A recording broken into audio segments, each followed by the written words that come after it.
Cristo te pepese, via le sili siliese, ilona mamanu, ufa atubu inai oamu. Awa e paia, le tua e o le manuia, o ele tu pusili e ao ina ia ia. Alleluia, alleluia.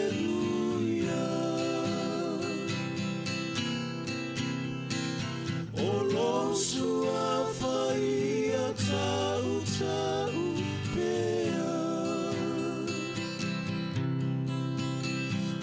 malo faia ele fa tu saina.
O te whatalwhatu i le tunu u le nei tai au fau, whamalol whala munuia, tātua ulia le tai au le nei o le asolua, o le asolua sifulima o le masino Januari.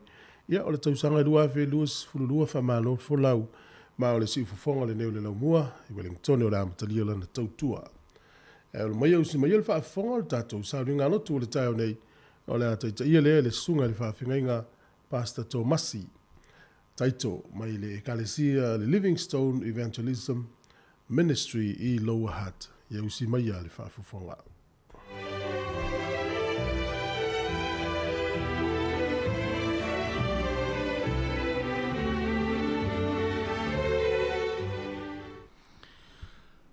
O te alofa ia Iova.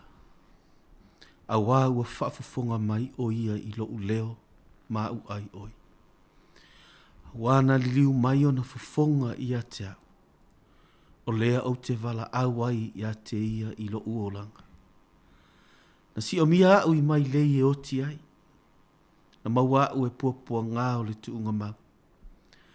Na maua au e le puapua ngā ma le whaanoa noa. O na o wala au atu lea i le swafo Iova.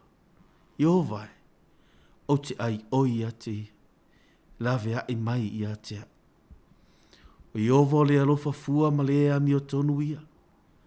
O lo tātou atua e alofa muti muti vale ia. E tausia Iova i e whaingofie. Sa vai vai au.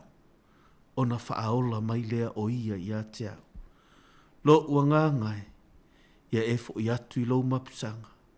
A wā uanga le lei mai Iova ia te oe. A wā ua e lawe a i mai a te a unai leoti. O umata ne i tangi. Mo uwae ne i pa u. Mātou te whawhitailo mātou atua i a te oile nei tai au. Ala whae mai lo watu nu. Manuia. Whanunga lelei. Nisi le oli oli, nisi i loi mata. A oe lava o le atua e alofa muti muti vale. E te le tu ulafua ina lava. Se tasio i mātou. Le alo mātou atua ile nei tai au. Mātou te tu ina atu si o mātou atunu o Samoa i a te oe. I lo alofa maro a ao. Malo si lo a ao wha malo lo a ao lea lave ae. Lave a ina si o mātou atunu. Wha atasi mau tangata lo mātou atua ile nei tai au. Angare lei o i a te ilatou o malava. Tausi ile mana o lo lava suafa Yesu. Amen. Ia, vi ia le atua le nei tai au. Whaatalo whaatu sa moe le suafa manu malo Yesu Keriso. E tatou tusi whai tau le nei. Tai au tatou te talatala noa ai. E le tatou manatu au tu ua whaape. Ia whaamalosi e oe oe. Ia Yehova. La maua le marekoro no mata upue e 5. O le a au whaita wina ni whai upu. Ua whaalongo o ia Yesu. O na aluane leo i ona tua. I tu tonu lava o le motu o tangata. Ua pai ane i lona ofu. A wā ua whaapea o ia. A whai o te pai atu tau lava o ona ofu. Ona o malo lo ai lea. Ona uturoa leo lona puna toto, ona iloa lea e ia lona tino. Ua wha malo lo ina i lona maiti ngā. Usila fia loa Yesu i lona lava finangalo. Ua aru atu le mana na ia te ia. Ona whaliu leo ia i le moto tangata ua wha apea atu. Po ai ea na pai mai ia uofu. Ona whai mai ai leo ona soo ia te ia.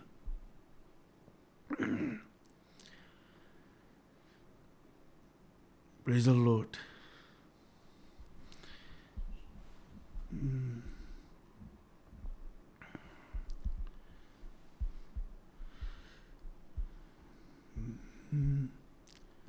Thank you, Jesus.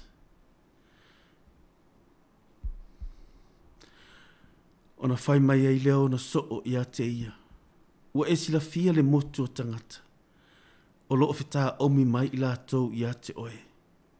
Ai te whita lai mai ea. Po o aina pa i mai ia te au. O sila solo fo o ia. Ina ia sila fia le na whaia lea mea. A olfa fine. Ua matau mga tete. O na i loa le mea ua whaia ia te ia. Ua sau ma whapa u o ia iona luma.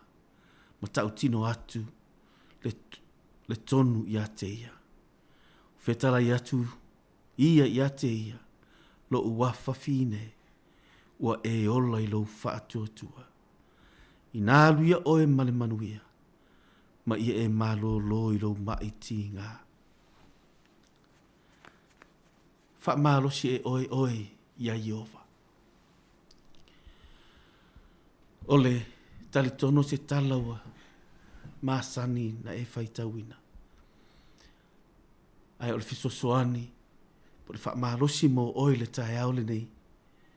I le whawhine lea ua se fulu ma le lua tausanga o ta oto. Se fulu ma le lua tausanga o fia malo lo. E whaatu saina i le whaafe tolu se lau valu se fulu aso. O fia maua se mapusanga. E matua i tele aso pena ta ua.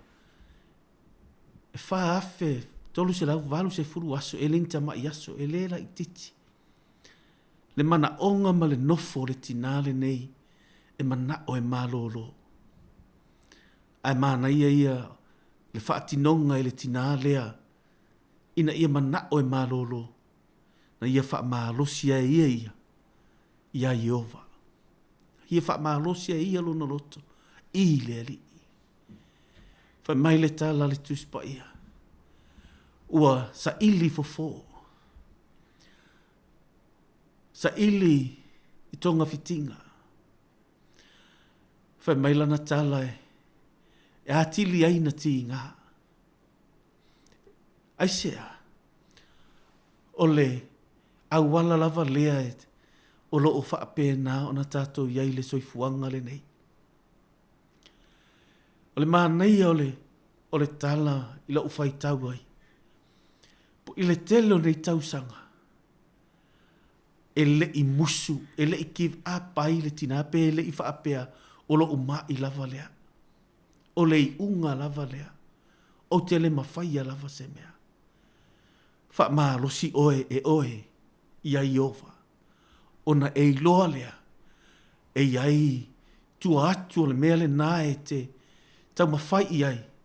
Po ona e fo ia tele na whainga tā ia te oe. E iai le manuia. E tū lai mai iai oe le tangata fou. E tū lai mai iai sesi malo si fou. Sesi ata mai e sili atu. Ai aua e te whaavai vai ai. I le mea o o whaapena. Ona lua whaafsanga i le aso. I le aso. I le ataimi. I le ataimi.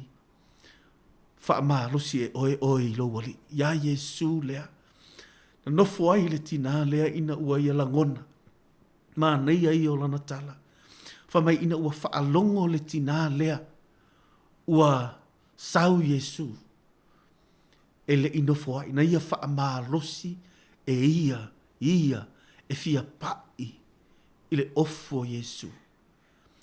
Le vitikono na mata upo se furuma le lima. E sau mai le whaitau e lua se furuma le lima se i o le whai upo e lua se furuma le fitu. O lo o taati ai i le tala i le tua ingata e maua i le mai lea po le ngase lea.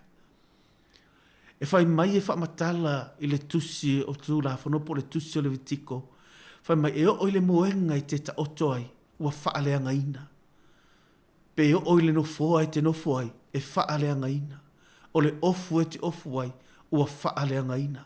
Pe te pai fo i se tangata e whaaleanga ina. Po o le tangata fo i sau e pai a te oe e whaaleanga ina lea. Le a fianga lea o le mai lea ma le langona na i le tina lea. Le mana onga o le tina e fia iai whaatasi matangata, e fia iai to tono lona ainga, e fia whaata alofa i sesi, e fia tala noa i se tangata. Ai pa ngā o lo sai tia ia i le mai lea o le tino. Lea na wa se fuluma le lua tausanga na ia manatu i foai. A o le whaia se suinga, a o le tu ilunga, a o le savale, o te oti ai i le mea lea. Ai mana ia i o le tala le tuspa ia whai mai, ina ua whaalongo le tina, ua savali mai Yesu le ala. Na le pau lava lea o le whaamalosi, po o le manatu, po o le langona, na tua ilunga, na tu lai ai, whai mai lana tala, tau o lo upai, i le tu pao lana ofu. Tau lava o lo upai ai. E mana ia le winga o le tala lea na ele i whaatua i sesi ele i alatu lesi ele i latu sesi e fesoso ani i ate i aisea na o ia lava e whai e ia lona filifilinga e tangia ia i lunga longa moenga le ai sesi e i loa le mawhatianga e pei fo i o le tātou tala noa i le aso ana nafi le ai ma sesi le langona na langona e hana ai mana ia i o lon mea na whai na ia sasa alo na loto i luma o le atua. Na ia tau tino i luma o le atua. Na ia tau i le atua. Le mea o lai mana o iailo na loto. E whaape nā le langona o le tangata. E whaamalosi e ia i le ali. E whaamalosi e ia lo na loto ia Yesu. Na te lewa aipo o ai e mana o fisosoani mai. Na te le tau whaatali se i sau sesi e fisosoani ia te ia. Pe sau sesi e approve mai pe tau mai o le mea le ta tau na whai. Na ia langona, na ia tū i lunga. le whaapena ea le tele o le tātou soifuanga ma lo tātou wola i le alii. E te tū i lunga, e te savali, e te whaamalosi, whai mai le tangata e te le mawhaia, e te whai ai, au te mawhaia, le loto lea nei le tina lea, a tau le se fuluma le lua tau sanga o ni tau sanga, ua umi po o ten yaso ua matua i tele lava. E tasi lava le langona u whaapea, o te loanga ue le toe fo i se le lei. O te loanga o le mea lava lea o le a o iai. Ta watu ia te oi le tae au le nei Samoa. Whai mai le tala le tuspa ia, le langona lea na ia tua i lunga, whai mai tau lava na o pai le ofu o Yesu. Le tu paolo na ofu, o se pito na ofu. Le langona lea na tu le ia pena, whafangu ina ia pena whaamalosi e ia, e tu la i lunga. E le iwa ai i le tu la fono e sai ti ai. E le iwa ai i le afianga o isi tangata e afiai. Aina ia langona, ia whaamalosi e ia o ia i a Yesu. Mai le tala le tuspa ia na tu masavali. O le mea lea mānei e le tala. Na pai loa le tinai le ofo Yesu. Instantly, longo wina, na matua i whaafua sei o na kiua le mai. Na whaafua sei na tā ofi. Le mea re mai ua try out longo winga, ua tā ofi le malingi po le masaa o le toto, po le alu o le parapala se i tulo. Na whaafua sei, na alu ese. Le, mea leo te tari tonu o atu ainga whainga tāma meo lo o tātou, through wai le savalinga i le neolanga le nei, ma le taimi le nei o e iai. O na o Yesu lava, e te nau iai, e te pa iai, e te tango atu ai iai, e te apa atu iai, e te malolo ai, le ngate le tino, o le mawhau, a o le anganga fo, e o ai le loto, o le file e mua levana sa ili e le tina. O le wha malolonga wa levana ia sa ili iai. Se fesota inga, ma se totonu o le mea e iai ni tangata la taute e mafuta wha atasi. O le langona lea na ia te ia. Ua le lavata oto, ua le lava ola i le ti ngā lea. Te ilo o le maa naia e mawhaina tu uina atu wha apea. Leo langa o lo na tātou iai le lua afe lua se furuma le tasi. Awhai wa e le lava i lea lava tu ainga ola. Ua e mana o mia sesi ola fou. Po sesi sa vali fou. A apa nei lo watua. A apa nei ya Yesu Keriso. Wha maalosi nei e oe ya Yesu. Na te li ua. Le whainga tāle ngā. Na te li ua. Le savalinga le nā e te savali ai. Le tihi ngā le nā. Whai mai na ona pai au le whawhine. Ua te i le whawhine. Ua aru ese atu. O le tātou te iloa ai. Ua na o le suafa o Yesu. Na te mawhaiana. Wha malolo ina i tātou i le nganga. Wha atasi. I le loto. Ma le mawhau a toa ma le tino. Mea lea na maa neia i o le tala le tina ina ua na fefe na tū ma tilo ua ma taulo na loto. Ai sea, langa e so sesia e pai ai, e a afia le tangata e pai ai. Ai te ilo o ele, le mea lena ia, e pai atu ia Yesu, ai malo lo ai. E tango atu iai, ai malo lo ia. Ai sea, o le tangata na ia wha malosi, e ia, i le ri. Na wha malosi e ia e tū ilunga, ma sa vali, mo Yesu. Ma na ia o lana talana, ina ua fesili Yesu. O aina pai mai ia tea. O aina tango mai ia tea. Whai mai le tala le au so. E to o tele, o lo fitaha omi mai tangata, e to o tele tangata. Ai whai mai Yesu e iei le pai. O le pai a le tangata na mana o se suinga fong. O le pai le tangata le i whaapena tauna sau e malo lo. O le pa'i le tangata na manao i se siola fou. O le pa'i le tangata e manao i se savalinga fou. O le pa'i le tangata e manao i se suinga fou i to tonu lona ainga. O le mea na le na o alofa ma o nau ma o manao te whaamalosi e au i lo watua. Ono te manao le suinga fou i to tonu lo ainga. O te manao i se suinga fou i lau whanau. Te lo oe, le tele o tau sanga na tau mawhai ai le tinalea. Ai mānei ai o lana tarafa mai taua na o pai. E le teimi e give up no fie le langona o le tangata. E ki give up no fie whapese o fiu e tatalo. Tatalo pea, tatalo a whai o louto olua, tatalo pea. E ia le aso, e malolo ailo na loto. A whai o le whanau, tatalo pea, whaamalosi pea, tangi pea, tuli vai pea. Ai sea, mana ia le langona le whai mai, whaamalosi e oe ia iwa, whaamalosi e oe te tatalo. Whaamalosi mea na le na o fia o te wala au ilo uatua. Ono la u whanau, ono to tono lo u ainga.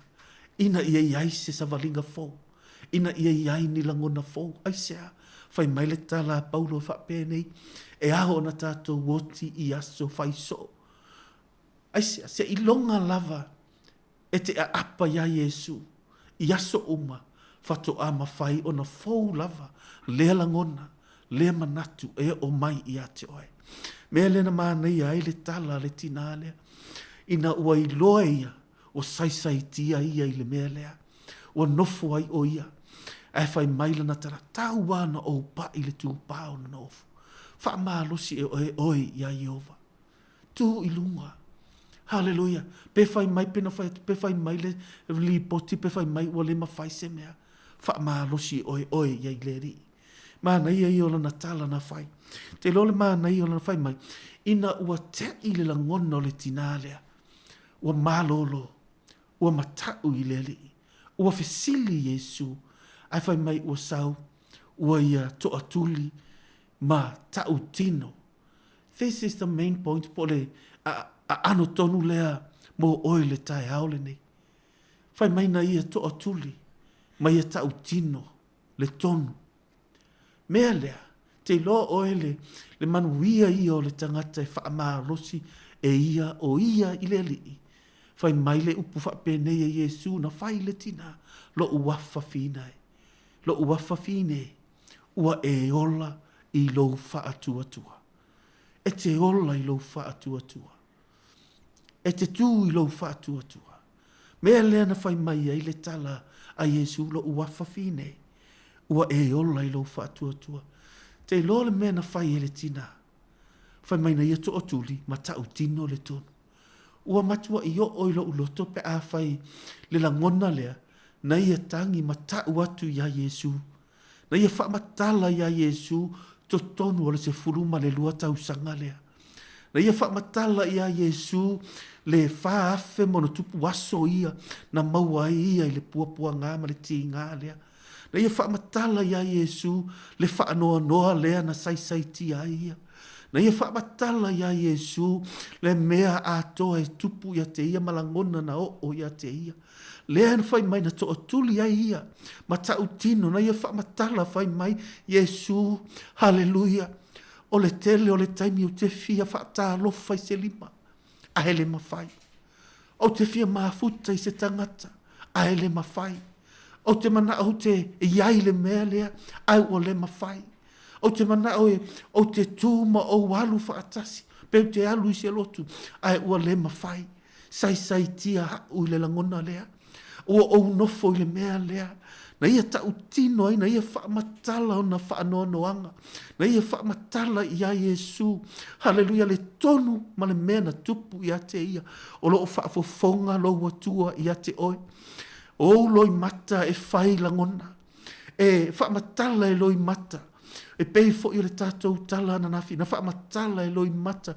O le tina ia hana. Le langona o lona loto.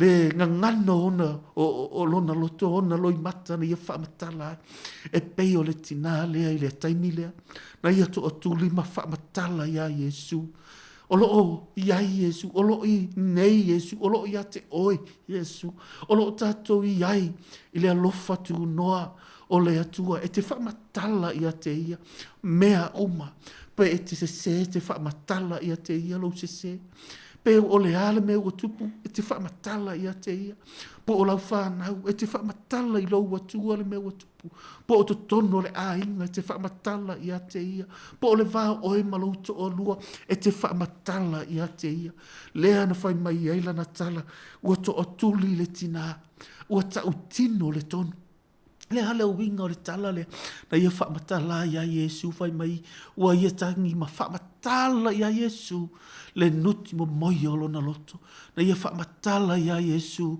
le leanga ma le tinga o le whainga tā haleluia le maua se mapusanga ae o le aso lea na ia whaamatala ia Iesu o le aso le na ola ia na ia whai mai ai le whetalainga Iesu a whawhine lo uafa fine ua e ola i lou whaatuatua.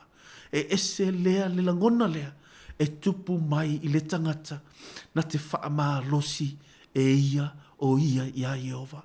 Whaamatala ia Iesu, tau tino ia Iesu, o almea e te le mawhaiana e whaamatala i le tangata, o loo soifua lou atua.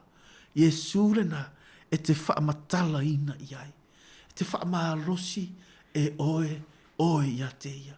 Peina whai atu whai mai le tala le tina lea. Na ia whaamatala ia Iesu, Iesu. O se fuluma le lua tausanga o sa ili se fofo. O se fuluma le lua tausanga o sa ili se mapusanga. Ai pangalea o tele i maua. Ai na o whaalongo loa ua e sau. O manao loa. Taua ina o whaamalosi. O te tū mai e pai i le tu pao lo ofu. Lewa o malolo ai. Le Samoa le nei tae au. E te malolo. I le wha malosi e oe. I a Jehova. O a me whaingata. Le soifuanga le nei. Tango e wha matala i lo atua. Ta atu ia te ia. Ta utino atu ia te ia. Wha malosi e oe. I a Jehova. O lo soifua lo atua. I le tae au le nei. Ia la ata mai se tātou bese. I le alofa tele o le atua. I le nei tae au. O le alofa, o le atua, e le mawha, matalaina, o le alofa, e tumau, ele liliu, e whaavavau, o le alofa, o le atua, ele mawha, matalaina, o le alofa, e tumau, ele liliu, e whaavavau,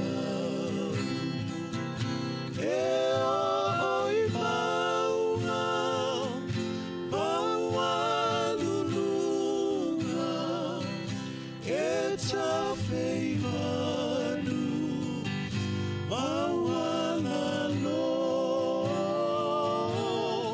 e lautele, pei o le masa, o loa lofa ua, sili sili lava, o te vivi, i laua fio, e bata no fie, lava na wa, ia tu maupea olo mabalu e whaavavaru lava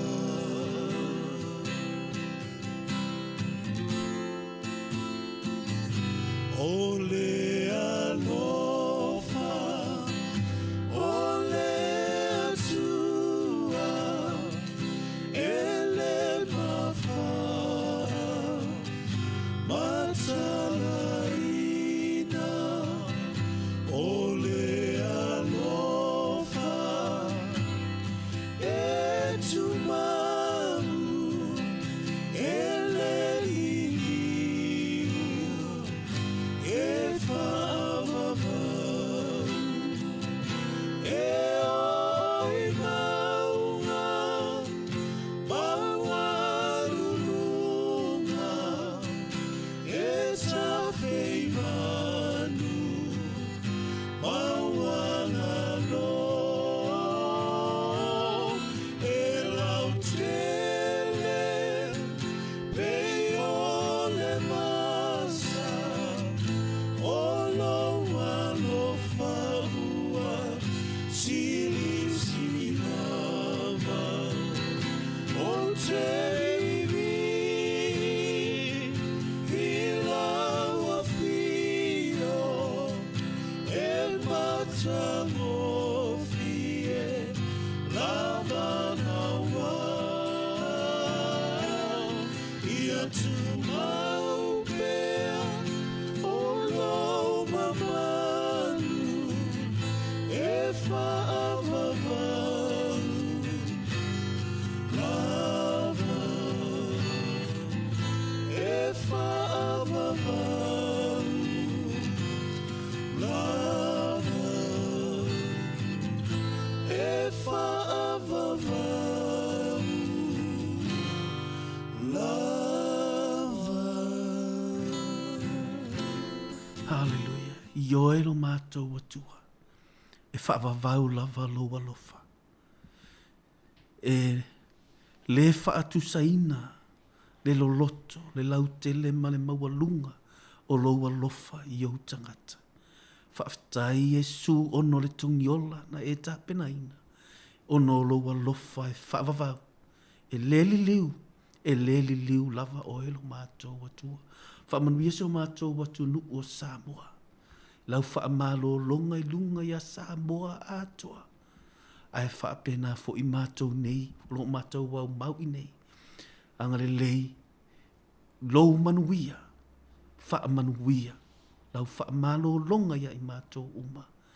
I lou lava suafa Yesu. Amen.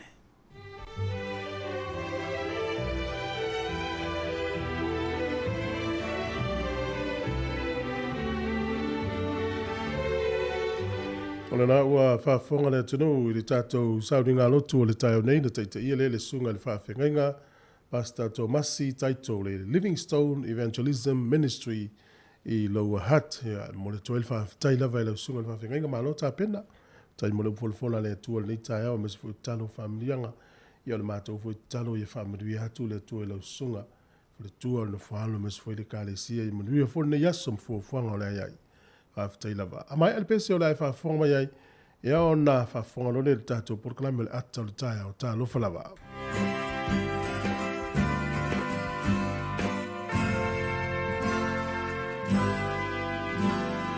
Lina e tere na pa I ai Motu o tangata whetu e ni mai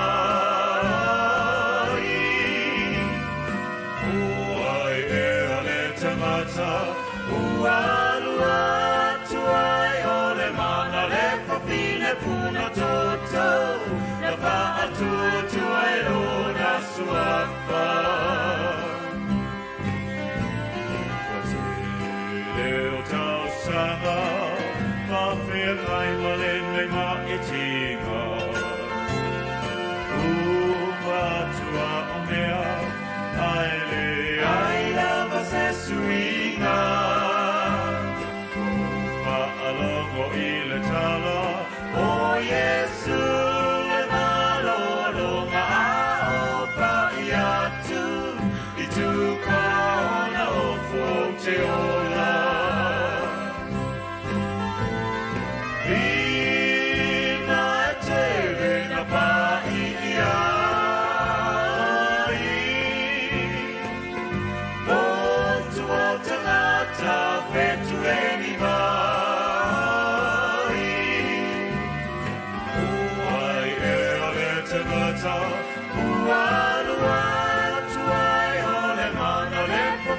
puna toto na whaatua tuailo na suafa.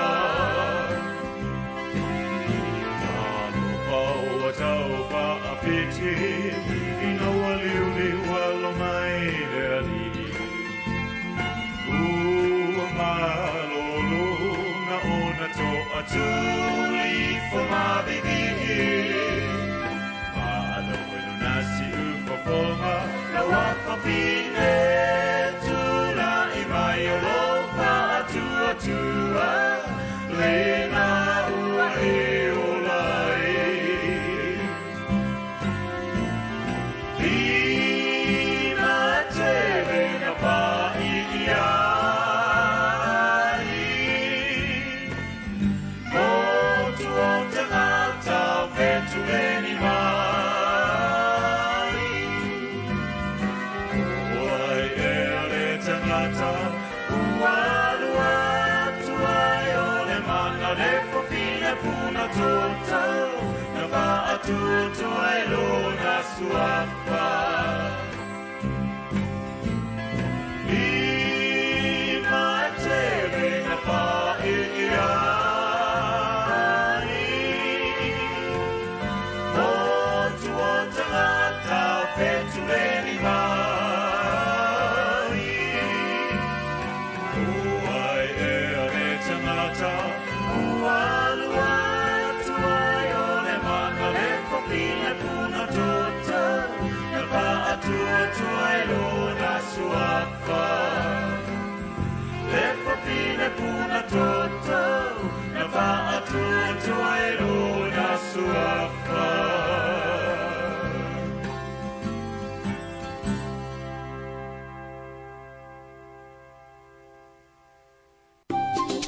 Hi Samoa, it's Auntie Chala here.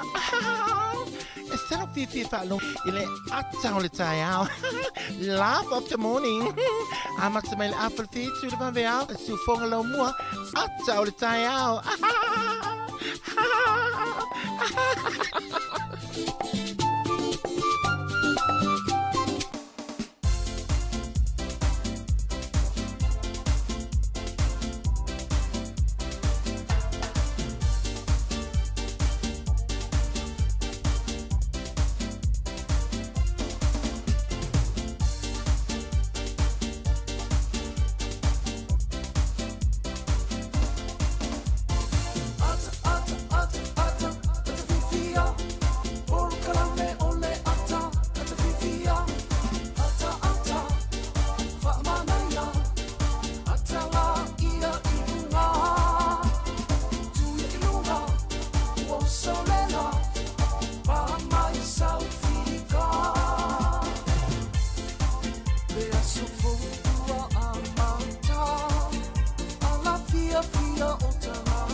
Ya malo na whaftai le mafta mai le tātua tinu le tei mo le tai au, malo fo ile soi fo mau malangi e mama, le tātua programi fo ile ata le tai au, to e whaatara whaatuai. Ya, whela fo ise mea naite mafuta mai ele nei teimi, tonu ngā luenga, tonu fo i o ainga, ya misi fo i runga le awala, ya, po o lunga fo i o le sami le au whangota le tai au, whaatara whaatu le tātua programi, ya, le tautua ne si whonga lau mua, ma le programi le ata le tai au. Tala fo e, malo le usu. Malo lava, te oi fo ile, le uso. Halo. Ya, tutul wha. Ya, oa mai le tai. Ya, manui whaftai, e sile maa nei o le whalele tua, tā tua. Eo, tau ile ma wingo le tau le iwe le tone le teimi le. E langona lava lo tā lo fafo ile i la tau lo whangai le upu lo maftia i tūlanga velo le tau. Ia o tā ua i tua mana i au le tau le. Sa o le le. Te lino ia oe po ia whai nai. Ia, io le maa, ne maa whanwhana. Ia, na, tu sale ia tā ua. Ia ia si vahenga lea e pei e lo fole ele fa pe o ita le tau ai pe fole le le fa ina ina to No talo ile sa malanga i au kilani. Le astu langa i tau i au kilani vason te O le ne. malu i o le tau i au kila. Oh. Le vela te le tātou Wellington. Ta si lona langarenga le i aningi di savili, wili le tātou le malu i nei. I le sa mana nafi pi e to ale di savili le ia.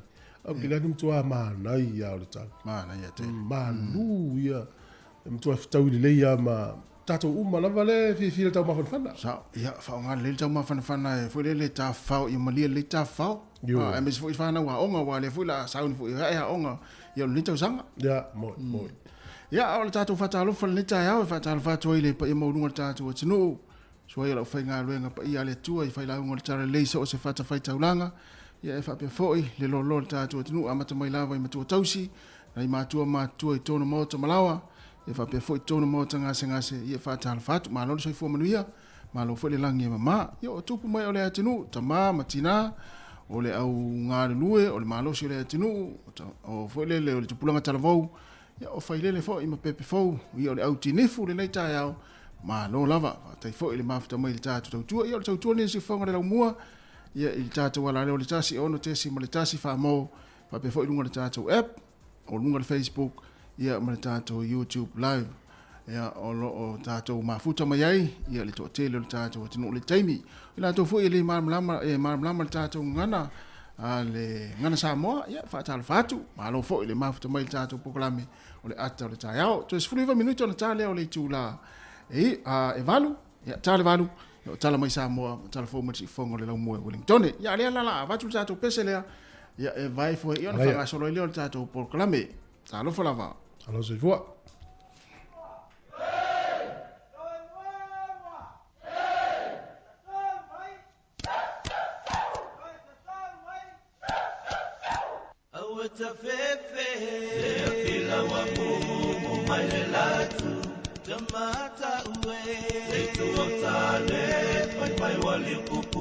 Vai pula salafai, soia le papiti le mu, ai fai ni talo sanga, ile mala ua tupu, ai aua le wale patala tu, na opa no, ile mala waisa boa, le api e ponga I mai la no, o sabai I ole ato.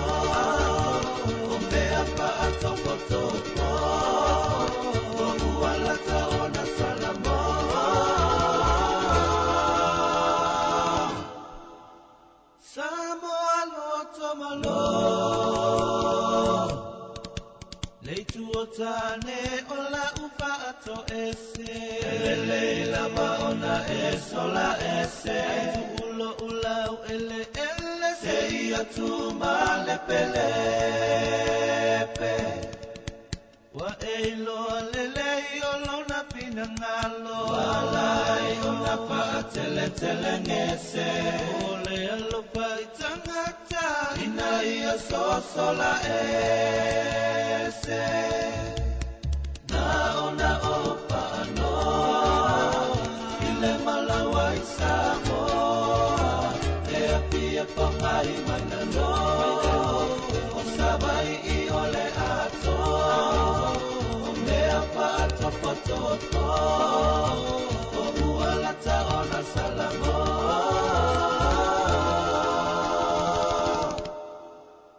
Samoa lo tomalo Tulimai lea I tu male sau ai ama wai ai Tato soso la ia na le usau le lo o matua Paapea male toia I ngai pulu alo na papatua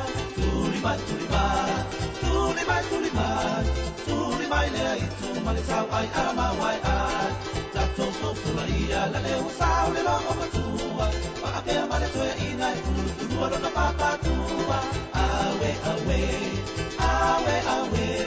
Awe no to uale loe na olofia wa ai punga ya oe na olofia vai topia malua I tai no ese awe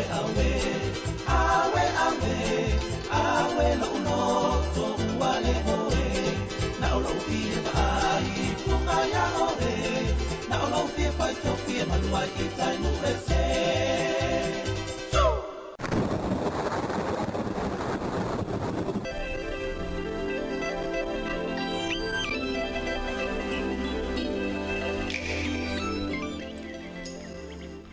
Ia whatala whatu nei teimi usi mele whafonga le tātou tala o le tau mōle nei tai au. Ka mele official vai tau le so, o le a to ulu ai timunga i le aso le nei. O le aso a tai au e ina i timu le tai au na kili a fo i le malangi le lei le tau. O le aso tofi o le a ta apisolo i fo ina i timu, o le aso fo ile ma le aso na i o le matua langi le lei lava le tau. Ka piti manua tu whanganui mtau na ki le aso le nei e ina i timu i wha malu manu foi. Tutusa le lei le tau i a mataupo Marlborough Mawai Rapa. Wha malu malu i fo ina i timu i le aso le nei Hawke's Bay e a ua le so. O le maulano le fua le malulu wha mawina no ia i le sefuru ma le lima i le nuu lea o Wairau Rapa ia a o le maulunga o le fua le mawhanwhana ia ua otu nei i le lua sefuru ma le ono i Hawke's Bay. Ia o le tele lava o le tau mawhanwhana o no iai o lo ilunga lava lufu lua whaasolo ilunga lufu ono. O le aso atai au le mai tau atu i le tele o vaenga o nuu lea no utau nei ia o lo iai lufu lima whaasolo ilunga le tolu sefuru lona winga. O le a mawhanawhana lava le tūlanga o le tau. Au kilani le so e wha manumaru nei aso. Hamilton to ulu ina i timu. Ma vai le motu i saute i le so le pito ilunga le motu i saute matua i ina i timu i le so pe i fu ina i wha manuanga ma utou. Kala estete Queenstown Dunedin ma Invercargill ia e matua langi le lei a le tau le nei aso. O na vavai foi lea o le tatou tala o le tau le tūlanga o le vela ma le mawhanawhana po le maruru foi. O le maulano o lo whamawina le fua le malulu se fulu whamawina lea i Queenstown. E a mawhanawhana o le maulunga whamawina i lua se fulu ma le lima i kala estete i whapea foi ma le nuu o Blenheim. O le au te lenga o le tunu nei aso zoi fōringa mai o le motu i mātu nei o le a au aoa. Wha malu malu e ina i timu ni si o taimi. O le motu i saute ma tele ina langi le lei le tau. O wha awawa i pea i a le tau fia ia o le tūlanga o le olanga masani Samoa i a po le lockdown. O le so le wha pia mai i ina i timu. E lua sifuru valu fo le vela lufu lima le mawhanwhana. O le angoto i fo le lai le so Wellington e le to iwa minute le iwa nane le fiafi. E o soa e le nā tai au i le sifuru ono minute te aile ono i le tai au a tai au. O le fua o le e manuru ma le mawhanwhana i Wellington e manutua oi a matamai le sifuru tasi wha solo i lunga le sifuru ma le lima e manuru na. O le e mawhanwhana o lo iai lufu le tasi wha solo i lunga le lufu ono. E le fua te kiwi Celsius o lo whamawina e a whaonga e tātou le nei whai tūlangi. Ai mo le tala o le tai mo la tau e whangota le yaso mo nuia whainga whaiva ma lo foi. Ia tautua naha foi le tula whono whainga whaiva. Sua le tai i Wellington e te au sifuru tasi le tai o nei pe le tai i le toi sifuru iwa minute le ono le fiafi. Toi sua le tai la tai le sifuru lua le pōna nei. O poli lua pe le tai le te au le iwa i le tai o nei sua le tai. I le toi sifuru iwa minute le whae le fiafi. Toi pe le o le tai i le toi fitu minute le sifuru le pōna nei. Ia o le tala le o le tau mo le tala o le tai. Ia, ria fufuanga le yaso whaftai lava. Ai o le swing o le tupe, ia mo le au lafa tupe, o whai lawa si pa ula lo le tātou tupe le nei tai au. Mai lawa vai le tāla fita Silvason te nei lawa o mai lawa le tāla ono sifuru male ono le tupe Samoa i le tāla New Zealand. O le tupe Amerika e ono se fulu ma le iwa sene, ono se fulu ma le lima sene, o le tupe Australia e iwa se fulu ma le tasi sene, o le tupe Fiti, tāla tolu se fulu ma le iwa sene. Tasi le tāla New Zealand, maua le tupe Samoa le nei aso, e tāla ono se fulu ma le ono sene. Manuia lava, e la foina o tupe le nei aso, e ina ia ingai Samoa.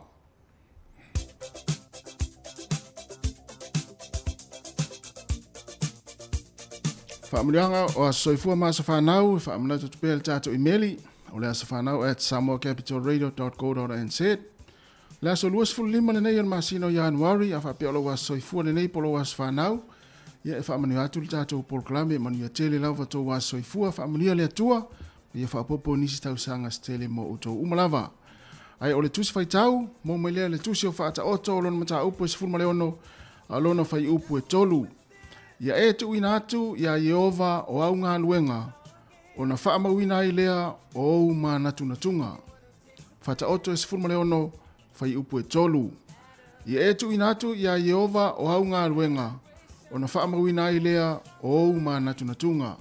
Manu ia tele lava o tau wa soifua le pesel nei, ma o tau.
Fatala fatu le tunu malo se fo se me fa fongo le va ile i na tala fo ile tala fa so pito le langi me na tupu ile so ile asalus fulma le lima le masina le nei o Januari. O le solta usanga e tasi lima tolu na fai poipo atuai i ale tupu Henry de Valu i lona faletua lona lua o Anne Boylian. Fapea na fai faali lilo le fai poiponga. O le solta usanga tasi valu o lua o le toa fo ile o falani o Napoleone Bonaparte. Na vea ma Palestine o le malo Italia i le so. O le tausanga e tasi valu limas furu valu. Ia, o le pese fo ile ta o le wedding march. Ia le au a tato i loa nei vai tau. So os fai poiponga lava pi ua sava vali atu ia le tene fai poipo ma na uo. Ia o ta maisi pese anga ia tu i luma. I le vaenga o lo fatino i fai poiponga. Ia na fatino ina lai le so tausanga tasi valu lima valu. E le fai poiponga le tamaitai ia po Queen Victoria o le afafine, po le tamateine a Queen Victoria, o le princesse lea o Victoria. Na fatu teia lai le so i le tausanga e tasi valu lima sifuru valu. Le so tausanga tasi valu, na whailoa i Lucia, ua vea i la tau ma Republic, ia whaingoina Republic of Soviets. O le aso nei tausanga tasi valu sifuru wha. O le urua i taalonga leo Olimpeka le tau malulu po le First Winter Olympics. Na tatala ina i totonu o le malo falani. O le tausanga tasiva tolu sfuruiva i le aso le neia valu tesi ma le tolu le malo si le mafui e na lulu i le nuu leo Chile. E lua sfuru valu afe so i fua na whanoa i le so. O le tausanga e tasi iwa fas sfuru lua. Na au whatasi ai ia Thailand ma Japani la te os fa ia pe le tania ma Amerika le taimi le o le tau alo na lua na langi. O le tausanga tasiva fas furuiva i le so na fai ai le palo ta mua lava ale malo Israelu. Ia na avea ai ia tangata lea o David Ben Gurion e fai ma pale mia o le malo Israelu i lana palo ta mua i le so tausanga tasiva fas furuiva. O le tausanga tasiva ono sfutasi i le so o le Palestine o Amerika sa iai taimi now John F. Kennedy. Na fai aila na ulua i whelo inga ma le utustala. Ia sa whao ngā aile le tioma le televise wha asara lautu usao ai. O le tausanga e tasiva fitus furumale tasi le so. O le alii o Idi Amin. Na ia taita ia se kupo se o sofa inga. Na lafo tuina ai le pulenga ale Palestine o Milton Kopti o Uganda. E leu tato iloa ia talaanga o Idi Amin na tula i mai lava taita ia le malo Uganda. O stangata taita i Samoa. E ito inga taita inga fo ile ta o le dictatorship. Le sa yei Saddam Hussein, Muammar Gaddafi, Idi Amin, ia malisi taita i Samoa fa pia sa yei. O lo yei fo inisi le taimi ale nei ia latu taita inga. O le solta usanga tasi iwa o se mafui e ono le malosi na lulu le nuu le o Colombia. E lata i le afe soifua na whanoa i le so. Te usanga tasi iwa valus furu tasi i le asole nei. E limas furu lua tangata Amerika na tau fia le malo Iran mo le fase lau faso. Na toi fo i Amerika i le asole nei. Te usanga tasi iwa valus furu mo le tasi. Tatu tala ia toi mawul whapuponga te masani whaftai lava.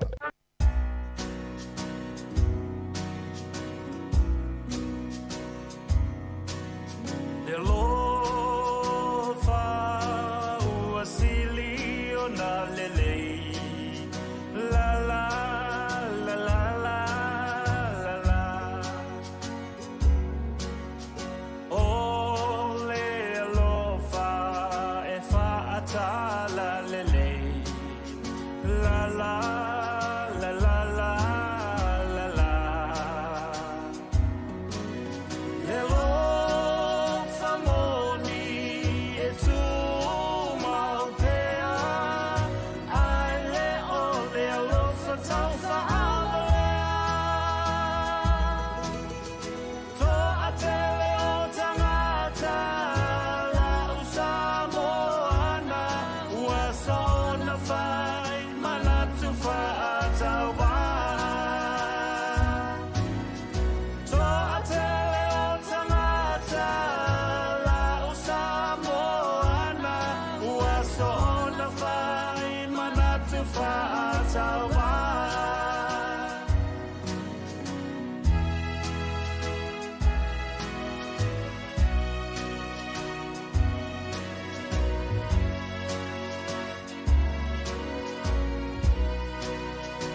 fa pale pale la la la la la la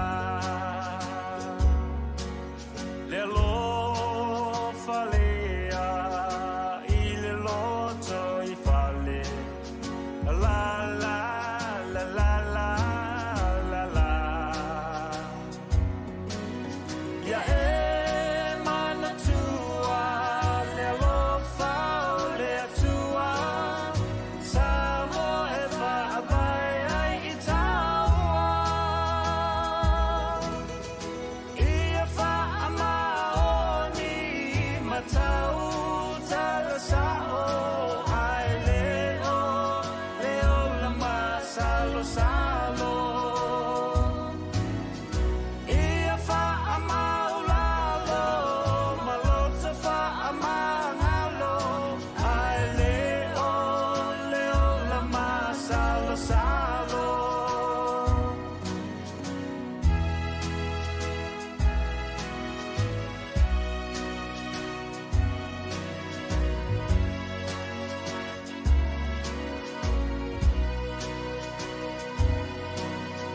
ai le lofa I te tonu o se ainga la la la la la la la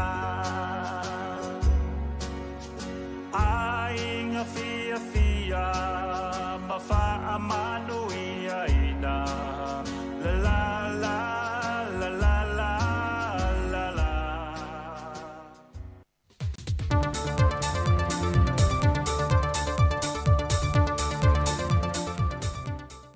O te fia lava I whaantala whātu I le whaafonga lo tātou tunu nei fo ia so fau, ai alo maia o se whaao pōponga o tala I melo te tupu I Samoa.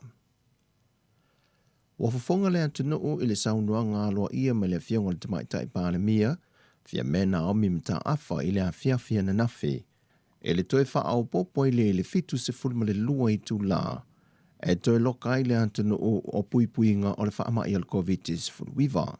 Peita I le maitau o talafou o na nafi ma le whaatala no atu fo I tangata o le atunu o sa mawhai o na maua. Na tāli tali tangata mai le lima le a fia ngā I leono, e lumo le tele o whale o loa. Mo le toi whaata wina lo sa palai o tau mawhai whaau popo, e ma le whaato a maua fo I o seleni, e whaata wai ni mea tau mawhai whaaputuputu, mo le loka le wai ai le atunu. Ai o nisi whale o loa, na tālo le ono matatala I le mamalu le atunu, ma whai ai loa whaatau ngā nisi sa iai.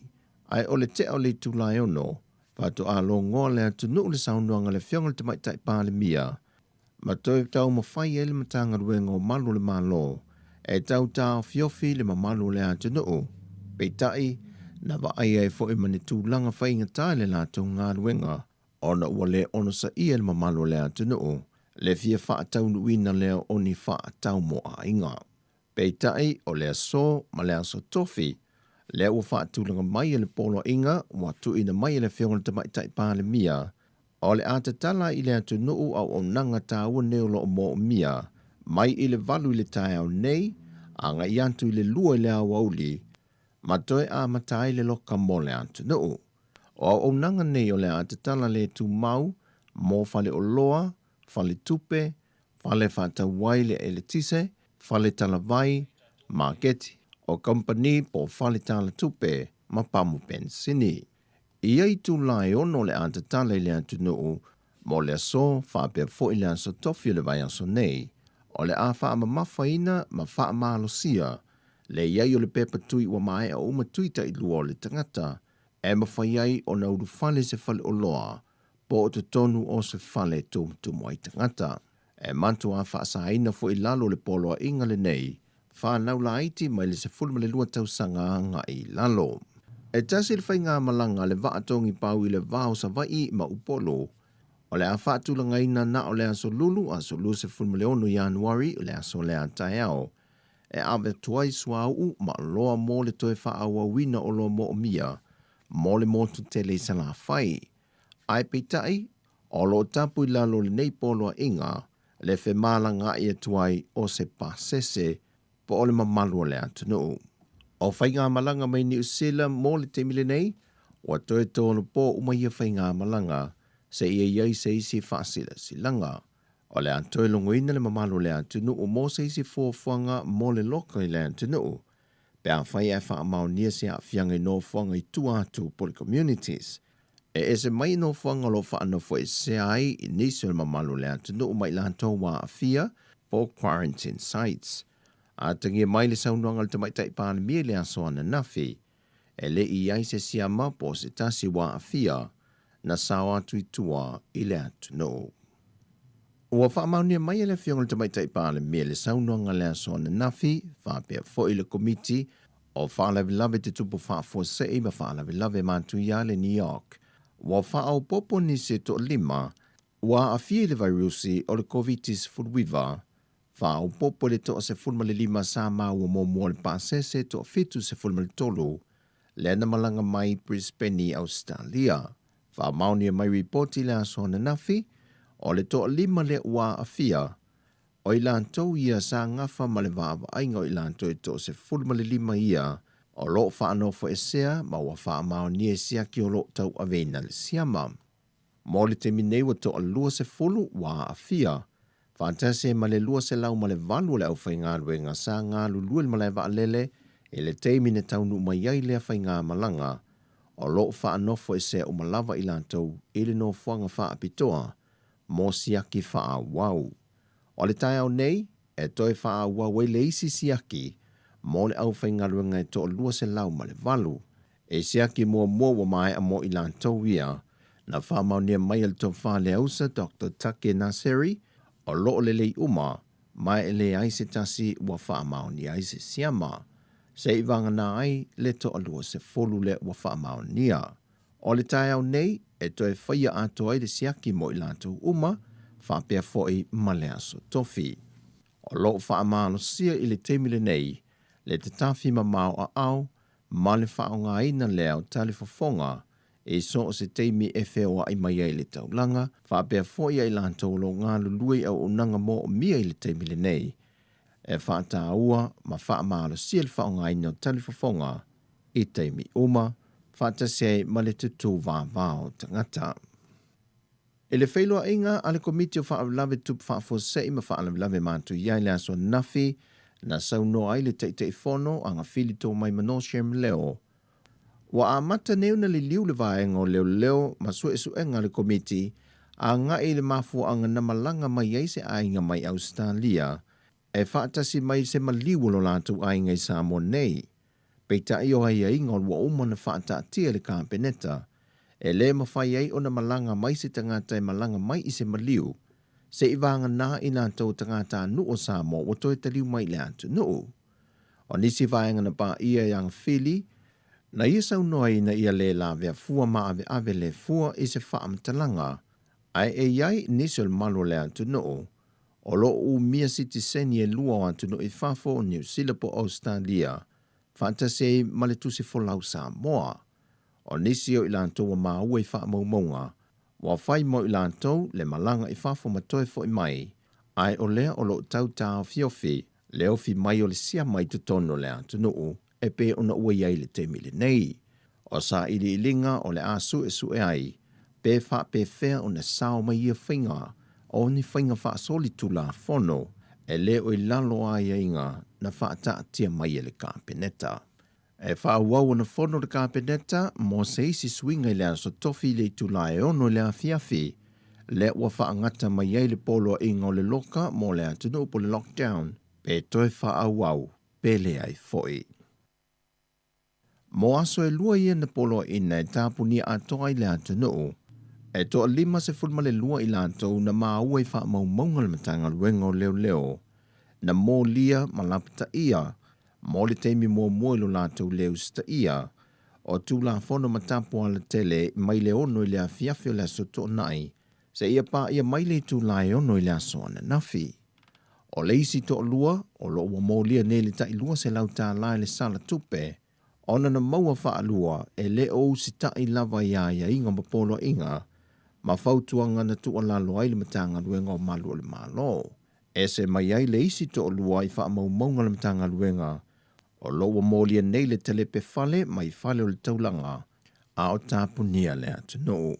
O atua lalo le sui komisina o mtanga ruenga o leo le atu nuu, a wapa aulongo i tino Filipo, eina ia faalia le tūlanga lango ma le faaloalo i sui po malu le malolo tiu te le ala tele, e pei ona vaai le aso ana nafi, le lafo leo upu maasoa e nisi o le atu nuu, a nga i sui o malu le malo sa tiu te le teimi le fiafi, ina o lantou le ono sa ia, le toe faa wawai o le tāpuni o le atu nuu, mo le isi fitu se fulmale luai tu la. O tātou talafowia mai Samoa, manuia le yaso, faso i foia.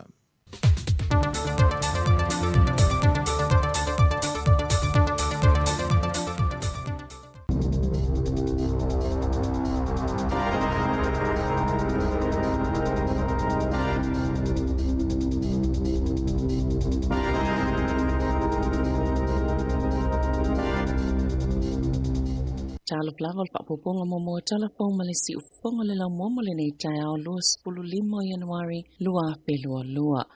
Wa yaini la pata inga sui mai kampani ma pisinisi ngosi na tau mafa. Mawainga tau siel soi po maloloina ile matua o ngaonga o se tūlanga o le ao o iai le lava o loa ile taimi. Po ole pili o tai fa anono fo ese ai tanga tai lata yea a fia le COVID-19 pe ali fa aititia ia piliota. O le whainu mera fwofwaina le malo, pe tu sale ama li tolu se lau 5 wape, leo wha ingo tangata i ono whaano no fo esea, i le pepisi o le wha amai, lea ua iai.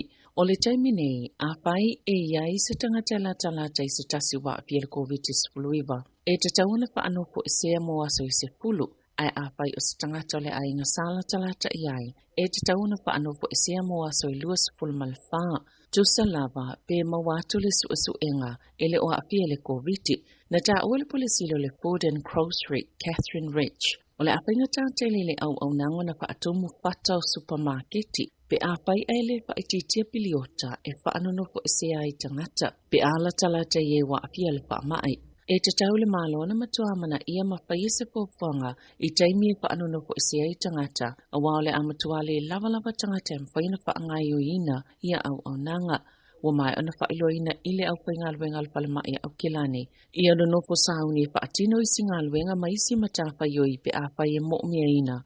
Nisi e whaatumuina ngaluenga au whaingaluenga i ole a awhiaini tūlanga whaapea. Olo i ele talutonunga o atu le 25% le au whaingaluenga i ono malolo ona ngase po utu unga e whaanunu fo ese ai. Pe a whai e matua pipisi le Omicron.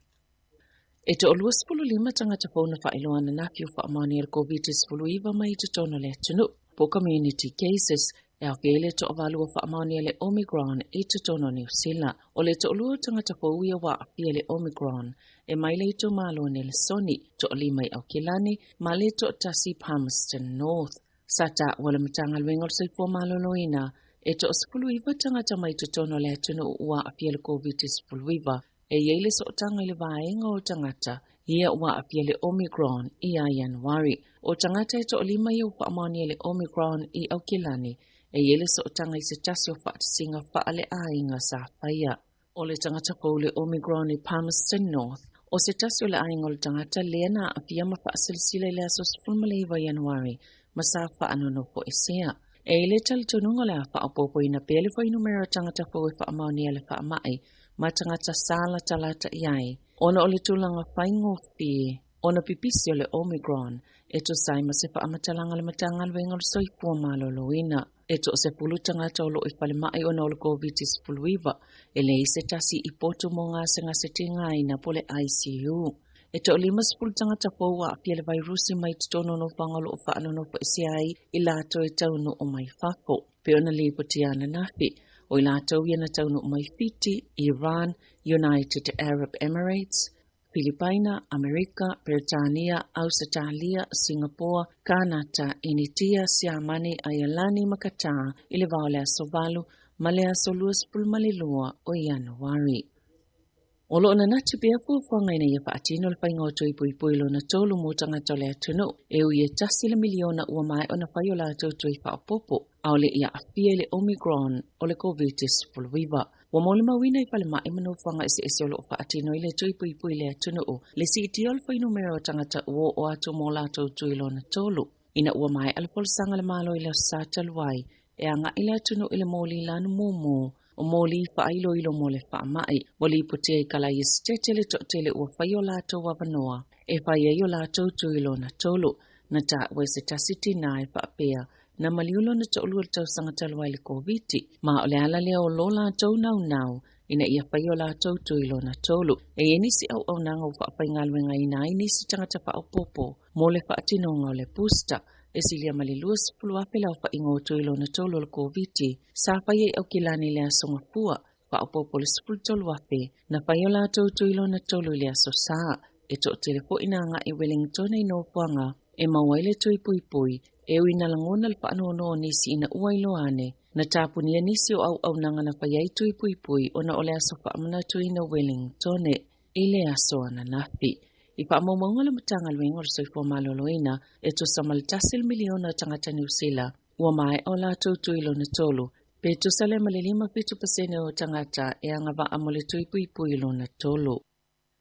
Sa pisia o ngai tāpena a watu tu unga mole ia New Zealand moli lanu momo o moli pa ailo ilo COVID-19 fluiva i taimi pa ai ua somalolo au le itoi titala ina onga ilalo tu unga moli lanu momo o tamaitia onga i vasenga po tau sanga panga ilunga e te tauna pa onga tali pupuni o fonga pa atasimpa ya onga maufaingan wenga i te tono potua onga wata awenisia onga a foile tulanga yono i ele tulanga pipisol pa mai e mawhaiuna o atu le 5% ala tau whaia onga, po o tamaitia onga i le a wai, ma o le amatua te lele a venga mamafa i a onga. Sai ei po ini pōwhanga niso a onga i whaia i lunga pso ta inga whaona po ne isi vaenga wa o onga mo i la tau, ua wha atonu ina i whaanono po esea, ai le o ngase. Inisio tala, e ono spul pitu pitonu e la tali taulanga Wellington wo o atu le tasili miliona tala pe silia tupoi, le tau fale o ngā tono la tau, e tu saima wha amaumaunga ale koa logic, e tolu walu pitonu o e lalo le tasili miliona tala, le tau fale ia e le wā, o fale taunga tama fale pito maula lalo la tau, i pitonu o e la tai le taulanga, ma le sifulu ono pitonu o e lalo i folta i walu se la wafe tala o la tau. O nisi o tau fale le fa apea pito tau ngō fie, e au fie i waitangirua, e ono se lau ono sifulu tolu wafe tala, i Feather Stani Wairarapa, e ono se lau walu sifulu wafe tala, i Cannons Creek i Porirua, e ono se lau iwa sifulu wafe fase lau tala, i pipitea le taulanga Wellington, e pizza lau tolu sifulu wafe ono se lau 5 sifulu tala, i Otaki, e pizza lau 5 sifulu walu wafe, pizza lau 5 sifulu tala. I ta'alonga, wata penal polisilo le awal Crusaders Colin Mansbridge, mo le taimia a fie le au ta'alo le Omicron, au lumana ile amatangal ta'amil sango le lakapi supa. Wa fa'ata atia ese le Crusaders la lato ta'alonga e ta'penai au le amatainal ta'amil sanga po le pre-season game. Le ta'alo e male Hurricanes i Blenheim le asus fultasio Februari, ai ole afaya i kalai stete. E mausalile taltonungol polisili, o le afa awawina pele ta'alonga ta'pena, ma le Highlanders i Western, i le aso fao Februari, o le whaafita au li tele lava mo le Crusaders taiminei, o le puipuinga le o le au mai le afianga i le Omicron, o le ta'alonga mo le Crusaders mo le Super Rugby Pacific, e ta'aloi ma le Hurricanes i le aso sifurmalaiva o Februari, i kalai stete. Wofoina atu e tamalaka piliki ma le Pasifika New Zealand ma Australia, leo whaingoina le Combined Nations All-Star. Sa la taup soani sa ilieni tupe mo tonga e ala leile whaio sa ta'alonga ma Engelani. O leo la tau la e ina ni tongi nga whaapito e whaatawina atu. O na ave leo tupe maua mai e le whaaputunga tupe soani mo tonga. O na o afianga mai le maunga mo ma le tsunami. O le tau sanga lua felua tasi. Na whaia ina i Engelani le auto whaatasi le Combined Nations All-Stars. Luas fuluono i le luas ful malfa. I se sa ili ngā tupe mo mose masoe. Lea na whaamutala na taalo na o se manu angana a fielo na toa sivi a o taalo i Europa. O le atale malo Engelani le isi taalonga i le masina o Iuni. Tala pauia ma le si ufongo le lau momo le ni vaengo le tae au.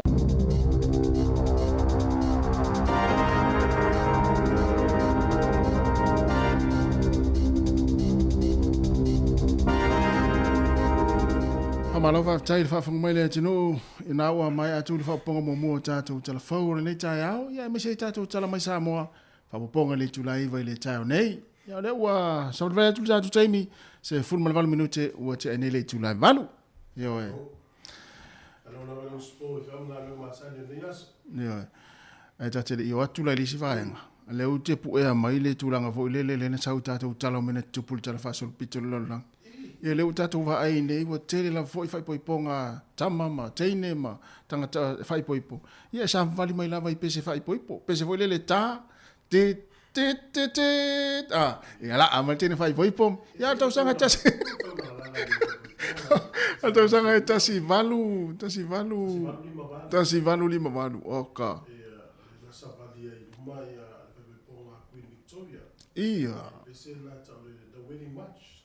Tante so foi Felix Mendelssohn. ia Eu ia na ena pese ele na Savalielu. É, tau langa di. É, hoje me va pe o tau. vai tu foi wa le vai pe tangata pe se me fo le me le sa vali pese fai poipo ia leo o umi o foi ma maula vai tu vai ngana É sa o le ia. Ia. O le vai tu foi ni tai o. Tele eu ngali ia o tolo la to fai poiponga. ia O no le lano le lapta ingal mori mumu. Le la le mafaina fai ia le tau la mo le tato palmia. pandemia Wa se lau valu sfulu la na vala dia. ia Ia, alo ingala le ilalo le mori mumu na se lau tanga te talia. Lo ingala fai fa wa ilalo le mori mumu. Ia lo pe mo mo vese le ngotu de Collins. Lo po tu de Collins ai mo mo vese le ngoa ia. Ia e voi marisu ngali ile le vai tu fol pe pal tau ni mtu afita ngisi ya wole tau ula fa mo. aja Avo lo mori mumu ole mafai fa tau lo pe ova marisela utanga tai ai. asa tu la fai poipo Fa mai toe o i tu la, fa vai ponga le toe to po le ngan tu e fai nei. Mai toe o na i tu la fai au. ia Tau fi wole fai ya.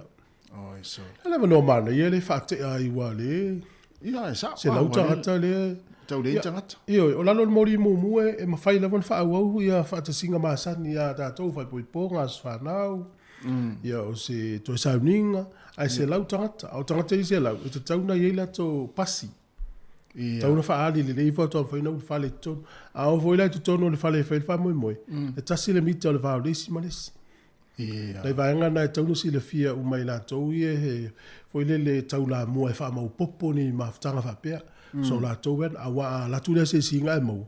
Ia mafti ai la to sa tupi. ia na ia ole tu langa na vai po so le wa ese foi alta vai nei vai tai mile fainga ia me yo pesa vali vai poiponga tu puranga tala vo ese ala ta vai ai wo volele wo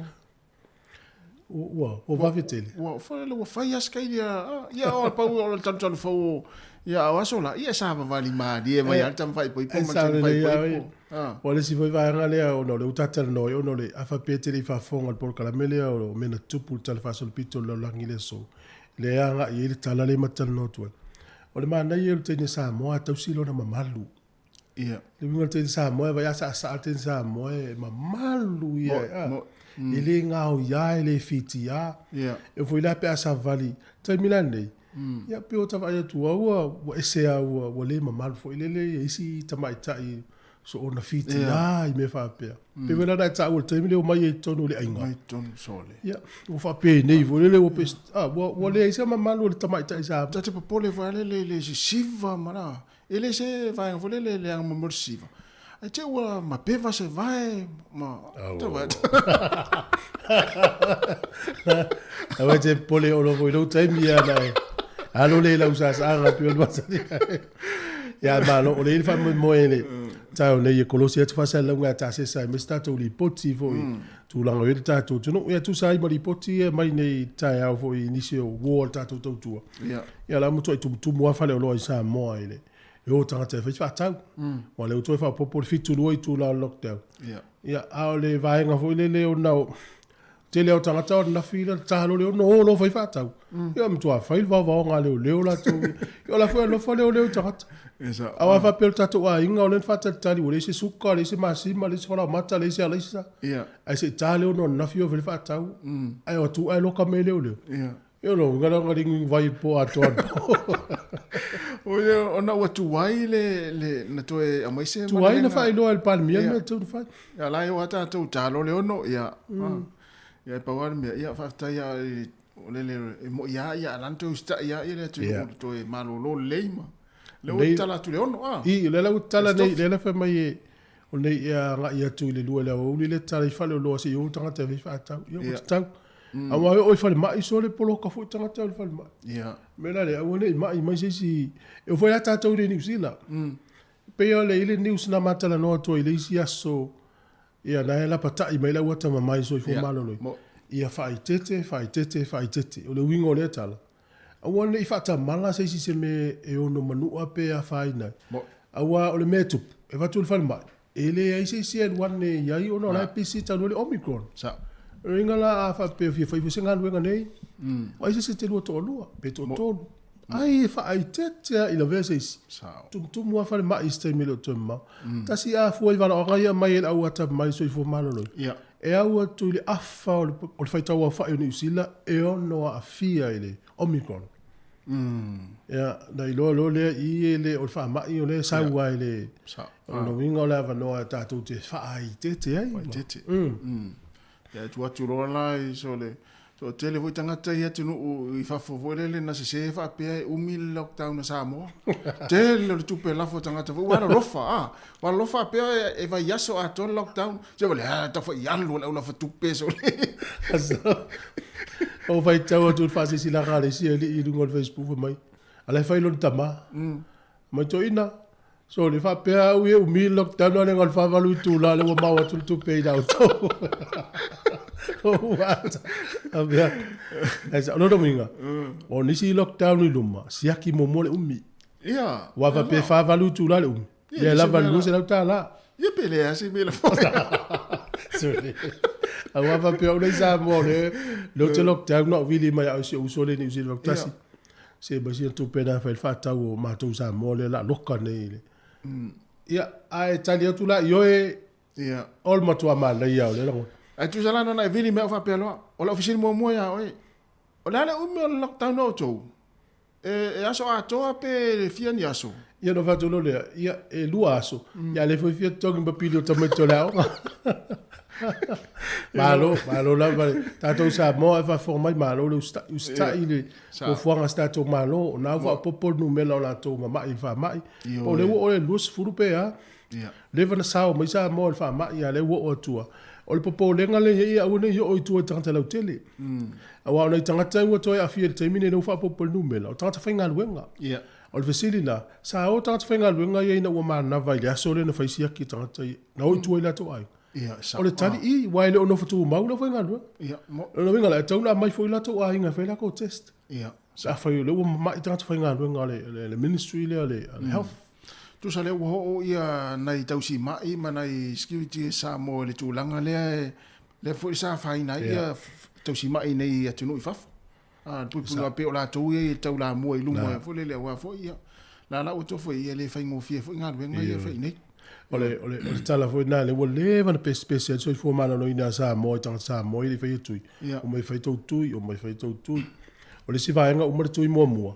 Tau no toi whai tui e lua. Ala ua umpasi ale taimi ele toi o atu. La ua vesi e fia whai tui wa le la alu ne i te i wa alu wha mai tu i tangata lau tele. Ia. O le fata mala man mo le te sel me avil fa mo mo. O le si po le ngale ia yo le fa lango lango le istanga le fiti ngale istangata. Ia wa o ngale istangata. Ia. Ana fila le sa matal no ma ana istasi o fi au Australia. Ia o lana le o ngale tal tonu tu. Ala maliu na maliu va sente ne. Oh, so. Maliu el fa ma ya la le lo fo fa tua po la tu langa o pe maliu pe la mai mai ngalo la ya.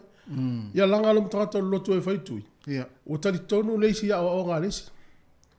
Al me vela na e fai ngata ye ye ni fala tonga e fai ni la to o nga va pe. Ia. Wa se o mai mtaka ye la lo la to le muli muli na o nga. E vela le wa fiele lo le foi au to ya na o nga. A wa o nga tamai fa mai la to o mana tui. E to le fata usanga ma li no. Ya le la ma li la to ale fe la ta to. Fa to tu ya o nga istangata. Ya ele talo ile i pui ta to. Mo Ia, tātou, o nei le tai au ni se fulu le la tanoi ma le sunga ia whalifata hele matatia. O le CCTHP e whatatau I tui o tamaiti a la aiti sfutasi 5 tausanga. Ia. Ia poe mau mai nei whaamitalanga ia whaamole a wafo le sini fia le tātou tunu. Ia la tāse pese. Tas pese, Nei whawhiwhianga o le tai au, lus fulu vanu minute le utai valu. Si whonga neo la mua I Wellington.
O le whaasisilanga tā ua, e whaamana tuatu I le mamalo le tātou au whaafonga, e iaila wa ia te tau I lalo le tulafono o le Broadcasting Act tasiiwa valuiwa, e whai eisau whaasea po o se whai tionga I mata upu, tau I whaasalalau lunga le Samoa Capital Radio. O lo au ili lalo le upenga o sota inga le pūlenga o whaasalaunga, po le Broadcasting Standards Authority, bsa.gov.nz.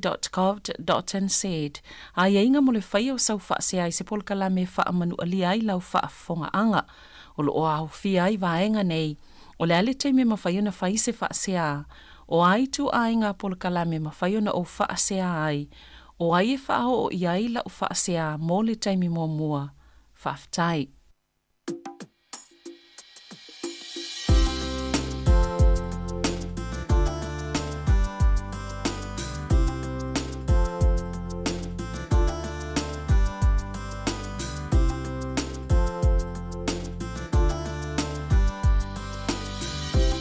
Samoa, se I fua mai, e E polonga le mea nei o lo fai So te vili vili mai I au se talia nei O ua mahua o mātou pei Ai ala fo atu Se lau tala Beito te ina ina Ai atolu se lawa ngā ilunga Waso so o mai wha a whetai ma wha manuianga Se Samoa Se I fua mai E whaia si polunga O au se talia E le tawhea le susu ma le melise E tawhea I le I supe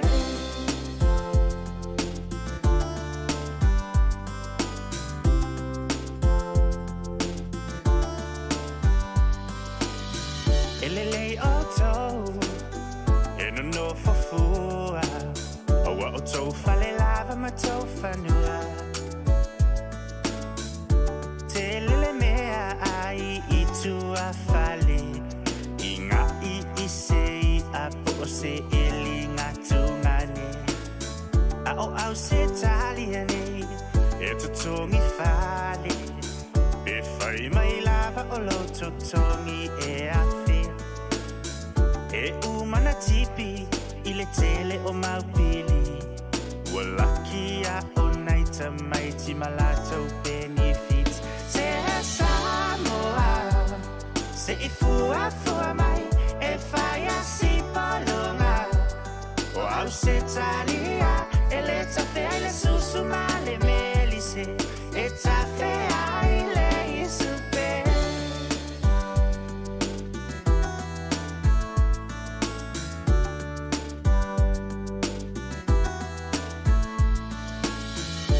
Tai au I le malulu Ai usu lava e whainga lue ngā susu Sao le whaki ai fosi lava O le loto a e tule ai se I o I nā manawa A o nisi I Samoa E usu lava E su e pia marijuana tapa Tau nuu I le fale ua pomisa Pili mai loa au se tali ai se tupe whai ai le amalea Se Samoa Se I fua mai e whai a si polunga O au se talia e le tawhea I le susu ma le melise E tawhea I le I supe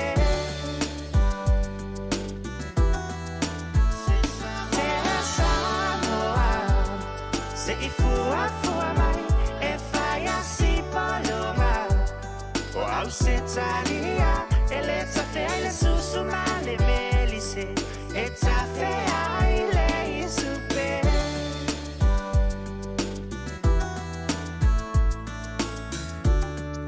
Le si ufonga maria le sunga ia sinapi longo vii ia o si uso le atu fue o la whainga wenga ngarunga whawai taimi Oh, ia o se alo pese fue le tātu atinu ia o lana pese fue le lau alu atu ngalue ngalunga whawai taimi e le whainga ofi ia le fue lau pese ai fue le ma wha manatu mai I Samoa e se I tau fua mai le vini mai o whanongo le pese o pe o whanongo le o ngā whare tala lota maiti. Ana uma le tala. Mātu ai, o le tala le na. O le ala o ngā utatua mo. O le whaingo fiele o langa I whafo. O le tā ua fwoi leo o leo mai na I tātua ngata I whafo. O mai fwoi la tau tofo I leo langa. O mai fwoi la tala sa tai sa mo fwoi tai tai. Na o le hata o ni usila sa I lota mawhau whau. Whapea lota mawhau. Ai, se tele o tupe a tangata le ni usila. E o ta sa uta no fwoi nei. E leo se o langa whaingo fie, nei ni uta te iai. Ai, whawhitai ai le loto alo lofa o tātou I o mai whafo. O le lafo o tangata sa mo, ai le fua iai masina I tātou no fo I le. Whare tupe tu tono sa mo, le saua. Fias fulu miliona le masina, ia vai. Ma lol ma au ma lole. E lofa I tātou tunu. Ia, o le tangi na kutusa o le leo na tangata ngā lue whawai taimi. Ia, a uso le ngā lue Australia. Awale, ona ia inga la fa nguni mai Samoa. Ia. Tu sai mai fa na nei aso vai so umai mana o la foto tu. A ola tai mi le uto fo ia tu nei ta mai ti o manga lu. Ia. Ala uto ti lo mai fa na yo fo ia. O fese tu pe o tu ma vato. E o tali nei ta mai ti o fe tu pe a te u na mai ma vai so vai so le ala tu pe la mo. Mo. E sa ole le ia wai. E ia ainga foi lele o lai e tu u avanoa mai fa na o te ulu tupe se mana o te e ia ainga foi lele ia ona o me fai e tano si oni me foi lele fai e taua le ma foi ona vili mai vatu fa na vatu tupe e fo o te le no pole aso la ngona o e ia o le fu matua si au fa na pe ai tango mai to tongi o ta mai te fai se fa la vela fe ia o la aso la ngona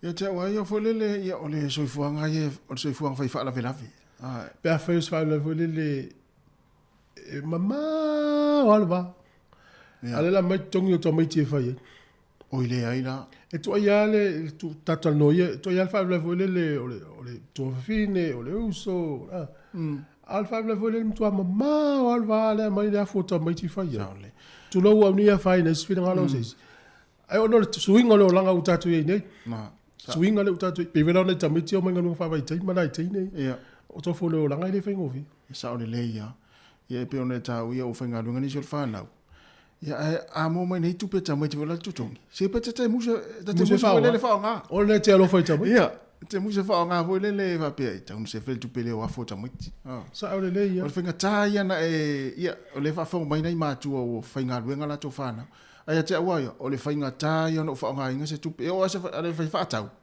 pita te muso vo le fa nga wa le lo fa ta mai ti wala so uma o fainga mai la lo la to malo si le mai fa nga va pe ia ele o se me fo le e lo fa fo ta mai el fa na o lo fa ti al fa ia me la le ta po mai Samoa mai na wa inga ninga lo fa vai tai ia la fa mai lo on sa ia wa o le sina tala le si ele isa foi foi le tala e sa foi e tulti nam ta mo ti samo e o le afu te tele i nei ngalo fa vai tei mo la tu samo so le pe ala no foi america lo to lua pa tu le ngolo to o le skeli lo to tu pe la ia la foi samo o skeli el fine pe ala america ale afu te tele tu tama lo e nei tonga apu mo me o ngalo fa vai tei so le se le anu la wa ultina le ingal ia fai ele fa mal pese fai fu mai ta a vai no le upule o le store away o te vai le upule o mana tuol te mino fenga venga tu fu o le store away o te ngata so la fo le Malaysia tunu ia si fa o le te vai atu o le malanga le va le sa mai Africa i sa te alu in Netherlands o le na sola mai el tanga ta Africa e sola e no fo mai le pa o ta aval e pa o le fo le na olala ioi e ofo tangata e ofo ina utau nu u ia le va le i Neverland ai le la fil tangata ila no pa o va o le so lo le umi le vale mana gal vale so le umi le taimi a malisi me o le ofo tangata o le tunu le o le maua lunga na le vale o le matua malulu to e mani finifilo ke sene malulu to e mani finifilo ke sene o le maua lunga le lunga le titi vona le ke sene e me fa pelen tu por tanto tu sa mo no sa mo termina te le pena ia mo tu su mali tai mo tfenga lu lu watu vale tele ia sa what ia o le pole e foule me vai ngal tatu tu mali lo muli ane tu sore o le vale le na fe tonga ia na alu le tonga le la fi pa o vale ia o lo lai fale o lo la o tauna o mi le ki o mai lo pa o vale ai le faina o mai o mau pa ia ono le mau si tamale ina mali we si tam sa ola vai o fa pena foi le tu langa le na sola ta o tana to nafi ina lu fenga malanga le mai Africa i saute ne vera o matua umi e mamao le va venga li ele ai la fi mei pa o le pa la sawa lokalo ne sawa lokalo talo fai ia o le tangata na fio ese manu ele le pulenga tau mamisa o le ola masiva ia le isi sa o to ia o fu ele o langa le tau te ni ia o matua sa o to tole sa o le ia o pese le na sa tau no tu e mani usila ia na Australia na tau tu e mtato ia lo ina lai va ia E whai ngafi. O le tau o whale ia ua sau ni tātou telefon. Ua si ia i lunga le tau o whale. O le i whale le iwa o le miliona tāla. Apa hat. Whale voi o ngā tonu le tau. Ia. Ia. O i tau te loa i ele o toi alu i lalo le tau o le olaka. A pe o whale le na lau me savlila i Canons Creek ma Waitangi Lua pe ta i ono se lau mon tupu. Ia, Waitangi Lua le whale ono se lau ono tolu afe. Ia, o Canons Creek i ono se lau i walu afe. Ia. E se wela i whale nei polu. Ai, o isi o whale ia, i le tolu tau sanga talu ai. E tolu se lau, wai, lu afe so fitu, e tolu se lau tolu se furu afe whale na iai. Oh. Ai, tu sa ono se lau mon tupa sene le usi iti ai. Pe a fua lu afe ma le tasi. Le tele au whale le vai mene i le se furu tau sanga talu ai na maua lua se lau mon tupu afe, tolu se lau mon tupu afe. Te milan nei, e le eima se whale, se ase ato e mo se whale lima se lau afe. Moi lunga o mo le tau. Ono se lau fitu se lau, maru se lau afe, iwa se lau afe. Ia a fuala ia ina ai ngala tongil mo kesi le taimi nei. To tausi ma Samoa. Ia umman fai paketi e fa pela le urungali. O na fino fai tau le tala le si urungali i o se i fo la fale. La first home ia wa fa ina fo tau ngol fale si urungali. E na uma tanga te fi fa in fale motu. Fa matu uma ino fale tu pele mo kesi. Fale tonu lo la nga wenga pe se me tu. Ia to mulu ato mo fale te le yo fale to. Ia fa te ngala lo ngali le fale ni usila. Ia. Na la ue fe ngal wenga. Ale tau si mesa moa.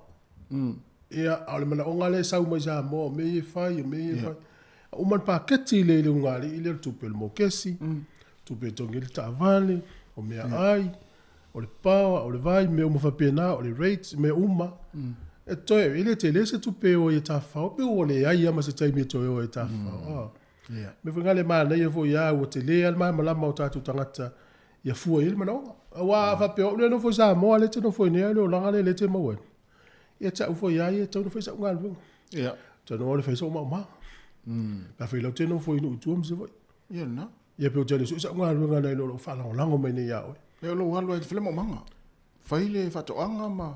Ia. Fa ve pe le se ele vai te le ve mo. Ele ya se ele ya se ai ngai se la tu fa no vai te le se le. Ah. Ia na kota e kamela ye ne ele o to. E fai ama mga ta fala wala tamia mo mga au ta fo po fala. E zelo fa sa no ato. O Cook Islands le e uia le o pisi vol fa mai ni usila. Ma naturalmente o Cook Islands ia po le atu kuki. O le atatala pe ona fai tuto mo tangata o ta fa. Ia. Au ba to na fi e po tala to na fi le fa ina mai si mo Cook Islands le fa. O va pe. Mo le ro tangata po fe asulu ia. Ia. Le wo o te mi o ta fa o Pacifica. Mau al fa mai. Mau al mu, mau al tsunami. To mau al fa. Ia. Wa le lo le tata bo fe asu le o la maftia le utatu ye ide. Yo me la le. Ya ma le ya no fo pe ni sila o fe wa. A wo fe wa. Se ya sila. Sila ni sila no fo. Te ya we malanga tu o ai loka ia da po loka i lo le fe ngata to sa. Le la to ya o ngal fa na. Na. Manuia o ngata maiti. Yo e. Ia le voila o ta maiti tu la voile le o lo fo tu la o nga ia ai e la ona fa fe voile le ya we. Ta no fa ya o nga. Ia. Ia wa fa pe o le tali le o ta mali la o le moli o le o nga ai o va ia o su yo winga pe pikia o le o li. No le il me le tu. Ia. Sa ye se o se me o tupu. Ya lo pele o le ile te no la o le te fe ai. Ah le futia lo ulu me va pe na. Ia lo tal no le fa ya o. Ala ni tata. Na no tu fo le Ai, ia na, el tanga tele fai mai ta ua pe sta fale motu e fia no foi. Ia, esi va, tanga tele tu va tu. Il fale o le tu da tu. Ia le fale apale tu ale, fatali kalo ne vai mo e foi le no foi. Ia, alo fa tu por clame mo le tabam tira ma tu ala ma futo mai inga. Io e. Fa tai mo le tapo inga, mas foi ni fale mai. Ia ta ma foi mitina no to no moto to sia yo to. Ia, o ili si fale tau si tangata matu e au kilani la fo ua lockdown. Ia. O maua foi fa mai tonu, ia pio feng tale o nei tangata e nofo tonu, o matu tua. o tata whenga luenga, i lena no fo i e o i lato a inga, mai whenga luenga sui mai sifi. Ia a fia la tagata sau tonu, ia mana wasi asi. Ia e ono a fia i mana tagata i whale tau si tagata mata. Ano fatele atu polo kala mau tau, ia anai wha whiwhianga o te tai au, to sifuru 2 minuti o na tāne o le iwa si whonga le na mua.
Whawhiawhianga wa pesa nei taimi o le tai ao, mai le sunga paunga tai longo i pule, ia o whaiva ia emanuia, ia o whaiva na e tāpua ia.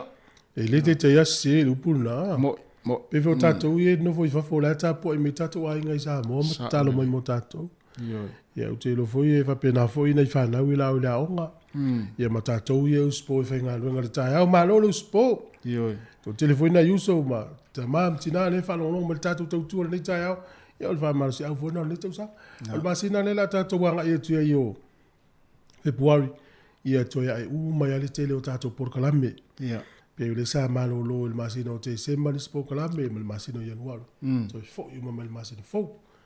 O ringa lo le por kalame ne se fulu la tan no ma le tele nga ya fa fata hele matatia. So yo CCDHP. Fa manino fo tu lang o tui pui pui fa nau. Mo. Ma na ya le automati u mo fa la tu tui. Sa. Po mo tui mo mo. Mo. O le vaenga le lo te vai atu ia na file o le to sulima ia la ofenga venga le ni sila le wa a fole le fa malo lo no. Vai fole le close contact i kanga kai sa fie fa ma. Ia a fianga yo nei tangata o la fa ia la to nga luenga. Ia ele lo ia o la tangata ia a fia le fa ma ile la te tau tuina. Oh ia. Le la wa fia nei tangata sulima ia i tar si to mo wala to nga luenga no le o no polenga no le o le tama fau le sau temi nei, le Omicron, e vavetele le special tamana. Mo. O le sivaenga e mo mia foi le failo le tunu. O le tatou ia le lan mu e le fa pe o lockdown tatou. Ia. E fa wa me uma lava e masani ai. No ofisili la na file fionga le fai pule le minsta. Pe ise fso soni le malo mo pisinisi. Ia. Awa utal no le pisinisi. Utal no la nei tangata i fio e taxi upa. O la toua ia pisinisi a la toua ia. O le lai, o le nafi foi no vai le news. O le fesili foi na fesili lau fai news i tangata ia e tala no e me tau porokiki. E le la fai mai le tali na tali mai ai. Wa tupu tele i lunga le mta upu le i le malo. Po le ase la tau talunga tau na tali mai le malo. Se aso le vai aso nei. Ia maua le subsidy. Pei le mena tato mo lockdown. Ia. Ele o iai le taimi nei se fufuanga le malo. Mo sfamni anga tau tupe mo pisinisi laite. O le mta upu tonu ana le fi falongo in vai anga le ila to upa ma la to taxi. Ia. Ia wala to mo mau te le ia so so ne subsidy le mo la to. Ai maua lo la famni anga le o mana ia. O wai le o iai se ava ele o lokale tunu e mafua ina na faina la to business. Ia. Ai falongo mai pe. E maua lona longo tfoile o tou ia no tou ai foile ma. Tou se e ba o mali. Ia. Ia na ole mena foile le ta welu tango e sel ta to pokalame. Yo e fa. Yo na matu fa manatu pe. Ia. Ole ngalo tango e sel ta to Facebook. E mai sel au Facebook. Wa ye sim ta foile le tala no to i matu se taimi ai nga. E te to mana tu al te mel watu ai e fa pesoli le na tala no mo i la oli si fonga la mo mana ya la tu tano watu to ki tu al Facebook nga sa utal no nga la oli ia ta wolo tango si ta tu Facebook ia No fa tala na fia na le tala no ata e pe te fa no e ana. ia Ma tu tu nga le vason tene. Ma la vale la. I Wellington. O le la o to tonu fenga mala ale le hotel al tala no ale i le na telefoni. O le messenger le tala no. E wala fa per telefon. Ma ia na lo size na to no 4XL. ala fe no fa fa tele E mto le tu mo tanga o ti lo mai papa lang yo sai no in ti tanga fio. ia Ya ele mama la to nga na lo tu mama la le nga na ta to sa bo tu fa person. Ma tu a tele trata le ai. ana ise vai volen na ta u fa pe te fai ai Ne. wa no o te fai ai La lo tala vai. soli tu la no le fa pe al so si tu fa le na ta no ia O te fa lo vo la fa mai. Trata le sa. Wa tala mai le fitta no tu lo mtua. oui Wa le te tau mo tu ata la trata. Au va me lo mtua. Tu va pa tele lo ti no. Wa le fa tu le li le 4XL. ia Fa tala mai le fitta no tu lo mtua na fa lo tu fa me lo mtua. Tu va pa tele lo ti no. Ya me la le mo. Vai o sim ta puta ua ia. Ya wa tanto tanto. Ole li poti mai stasio fa le inga ina no i poli lua. ia E ise urunga li ole mo mau ale urunga li Samoa. O fa lua no fai nga yo inga le urunga li. Ya na fai fo il vaso nei lai o tu o le lotu at fo ile to na i fa le inga le. O malenta mafana me ai. Na fai le la fai tionga. ia Wa fai tio le fale inga melena mo le laulu to tonu le mea. Au. Awa umo toia po na ivi to le mea. O sol. Te ro ma pe le la to toi mea ele a. Ama tua mama le. Mama uma i puto po na. Ai na fai mo fo la fai tio nga fo ya fa pe ona mo le laulu to. Ale va tu lo fa nga le laulu. Le laulu le vali le laulu tangat. Ai le mo se lo fa nga le vali laulu. Ai po laulu tina le ai. Pe o le mai tau ina fa alu on fai le ngali ile me le le poti mai ai fo le. Ele a wa ai o tau mafo ma ona le stupe to fa tau si me lo na ruon fai le fai tio. Ya o lau fa mau la vanga ya tau le ngali ile malanga yo inga le. Ya tai tai. Tau vale ai tau sa mo. Tau vale ya. E pe foi la le fa pe o fa a fai fo fa no ya nga il por kala. A un tau ma fa o fa le nga fu me ai le fa le.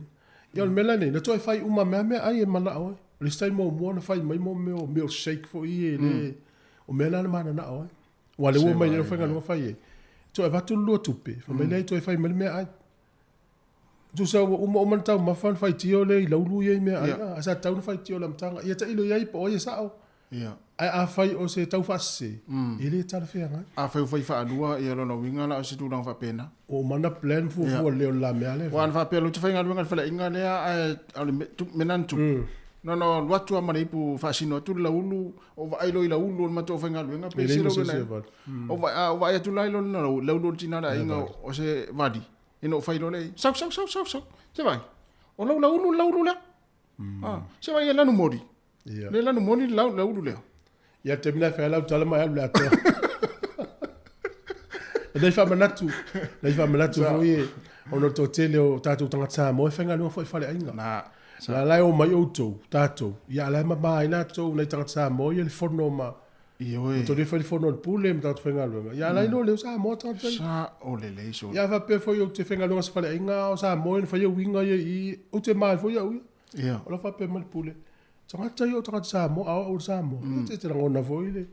E paula o me fai. O lo fa tu le pule. Vai se vai ngol ututongi. E TPS e tongi me ai lo ngali ile. Tomo vole fa ta le le ta tu no. Fa tu ya vai se ava pe le me ai lo ngali ile fast food tala. Ya ese fast food tala mai lo tongi me ai lo ngali ile. Se o nei fa manatu. Ya. Ai o se me fa fonga tala mai zamo. Ma o so ta ingam ta se sa pe afaliva.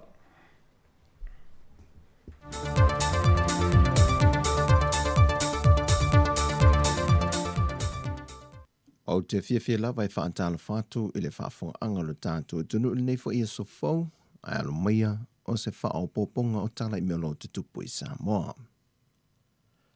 Wa whafonga lea tunu i le saunua ngā loa ia me le fionga le tamaitai pāle mia, fia mena o mi mta awha i le a fia na nafi, e le toi whao pōpo i le fitu se fulma le lua i tū la, e toi loka i le tunu o puipuinga o le whaama i al COVID-19 fulwiva. Peita ile mai tau o telefou o na nafi ma le whaatala no atu fo i tangata o le atu no usa mawhai o na maua. Na tali tangata mai le lima le a fia ngā i leono, e lumo le tele o whale o loa, mo le toi whaata wina lo sa palai o tau mawhai wha au popo, e ma le whaato a maua fo i o seleni, e whaata wai ni mea tau mawhai wha putu, mo le loka le ua iai le atu no. Ai o nisi whale o loa, na tālo le ono matatala i le mamalu le atu noo, ma whai ai loa wha atau ngā nisi sā iai. Ai o le te o le tūlai ono, whātu a lo ngoa le atu noo le saunuanga le whionga le tamaitai pāle mia, ma toi tau ma whai e le matanga ruenga o malu le malo, e tau tāo fiofi le mamalu le atu noo. Peitai, na wa ai ai fo i mani tūlanga whai ngatai le lātou ngā ruenga, ona ua le ono sa ia le mamalu le atu noo. Le fia whaatau nuina leo o ni whaatau mo a inga. Peitai o lea so ma lea so tofi, lea ua whaatulanga mai e le polo inga, watu ina mai e le whionga le tamaitai pāle mia, o le atatala i le atu nuu au o nanga tāua neolo o mo o mia, mai i le valu i le tai au nei, a nga iantu i le lua i le au auli, ma toi a matai le loka mo le atu nuu. O nanga nei o le atatala le tu mau, mo fale o loa, fale tupe, fale whata waile e le tise, fale tala vai, marketi, o company po fale tala tupe, ma pamu pensini. Ia i tu lai ono le ata tala le atu nuu, Mo le so whapea fo i le aso tofi le vai aso nei, o le a wha ma mawhaina ma wha ma alosia, le iai o le pepa tui wa mai a uma tuita i lua o le tangata, e ma whai ai o na uru whale se whale o loa, po o te tonu o se whale tumu ai tangata.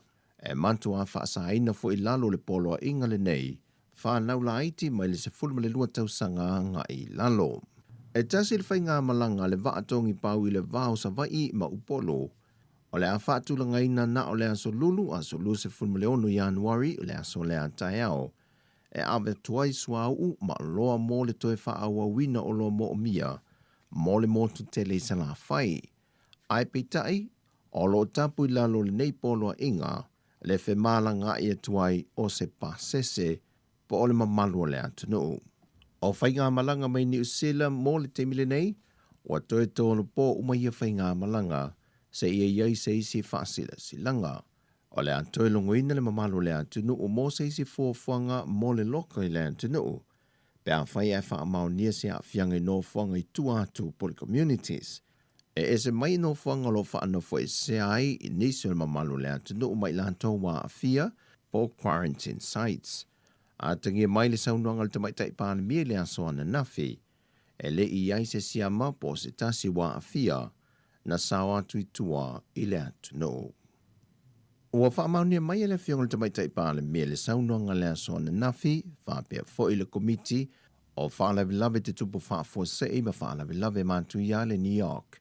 Ua whaau popo ni se to lima, ua a fie le virusi o le COVID-19 furuiva, whaau popo le to se fulma le lima sa mau o mo le pasese to fitu se fulma le tolu, le ana malanga mai Brisbane, Australia. Whaamaunia mai reporti le aso ana nafi, o le to lima le ua a fia, o i lantou ia sa ngafa ma le vava ainga o i lantou e to se fulma le lima ia, o lo whaano fo esea ma ua whaamau nie sia ki o lo tau avena le siama. Mo le te minei wa to a lua se fulu ua a fia, whaantase ma le lua se lau ma le valu le au whaingalu e ngā sa ngā lulua le malai wa alele, e le teimine taunu mai ai lea whainga malanga, o lo whaano fo esea o malawa i lantou ili no fuanga wha apitoa, mo siaki wha wau. O le tai au nei, e toi wha wau e le isi siaki, mo le au whaingaruanga e to lua se lau ma le valu. E siaki mua wa mai a mo i lantou ia, na wha maunia mai al to wha le ausa Dr. Take Naseri, o lo le lei uma, mai e le aise tasi wa wha maunia aise siama. Se i vanga na ai le to lua se folu le wa wha maunia. O le tai au nei, e toi whaia ato ai le siaki mo i lantou uma, whapea foi ma le aso tofi. O lo wha amalo sia i le temile nei, le te tafi ma mau a au, ma le wha o ngā ina leo tali fofonga, e so o se teimi e whewa i mai ai le taulanga, whapea foi ai lantou lo ngā lului au unanga mo o mia i le temile nei, e wha ta ua ma wha amalo sia le wha o ngā ina o tali fofonga, i teimi uma, wha ta se ma le tutu vāvao tangata. E le whailoa inga ale komiti o whaalawe tupu whaafosei ma whaalawe mātu iai le aso nafi na sauno ai le teitei whono a ngā whili tō mai manoshem leo. Wa a mata neu na le liu le vaenga o leo ma su enga le komiti a ngā e le mafua anga na malanga mai ai se ainga mai Australia e whaatasi mai se maliu lo lātu ainga i Samoa nei. Peita i o hai ainga wa umana whaatatia le kāpeneta. E le mawhai ai o na malanga mai se tangata e malanga mai i se maliu, se i vanga nā i nā tau tangata nu o Samoa o toi taliu mai le atu nu. O nisi vaenga na pā ia yang whili, na ia sau noa na ia le la vea fua ma ave le fua i se whaamtalanga, ai e iai nisi o malo le atu nu. O lo u mia sitiseni e lua o atu nu i whafo o New Zealand po Australia, whantasei maletusi folau Samoa. O nisi o ilantou wa maua i wha maumaunga, wa whai mo ilantou le malanga i whafo matoe fo i mai, ai o lea o lo tau tau fiofi, le ofi mai o le sia mai tutono le atu nuu, e pe ona ua iai le temile nei. O sa ili ilinga o le asu e su e ai, pe wha pe whea o na sao mai ia whainga, o ni whainga wha soli tula fono, e le o i lalo ai inga na wha ta tia mai le kāpeneta. E whaauau na whono le kāpeneta, mo se isi swinga i lea so tofi le tula e ono lea fiafi, le ua whaangata mai ai le polo inga o le loka mo le atunu po le lockdown, pe toe whaawau, pe le ai foi. Mo aso e lua ia na polo ina e tāpuni atoa i le atunu, e toa 52 i lātou na maua i wha maunga le matanga luenga o leo, na mō lia malapita ia, mō le teimi mua lo lātou leo sta ia, o tū la fono matapu ala tele mai le ono i le afiafi o le asoto nai, se ia pa ia mai le tū la ono i le asoana nafi. O le isi to lua, o lo ua mō lia ne le tai lua se lau tā lai le sala tupe, ona na maua wha alua e le o si tai lava ia inga mapolo inga, ma fautuanga na tu lalo ai le matanga luenga o malu o le malo. E se mai ai le isi to lua i wha maunga le matanga luenga, o loa mōlia nei le telepe fale mai fale o le taulanga, a o tāpunia le atunu.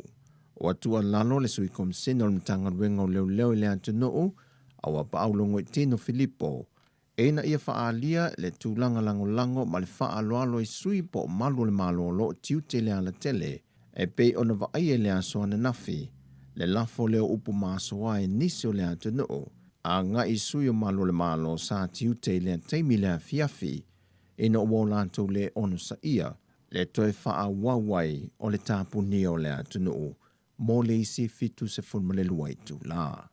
O tātou talafowia mai Samoa, man wila ni yaso, whasoi foia.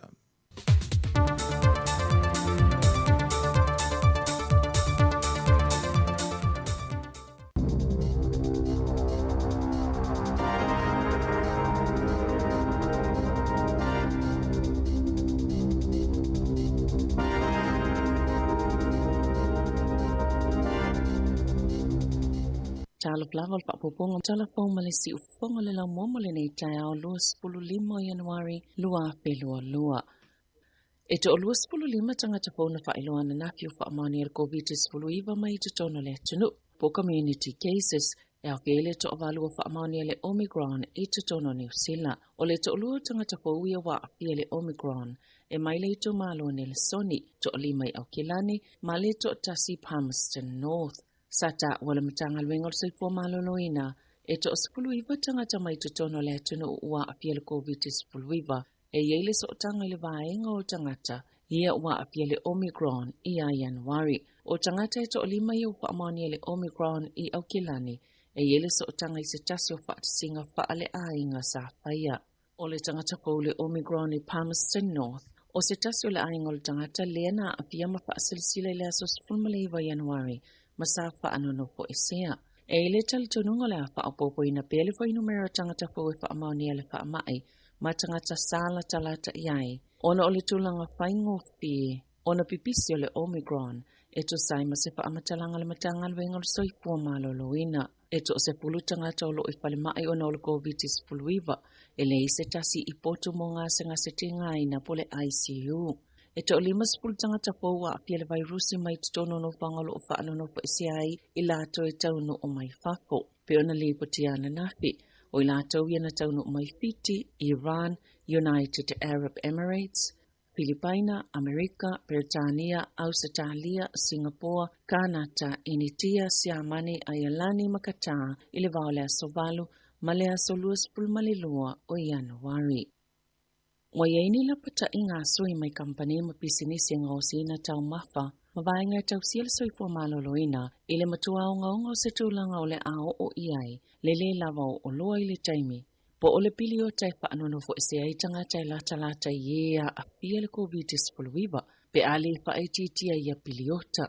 O le whainumera fo ina le malo, pe to sale ama le tolu se lau 5 wafe, leo whainga o tangata i ono whaanono fo esea, ile pepisi o le whaamai, lea ua iai. O le taimi nei, a whai e iai se tangata lata i se tasi wa fia le COVID-19. E te tauna whaano fo esea mo aso i se fulu, ai a whai o se tangata o le ainga sala talata iai. E te tauna whaano fo esea mo aso i lua se fulu malwhaa. Tusa lava pe mawatu le suenga ele o afia le COVID.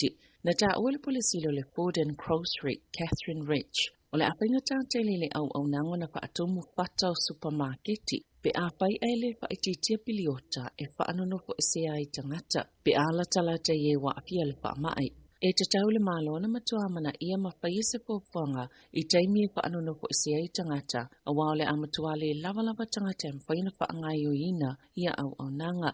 Wa mai ona whailoina ile au whaingalwenga alwhalamai au kilani. Ia no nofo sauni e whaatino isi ngalwenga maisi matafa yoi pe a whai e mo'mia ina. Nisi e whaatumuina ngalwenga au whaingalwenga I ole a awhia ini tūlanga whaapea. Olo I ele talutanunga o ato le 2.5% le au whaingalwenga I ono malolo ona o ngase po utu unga e whaanu nofo ese ai. Pe a whai e matua pipisi le Omicron.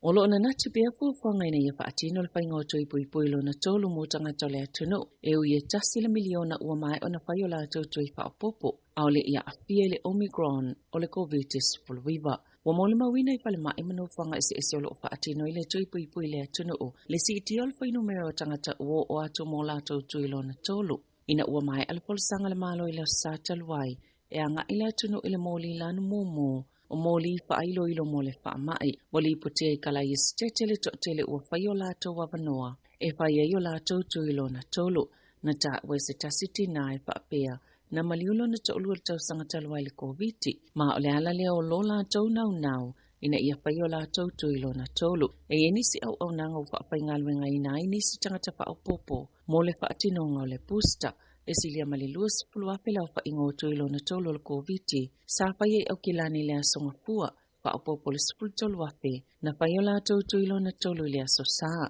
e to telefo inanga e Wellington I no fuanga, e mawaile tui pui, e uina langona le whaanono nisi ina uailo ane, na tapunia nisi o au nanga na whaia I tui pui, ona o le aso whaamana tui na Wellington e le aso ana nafi. I whaamomonga le matanga luenga o soifo maloloina e to samal tasil miliona tangata New Zealand ua mai o la tuilo na tolu pe to sale malilima 50% o tangata e anga va amole tui lo na tolu. Sa pisia o ngai tāpena a watu tu unga mole ia New Zealand moli lanu mumu o moli whailo ilo COVID-19 I taimi whaai ua somalolo au le itoe titala ina onga ilalo tu unga le moli lan mumu o tamaitia onga I vasenga po o tausanga whaanga ilunga e te tauna whaonga tali pupuni o fonga whaatasimpa ia onga mau whaingalwenga I te tono potua onga wata awenisia onga a fuile tūlanga yono I ele tūlanga pipisol pa mai e mawhaiona o atu le 5% ala tau whaia onga po o tamaitia onga I le a wai ma ole amatua te lele a venga mamafa I a onga. Sa iei po ini pōwhanga niso a onga I whaia I lunga pso ta inga whaona po ne isi vaenga wa o onga mo I lātou ua whaatonu ina whaanono po esea ai le o ngase.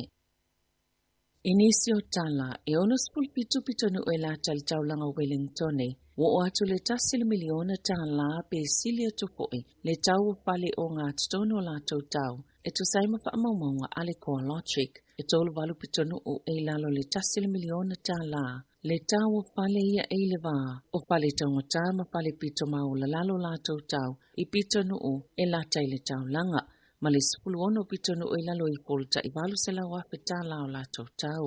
O nisi o tau whale le whaapea pito tau ngō fie e au fie wai tangirua e ono se lau ono sipulu tolu afe tala I Featherstone Wairarapa e ono se lau walu se pulu afe tala I Cannons Creek I Porirua e ono se lau iwa sipulu lua afe whase lau tala I pipitea le taulanga Wellington e pizza lau tolu sipulu lua afe ono se lau 5 sipulu tala I Otaki e pizza lau 5 sipulu walu afe pizza lau 5 sipulu tala.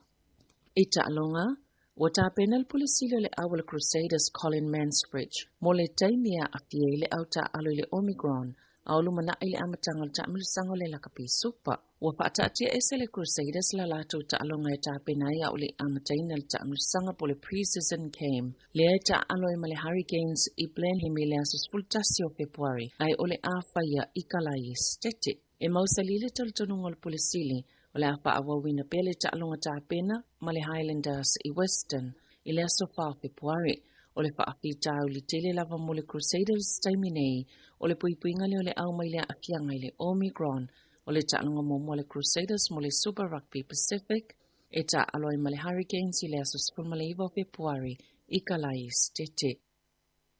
Wofoina atu e tamalaka piliki ma le Pasifika New Zealand ma Australia, leo whaingoina le Combined Nations All Star. Sala taup so soani sa ilieni tupe mo tonga e ala leile whai o sita alonga ma engelani. O leo la tau la e ina ni tongi nga whaapito e whaatawina atu. O na awe leo tupe maua mai e le whaaputunga tupe so soani mo tonga. O na o afianga mai le maunga mo ma le tsunami. O le tau sangailua whelua tasi. Na whaia ina i engelani le auto whaatasi le Combined Nations All Stars. Luas fulono i le luas fol malfa. I se sa ili ngā tupe mo mose masoe. Lea na whaamutala na taalo na o se manu angana a fielo na toa sivi a o taalo i Europa. O le atale malo engelani le isi taalonga i le masina o Iuni. Tala pauia ma le si ufonga le lau momo le ni vaenga le tae au.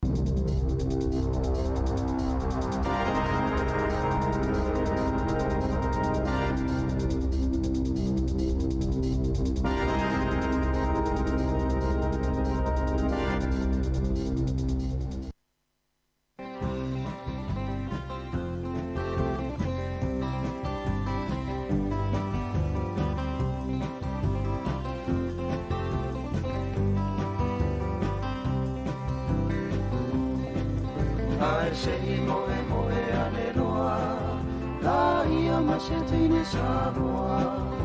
Penga wia I mai au I tūtina uma e wawai. Sila noa o le au mai moa, te sili tama po ai le ikoa. Le pese I se sewa e ngane I le atoa. Se o fulaura au ai ila, I se una te uina.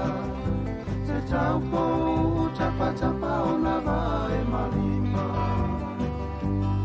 Te ai uli o se ula ma se sei, ta fiti solo pe I tau felei. Ia ngai a wha Samoa wala wiloa. Fatima pole au mai moa, me mo ole pese tu sapele ino, le au ngatonu lea, o fia nga wha Samoa.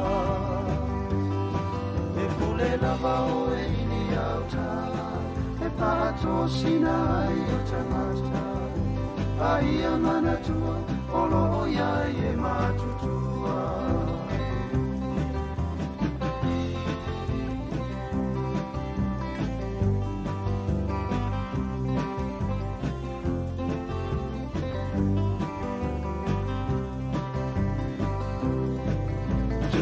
Iloa se toe a ina, tanava ai ua sautua lima.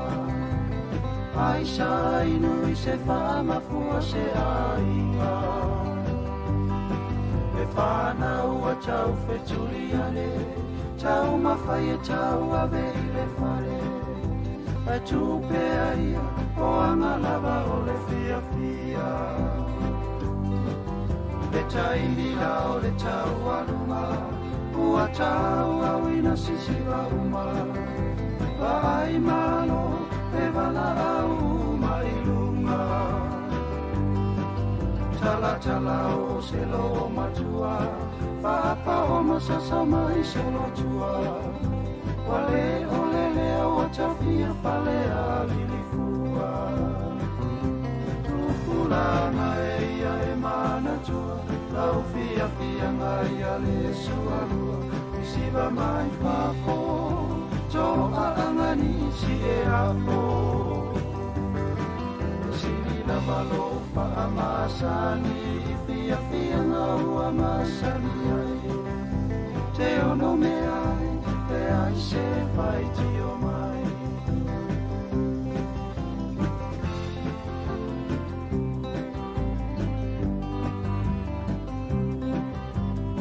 Whawhiwhenga me pese nei taimi o le tae au, ia o le pese na mai le matangi mai sa sae, ai se I moe ane loa, la I o stene Samoa.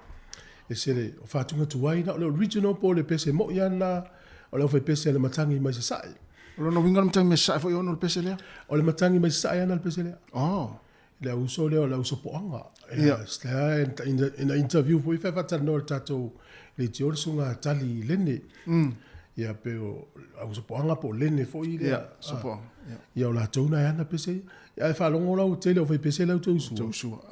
ia o le i le whatalonga la fai vinta se so wale u tele ana i loa fo i tato o whalongo no masani o wai o i lol me mafua me matang mesa Ne.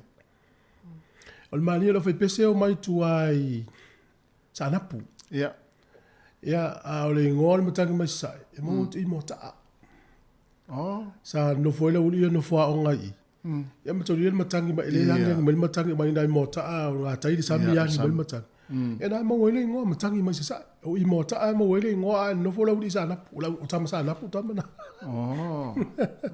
e ma li e vo ia E tasi voi lea vai pese ia sola e se le mā na i o whātunga. ia e si pese na matangi mai sa pese tuaina Corina, Ia, sa. no foi le tau a fia fifa i le ngotole la. Yo nei pese na te mara tua ia so tu e pi. Tam voi le polonga mai ana mua. Tasi nā pese mtangi me sa. Ya, na ia ina. Ia. Ya sa ola. Ya, o le si pese na le mtangi mai sa. Yo le pese love song na tu se sunga Suliveta Kurene. O Suliveta Kurene sa ye tono la vai pese mtangi mai sa. Pese le uso le vai va mai sa vai pese. Ua o falongo ile tala. Wi-Fi po. Ia. E le tata no le ava pio le sa Moses. Ia. E o falongo tala le fai po tat palmia. Sa.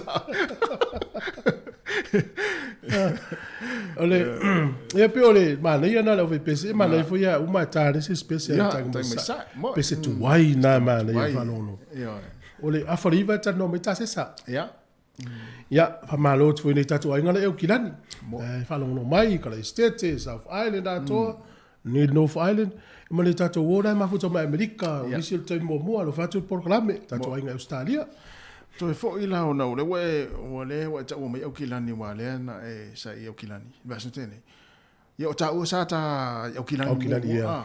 E sa suinga o kilani te mi nei le we to e watu e ta milo o kilani sa e sifo ma le ngaton. O le matua te lea. Na le winga o le taro. O le vainga mua te mau fai o kilani o wala. Tua i le lei a wala. Ana fa peo a wala ina iai le se fulu lima tau sanga talu ai le o mal te mini o iai. Ia. E tutu la ta vale le mingoi. Te leo le moto wei le lei a wala. Il taimin nei. Taimine nei. Tango fio. Tingala na pisi o ta vale. Ai alu ala ta vale a peo le moto wei a pisi alu ala ta vale le no sfulu fitu sfulu kilomita. E ana fa pela o aso ia. E lo inga lu tolu sfulu lu sfulu kilomita la lo ta vale wai. Polo kava. Ia. E lei o wala to te lei. Ia, na maula lava noa, e ile mola po ale au kilani te roa tatele i o iai.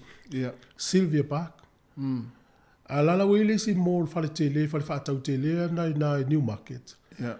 O le fale pito sili anan tele ni usila ato. E whanga fale tolu la le fale. Ia. Sole, te whai ato o le tele. E te savali. Tu sa la na ufalongo i tala tangata i Australia. Maa e tele o mori Australia. Tangata i Amerika e maa e tele la te tele sa ola isi mori Hawaii. E te alu le train isi mori to tonu. Te tele o fale. Fale la le New Market matua maa e tele. Papena fula fale le Sylvia Park. Pe fa tu sel tama fale le al mole tato i bolu.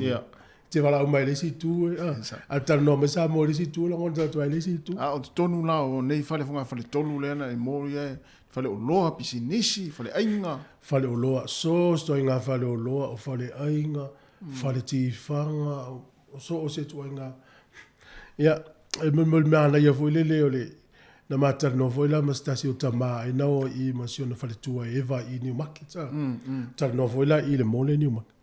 Ai la watu na fale inga le saina. Fale inga le o fale longa fale le sushi. Ia. Stala la tama watu londo fo masion fale tuai. E lau la ta wo ai la e fale. Ta milo mai la ya le me ai lungo le. Ai piki e ro me ai. Piki e me ai. Tu sala stala la tama le wano e masion fale tuai. E le halu le la piki fo le ya. La o me ai ma nei ya se o ta ma fa. E sa wala lungo tray vo ia ta milo mai. Ia. Ya, wala le lei ne la le unga le ile a o tu lunga tongi le alfata. E tu se la uri masfutana.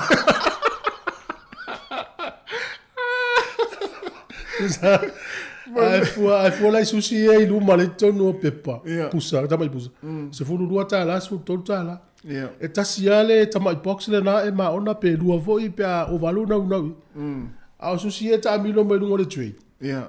Se lau lima se fulu tala na ai le ngari. Au le ala se le sona na o ina mai lu ngari ile. O le sona la. E ta ua le va ai le wa tu fa mai le menu. Ya la va ai le lungo le menu. E ya to mo meu plate la itina la piniki la me mata la mona. I ma le tau na i lunga. Ia. Tawala na fa pele la tanga piki mai le trailer me mata. Ia vai pe fia le tau.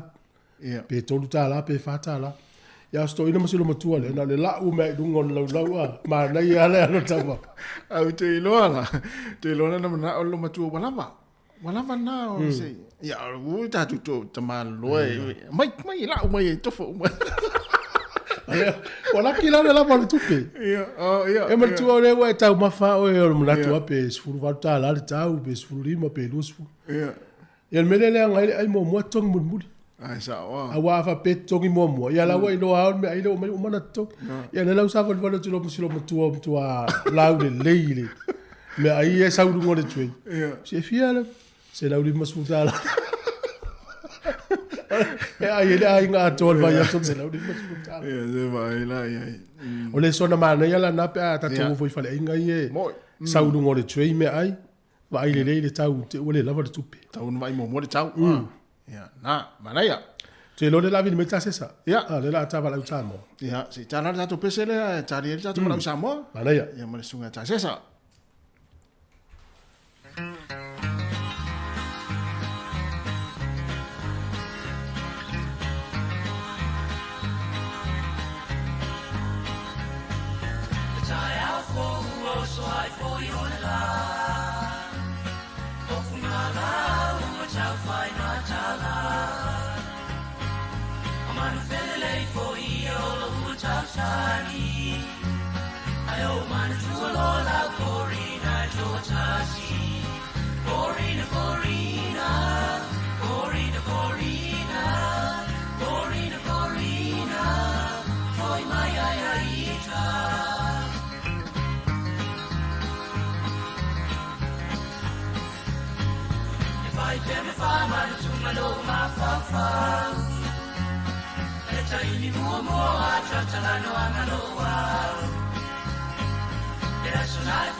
Ia, toi whao tu tātou pesel nā, ia pe amai el tātou tanonga malis, usia tā sesa mai Samoa.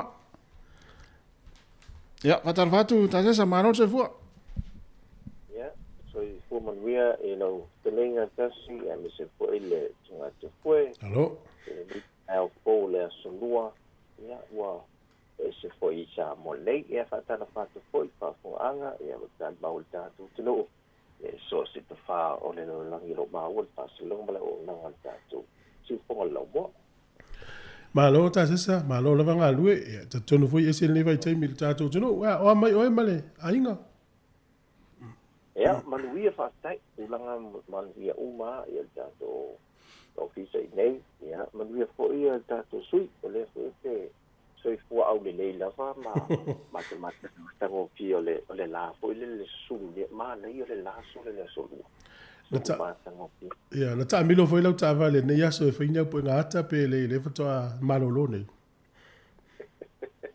He o tu tulangana le sanga e tau su e mina ia tau le se o le fa pe su e mina ta ko le a se va ainga le le ta ko tunu le tu ainga po linga le we wai fo le mele nei e fo o le ta tu tunu ia tu ainga la ngona e ma moni le mele ma fo ma loto ko le ia ai e wa o se le fo le o le ma di li wai tanga te I si pito le lo langi ko si to atu mena le wa ese tu langa ese peo I o me ma di li wai le ma wai so I mena e de si ta tu le pe fa po le ki ai ma fo mena na se fa ni aso so ti foi la e to ta mi le ko ta vale le la te bi ko le ta ko ge o na ngo mo ta le so Ole na matou whanonga tu iau telefo, ua nafi lata I le ono I le fiafi, ua linga ta avale lumo whale o loa.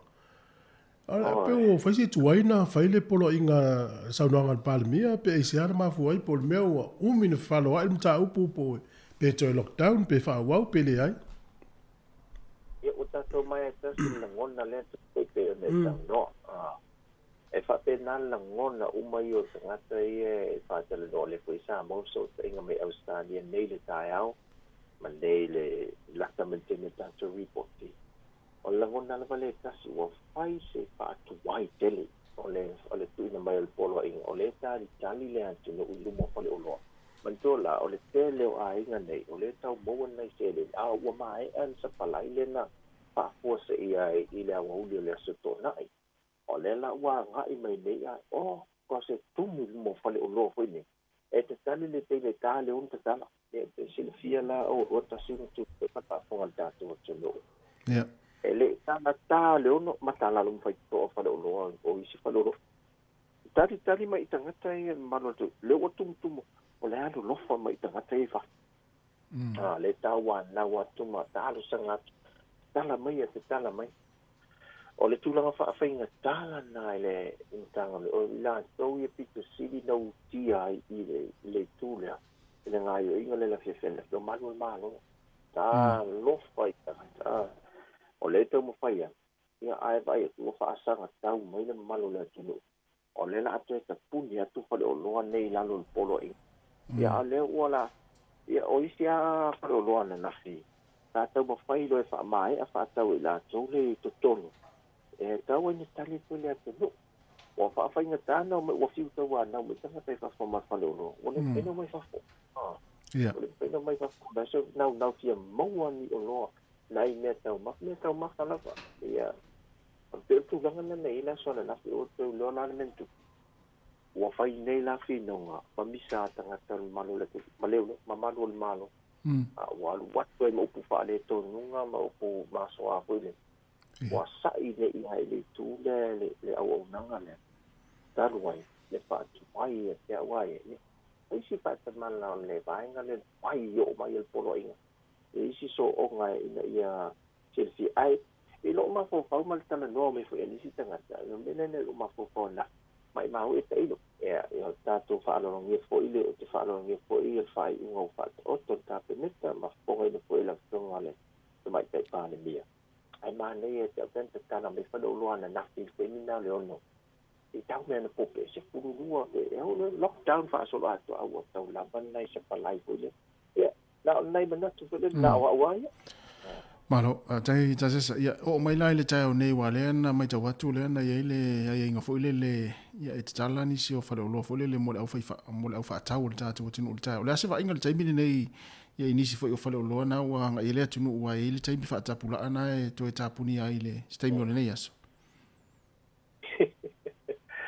tu vai pa tu ia le upuga o la so ma tu ai pa tu mu liel tau lang ai man wala o nu tu ma au wala tu ai to local saul ta vale to tu a tam pa sau do lo fi man nei le to tele to no tau langa pe tau la inga o me lo ia o ia fale o lo si a to ia o me fo o supermarket o nanga wi pio palitala vai o tuli mai I nga tau langa o le cash power ele leila ele le wila fa tau wile le electricity fa tau o la ia nei la lo fa tau fale o lo tua ia mo ai pela o le o o fale tala vai o nanga fa pena ia le tu le tasi mai lan tau lang pelo ele ia se fi sa tu tong se pidi vai me te mi wala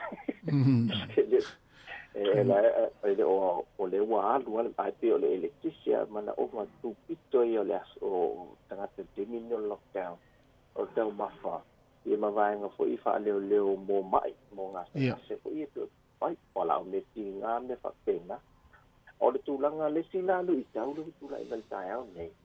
O fi nau ngā fo iwa toi whai nei al malo le malo. Mantua la o le le ma whai nei uru whale tonu se whale o lo puse supermarket i tumutuma tangata e au no ma le whaalia le o lo pepa tui. O mai ale lei o tui e ta i lua. Oisi. E mantua la a whailo pepa tui, la whailo tui mo i nei ai e te le lo i ante o tau. E matu leo lo pepa tui te se suma o e te toi fo i me man pepa tui le na. E te whai le tūlo na lua na stamp lem wha mawina o mai. O le te la la o mai. O leo mai tai tasi tui o mlai mau nua te patui. O le nau sai ifi nau e lumo le whale o loa koe le. Pi nau me le tui le tasi. E o e tōna whai whaatau. So e whai e tāi o le mea. Whai e tāna le o so le. E le maua se to o aso ne te tau na maua level o sai mani. Ma lan te whale o tātou tenu.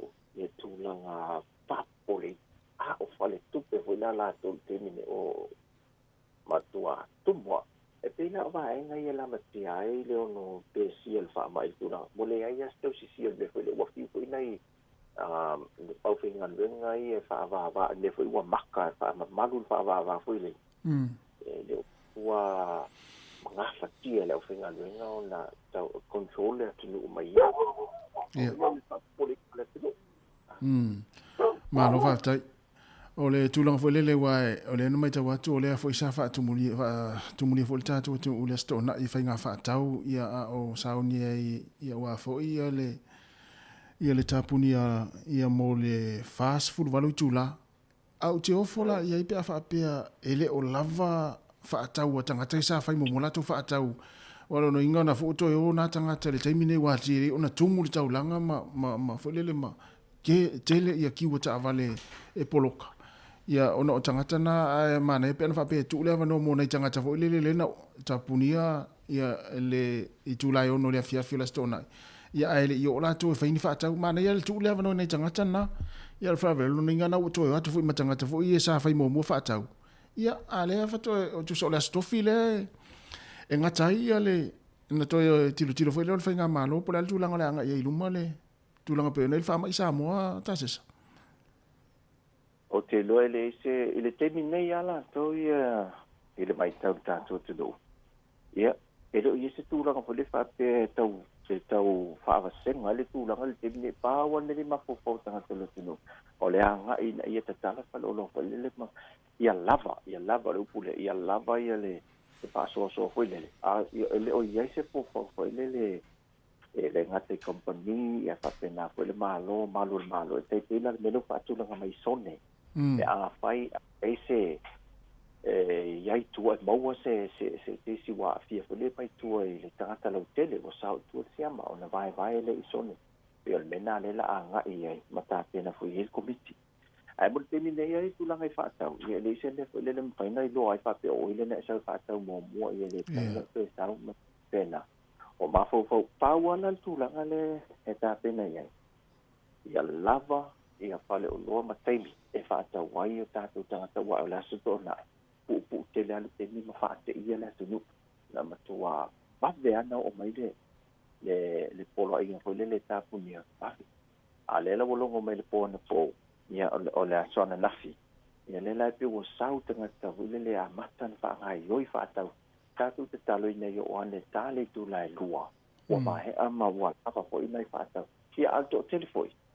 Ele whaate o mai tele ma whaatau. Na o se mea maua le se lini lai ule lima. E leo anata o mai e maua o mai whaate ta ilo pe e laki ni to tele ai. Ia ai o se lua se lau tā la se tupe ule ao. Sa pe se whaatau. Pe se lima se puru tā la tupe muna. E ni ono se tā la se lau tā la. Ya antang te pa selau tala te ni eta se alau ato uma selau tala Malo te tengi se kama ya esa oi ia e talo sia ele o filo atu foi mala au tava fa foi no ti ia mal fa tu mo vale fu o kiwa ta vale ia e talo sia ia tale lua wa mai mai tau atu ia ta mai tau atu i lunga o ka i kiwa ta vale e lo no winga tale lua o le i o le si lu male le me fa fa tau o le mena o le tulanga moni ana ile so e tale lu ele tai tai e to o le so o le mela vai tasi le vai ile so ai ai ba o me te talo ia awan e tula i me mal tulanga le sa we mal so tula fo no me tum pa te wa tulanga na le ai e o mai e fo i mai lan so le alo lo fo ile o le fi o le ia so me au hai atu ma le sil tu le ia mama fa o po se ma ya se fo ile le wa o le ai le atu tu fe ia tulanga pen ia nei vai ka ta o ia mo te ni si le ta to no e mata i tu mana tu le atu tu pe vai nga fa pena mau le o so le to sai le ngola tu pe tua official atu tu pe na to ia wala fa mo nga le ia fa pena po fa ta wa man tu e po le au le no fo le la o tu fa ta lu ma ke ta vale o wala o tu le ta vale ia tu ele o toia o ngā to inga wherua e fulele male amale atu tupe e tu mai o le tau au e tu atu i ele tupe fulele whaala la fulele wa e le iloa le se il tangata ia o le alas tūlanga le teimi nei tasa sai se ele o toi mo se vainga fulele mai le mtanga luenga toi fu malolo ina ia mai se fo ni fautuanga fulele mai le vainga le komiti o whaala whafosei e pe tu langa ina fa ta o me le sona na si tasi ia ma le fa nga po le tanto tu lo man ni don for si va nga ia o ta ia o fa to a ta lai le malanga fa to pol malanga tu pa le tanto va ia ile va so va i ma i mul fa no ma lo longa e ave na fa pito mo le uto pensini ma le suau ia o vaenga o loa e sa pala ye sa la fai a to ala e asolu malanga fa pitona le la fai malanga iva e la ula me ye sa pala ye mo te mantua ola le talu mai la so to nai o mai aso to nai na po lokai va a ile va o salolonga ma mo di fanua aso to nai aso sa aso fua na nafia so lua ne e de yo onisi sa pala yo to ma fai sa vai ale foi la e ta fia lava ele fai malanga se si le va mo tu lua olo no winga la o le ta tali mai ta to mo tu tele sa la fai le sa palai la le wat o wa ele ma fai na no pela to le va te lele o la wa sioki le sa palai ta ma fai sa vai wa ele fa pe loka nei upo ai le loka sa va e lockdown male tu ato au fie ma se tato mo tu se vai ia per tu langa na honai vaenga ia tu mau pel tato tu male fa malo sia fo ilo no foi moto malawa e tali mawai se mata i tu o le mele te talo tato tu awa ne iliki itua le siama au ne iliki itua sia ia a fu tu ia le mele ia na wola no mu o to lan mu mai au kilani ia o i mele pone ia le longo mai nei ana nafi malu se fulu ma tupu wafe tangata o mo ala ya wal mali yula to ia na le pauna o numero na fa ma wina fo ile le i telo numero la le fa ma win na silia lata le afe tangata cases on le fa se la wafe ia cases on nafi a mele pone ala to tu mai la ta o te no pi tu langa na le fa tala il ma fo ta tu tangata hoile le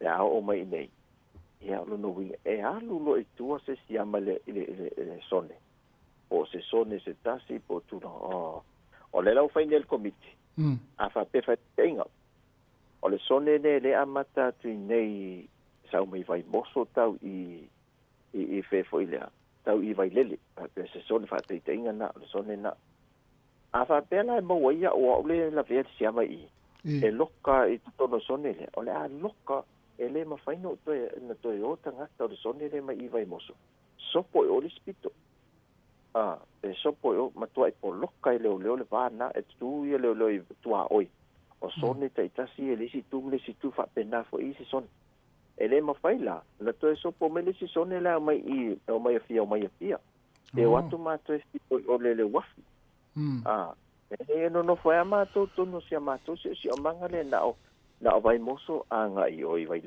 vai lele mai vai moso fe wa I o taulanga mo ni to pawana o fale o lo fo itu tonu I pawana me fa tangan fa ta wai a fuala I e benefiti na o e to telen benefiti to inga si o mangale male sone le la ve mal taulanga wa fole ye mo fale si o lo si ato sa ia wa lucky nei nei tato fale o loa ia nei company Frankies o le le alu ga le pito le fama Joe o la asa pala ia la si sone pito tanu malala o la we ia le si fale o loa supermarket tere na Frankie o tolanga na la ia ai atu watu o le motu sa o tato va avo I mai fa wala o loa ai tato tal o talu mo Samoa le temi o lona winga ta se salo fam talanga o le peona ta ua o le tumalo a mo wai le ke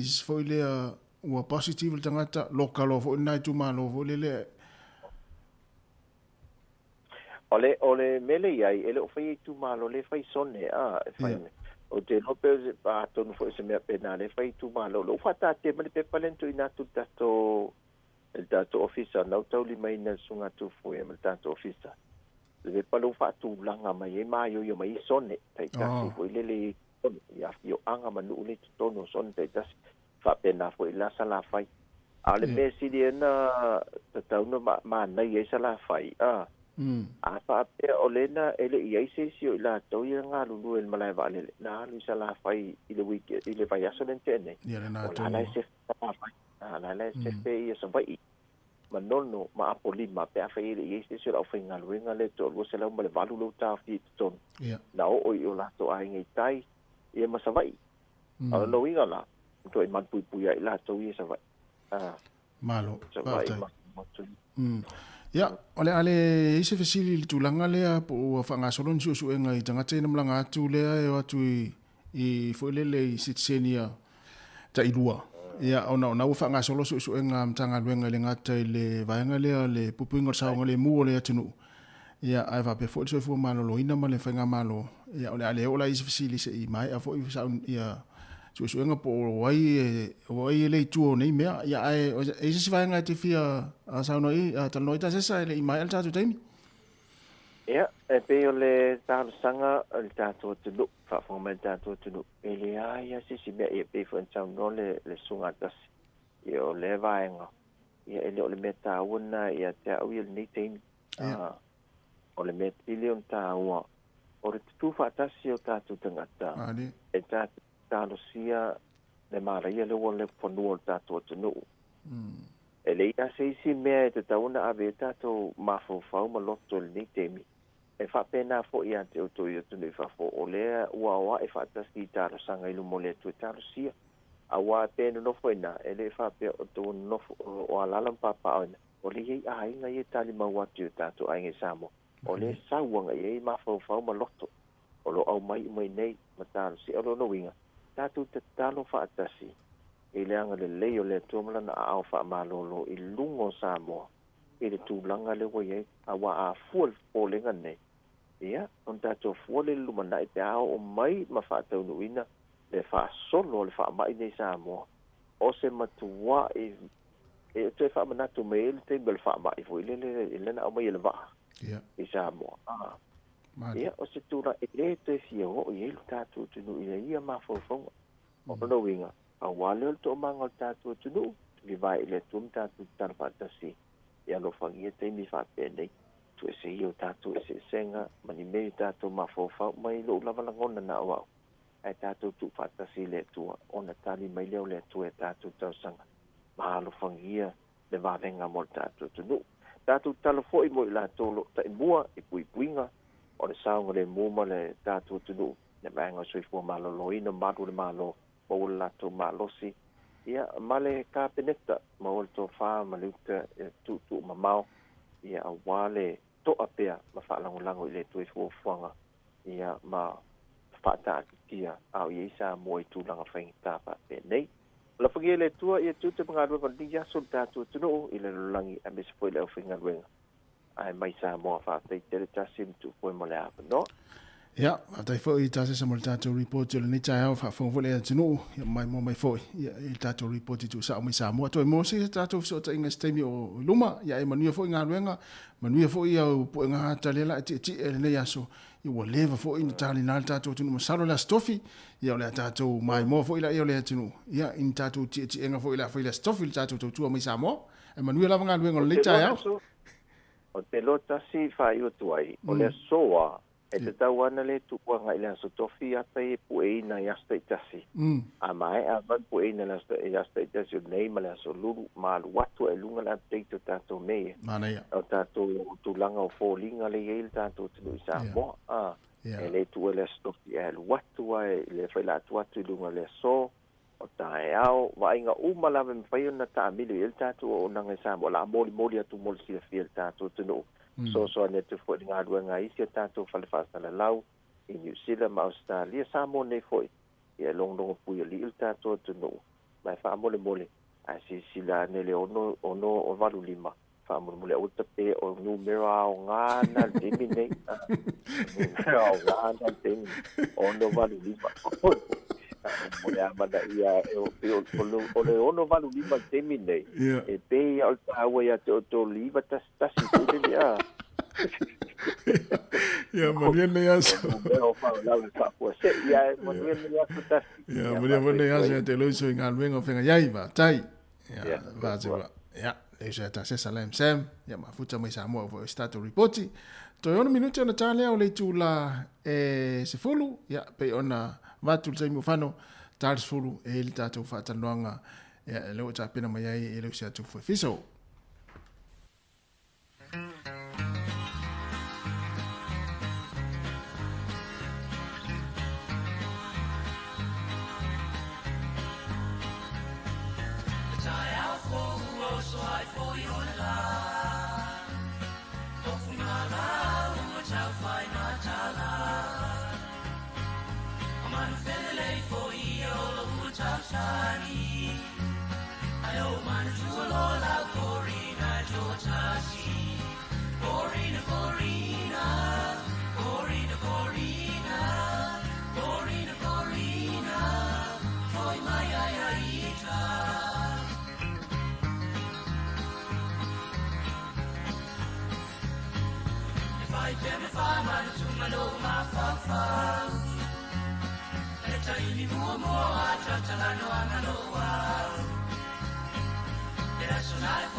Ia o te fia le fo ni tai au e whai roa tu leu maula va noa e tan noa i le sunga fo ia hele a whalifata hele matatia e ma le sunga fo ia Alfred Sohakai. O la ua i o sui o le CCDHP ia o lo o ngā lulu e puno ai fo ni taimi e wafo i le ngā luenga fita o le halo tu fo ia la tu fo i tautua ia le mele o tu fata alo fatu ai la u fitalenga whalifata ia me se fo i malo le malo pito Alfred malo so i fua. Lita yao whafonga na whai Samoa i ana tūranga whakarupe ia o mai whai nei whasara launga se whatatanonga ma tātou ofisa i le CCDHP ia ma le tātou Hutt Valley Office ia e wato i whai ni whamaumaunga ia me se whai tātou whatatanonga ia tu sai whai ma ngā luenga whaatino tātou ofisa le nei whai tausanga wa matalia ma losu i whai manuia i lo sunga ia tu fue ia me si fue malo tatu ofenga luenga i tatu office i le Samoa Capital Radio le nei tai au ano si fo manuia ano si fo hele pe fata me si fo sunga Alfred pe le o maulunga te le leo le lua te ua le langona tu le tu no ia va ma le la tatu tal no ai malo le Alfred, good morning, how are you? Morning, Marolele. Good, thank you. How's the family back home? Oh, they're good. I think we're all very happy. Communication is starting to get through, and I've just heard from mum and dad. They're fine. Thankfully, tap water is not affected, and they've got enough food. So yeah, all good. Oh, that's good news for all of us, because we have some callers from around Wellington that they need to they want to contribute, but maybe later on we'll give the account to them for all Pacific Islanders. We all help each other. But for today, I know you have stats in front of you, but for fata mana for fatu lo fatala ngai te amatalia mai po le alfa so longa tata pokalame e ona tu atu ele ya Alfred for ya mai na ifa mo na mo se fia tatu tulu o le fa tai tele na wa tu foi ma lo se fo mangi e tatu to fa fo le ni tai au masalo e lo po se lilo I ta penanga tatu ofisa e tu sai fo I male matato fa ma le tato ngā wenga o tamu whai tato ofisa e whaatino le nei tau sanga o le wha moe ato lava ia po o le wha mamafa fo le tato ofisa ia o le toe avelo tato tui wha popo po tato booster ia I tato tangata matua ia po e fo I wa mai au na whaatino lea le lato lua tui ia au mana mia si tui wha popo e wha malosi a tili ai fo I le tato vaccine ia o tangata na lewa ave wha mamafa ia a mese la le tato sfutasi ananga I lalo I lima tausanga o le wha moe la le tato ofisa o lewa amatau na I le tato e tāpena ia po o ave fo le tato support ia po le tato sosoani masani na ave fo I tato paanga o tato ngā lua I purua ia mese fo le Hutt Valley ia mo Wellington nei e whaatino le ni o nganga o nisi au o nanga po nisi fo I areas po o ni nuu po o ni areas o whenga tau na o iele tu ia o nana o le atau au tilo fo le tatou ofisa e whaatino ni tatou pop-ups e tau whai supplement pe sosoani fo I le tui ina ia maua o mai tatou ia e nei fo au nanga tāua e le o se lilo o le Omicron ia o le o tono o New Zealand temi nei o le Omicron ia e o toi fo ia se tala noanga Alfred ia tasi lea ia o le variant po se swinga mai tono fo ia o le tātou COVID ia e pisi mo fi e nofo fo tono tino mo se temi umi atu so o le wha moe le iai a lava le tātou tāpenanga ia pe lava fo le tātou tui ia tale tonu le nganga e malu puipuia fo i o tātou tangata o le wha moe la le tātou ofisa ia o sifianga tele fo ia mai le nātau sanga o mawai ia o le sa au sia tātou le iwa spu pasene o tātou tui e lua mo tātou tangata I ni Wellington o le wha moe la le iai ia tātou ho atu se tūranga e au sia whaatasi le neinu mero ma tātou halonga whanau o I lima I le se fulutasi ia tausanga ina ia e fo ile a onga ia wa puipuia I lātou ia mamwhai ona malu puipuia o lātou soifua ia e mai se ia maola maloloina o le whaamoemoe la le tātou ofisa ia o lo awanoa ia tātou paanga māsani o tātou parks o le Pacific Porurua Union o lo awanoa ina o lo awanoa fo le tātou Litany Place i lalo in main area i lalo i Porurua mai se ia le tātou ofisa fo i le Pacific Health Plus i le Cage e whaingofia ai o na mailo ainga ia sa vali sa o toi tonu whaatino le tuinga e le mana o mia fo i se tātou appointment. O whaapena fo i o nā wanoa i si tātou o nanga whaapea i tonu fo i o le tātou ofisa le Pacific Health Services i Hutt Valley. I le awhionga i ana nai mana whinga luenga i o lo maua i fo i le ni o nanga i whaina whaatino i o tātou tuinga. Ia e whaapena fo i e o i tātou whanetala vai. O mo whatuna tui e fo i o tātou tangata i pharmacies.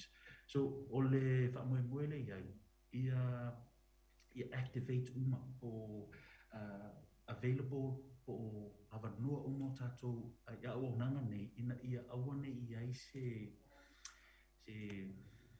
popuni po se whainga tā ho i leo na access le nei au nanga tāua. So ia mawhai e tātou services, ia tātou whanamai, ia mai se o tātou PHOs, e mai se fo i o tātou pharmacies, kona whaatino le ni o nanga e unua ma se whaingatā. Ia sa wawali atua tātou tangata Pasifika, na whaatino le ni o nanga o whaamoe la lea. Ia mawhai e tātou PHP o na support e lango fo i ia tātou ofisa nei, ia whaingofia le ninga luenga. O le taimi nei, o la lafo atu ia Alfred Suakai, ia o le tātou lead lea, o le tangata leo lo patino tonu ia le tātou ngaluenga mo tātou Pasifika, ia o se tamali i tonga fo i ua lava rona to mai, ia ma ua fo ina sila fia lana ia ngaluenga tā ua mo tātou tangata Pasifika, i na fo i tausanga atoa.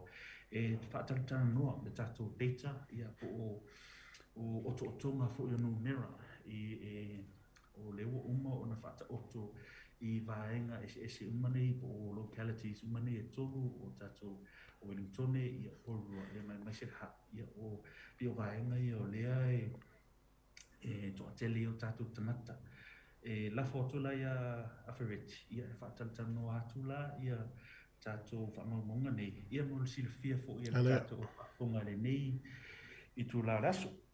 If you just talk about those data, just take us through in terms of, I've just spoken overall in terms of our plans and that, but just touch on that. So, hi everyone. So just with regards to the vaccination rates, as you would know, last year it was 12 and up, the age. Now we've included our 5 to 11-year-old, that's our new population, target population now that are eligible. So at the moment we are 84% first dose and 80.2% second dose. So that's factoring in the new population. But also for our 5 to 11-year-olds, we have 12% vaccination rates at the moment. So 523 children have come through for their vaccination already and currently awaiting their second dose, which will be 8 weeks from their first dose. So those are good, but I think we just want to urge everyone that are eligible for a booster. So to get their boosters now, those that it's been 4 months since their second dose. So our booster vaccination rates, we are standing at 45.9%. So that means that out of the 10,400 people that are eligible, 4,700 have come through, and now we're just waiting. There's about 5,600 Pacific people out there who are due for their booster shots now, and this is a main focus for us. It's a sense of urgency in preparing for Omicron and just keeping up our immunity. We are pleading that these people come through. Our people get their booster shot. So again, there's about 5,600 Pacific people within the Wellington region who are due for their boosters, who's been 4 months since their second dose. We urge you, please come through and get your vaccination or your booster vaccination. Thank you. Peo whātātanga tō lava nā o le tātou whamaumaunga, le tātou ofisa. O lo o peo na saunoa toi fwoi a Ferretti. O le numera leo le tātou tangata Pasifika o leo wa tiu po o te taunio na whaatino lātou boosters. Ia o le e ova ma le sfuafe tangata. Mana miana tala au fo I tasi fo o nanga be ona tato fa ilo atu se taimi wa te e fa tino le nei tuinga o tangata o le o mai ona fa tino la to boosters e fa fe fitu se lau ma le valus ful ma le lua o tangata o lo o te tau ona fa tino la to tui e le tala au te fa tino e lima fe ono se lau ma le tolus ful ma le ono e se numera maulunga lea. So, o le whamoemoele ia malu pui o tātou tangata. Ia a maua le a whapeo naua e loa o lewa mae anau whamasina. Ia wa talo na umalo tui muli lo tui lunga lua. Ia wanga wa nei oe whaatino lea nei tuinga. So, I think the whole approach for the DHB is to ensure that a lot of our people are cared at the moment. And I think o le tasi lea vaenga o ngau i tātou ofisa ina ia whai ima tātou boosters. I fo ia o na wha I loa mai fo I tātou teitai I le whionga tamaita I pale mia. Ia a ua diu loa po o te tau na whaatino le ninga lunga. Le nei tuinga ia ona I tau fia ia le tātou tangata ia na ia o I tātou whale po tātou whale mai o lewa mai o na whaeloa atu ina ia whaatino ele ni au nanga. O le policy po o se whateita inga o lo tamu whaile tātou ofisa le DHB e whaatino ia aua na turn away ina pe aua fo ina I le liu ina e se au nanga nei ia tātou tangata Pasifika. Mo au nanga uma nei o loo iai ia le tualalo o le nganuenga le tātou DHB o loo ave I o tātou I whalemai po tātou PHOs nei ina ia aua nei I turn away ina pe liu ese ina o tātou tangata. Pe whapesa vali atu e tonu e whai o lato tu e au noa ma se booking. O le whamoemoele I o masani tātou tangata. O lai alwa koe whakau kano ia e lako e ama lako e awhare booster. Mole. Inga lea o lea e alwa fo ili mafo fo tātou ofisa. E whape ngā habits o tātou tangata. O lea e mana malama I tātou ofisa. So ia available be ia whasafua le nei o nanga e o noa ma se barrier. Ina ia mawhai ei o na whaatino le nei o na mawhai. Ia wale la tunga le misi lo ma lea wano. Ia to atu e saupo I lewa ia sopo le vai aso na tua atu pe atau. Ka mo se vanua ia peo se tato whaatata atu lea tu fuere nei tai au. Tai, a whata ma se sunga au whapeo le, o le vaenga leo te whisilingi a nei whanau ia I lalo I fo le wei le sfutasi a le lima tau sanga le ua alu le tui te mine. O lo iai fo I to tono al porkalame le tau te o umalava I no fohanga ia na dua tōna ula wina I whai tu I au noma le appointment o le sao lea. Yes, o le whamoe moile na tu fue, so everyone that's booked po tangata ho ia lewa a whapeo lewa ngā waa o ia mese whana witi a whapeo lewa ngā waa o whailo tui e mwhaiona e tala awa tu fo I tato I areas ia lewa umantua lau watu o Whitney Place o Parks ia po I fo le Pacific Health Plus I Cannons Creek e whaatino lea o nanga o loo awa noa fo I tato pharmacies po fea se local pharmacy o mo tele o tātou pharmacies po o lau oe lava fo mai. If you have your own GP e mwhai ona whaatino e fo I nāre o nanga o le tele lava o tātou GPs po tātou fo mai fo ia private o le ua uma o na watu e fo I whaatanganga le tātou fo mai po le tātou DHP e whaatino le ni o unanga so e le tatau na I ai se barrier fo I le po se me whawhangatai Te. le tūnanga. Afa pela le ua whamasina o le tui lona lua. Wanga wa anol tangata le pusta. Yes, ia o le alawa. O le aso muli a lo po le masina fo le nā muli na whaatino lo tui lona lua. Ia waianga wa aloa wha masinga tano na mai o na whailo tui lona lua. Waianga wa ailo e whailo pusta. Alfred, some of our people might wait for another festival to go to the booster. Can you encourage them now? Any plan in the future this year for that? For any what you call festival like the ones we did before last year? Yep, we are planning some festivals, but we also want to highlight some of our Pacific providers who have been helping us. And so it'll be a mix of not purely just festivals, but we will be having Pacific vaccination events with some of our providers just to sort of highlight to our people that they are here and they serve our communities. And in the long run, it's all about this. It is a little bit more than just COVID. It is about encouraging health engagement within for our people with the health sector.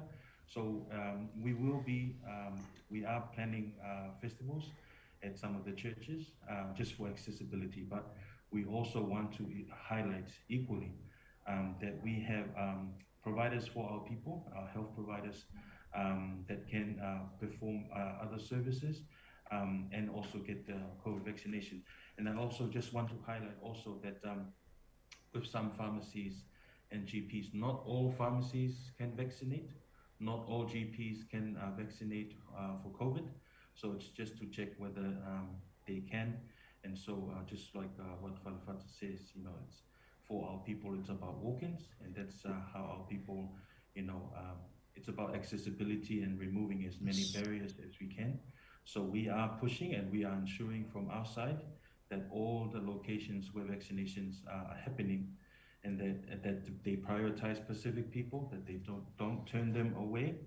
And if there's no other way to accommodate, book them immediately for the next day for their vaccination. So they cannot completely turn anyone away without any further assistance. So that's what we are working to ensure for our people across Wellington. Okay. What's more mele? Ole pe ole ata len fa ta fo e aferiti.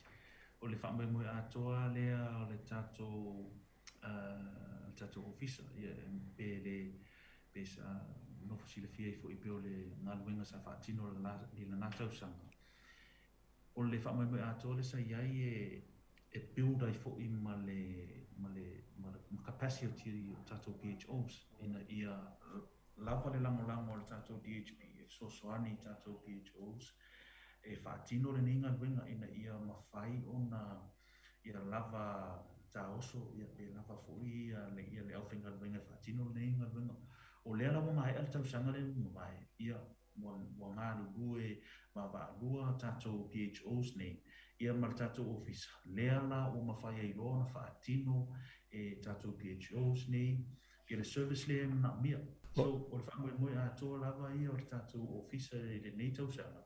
Tau mo whai supplement pe watu se whaapoko fo ele ia. Mo areas o o mātou mai tau atu lava. O lo o whenga tā o na pele o tatou tangate whatino. Ia le lato booster, ia mai se fo ia nei whanau o lewa tiu. So o le whamoe lewa o mova toa le tatou officer. Ia maua le ni au nanga iso se vaenga o Wellington ai o le whamoe la leo o move na ia lava ta oso tatou officer nei i Wellington nei e whaatino ni au nanga e au no ma le whaunga o tatou festivals ai ai atu lava le tatou officer o lo whengatau na whaatino na ninga ia o tamu whailo e whaisisi au ala e a fo e sosoani ai a patu tātou tangata e whaatino ni service. So o le atana lea o le alawa iei a mātou fuafuanga mo fuafuanga mau mo le nei tausanga ia au tilo tātou fisa i nei mwain whaatino ni o nanga mo tātou tangata.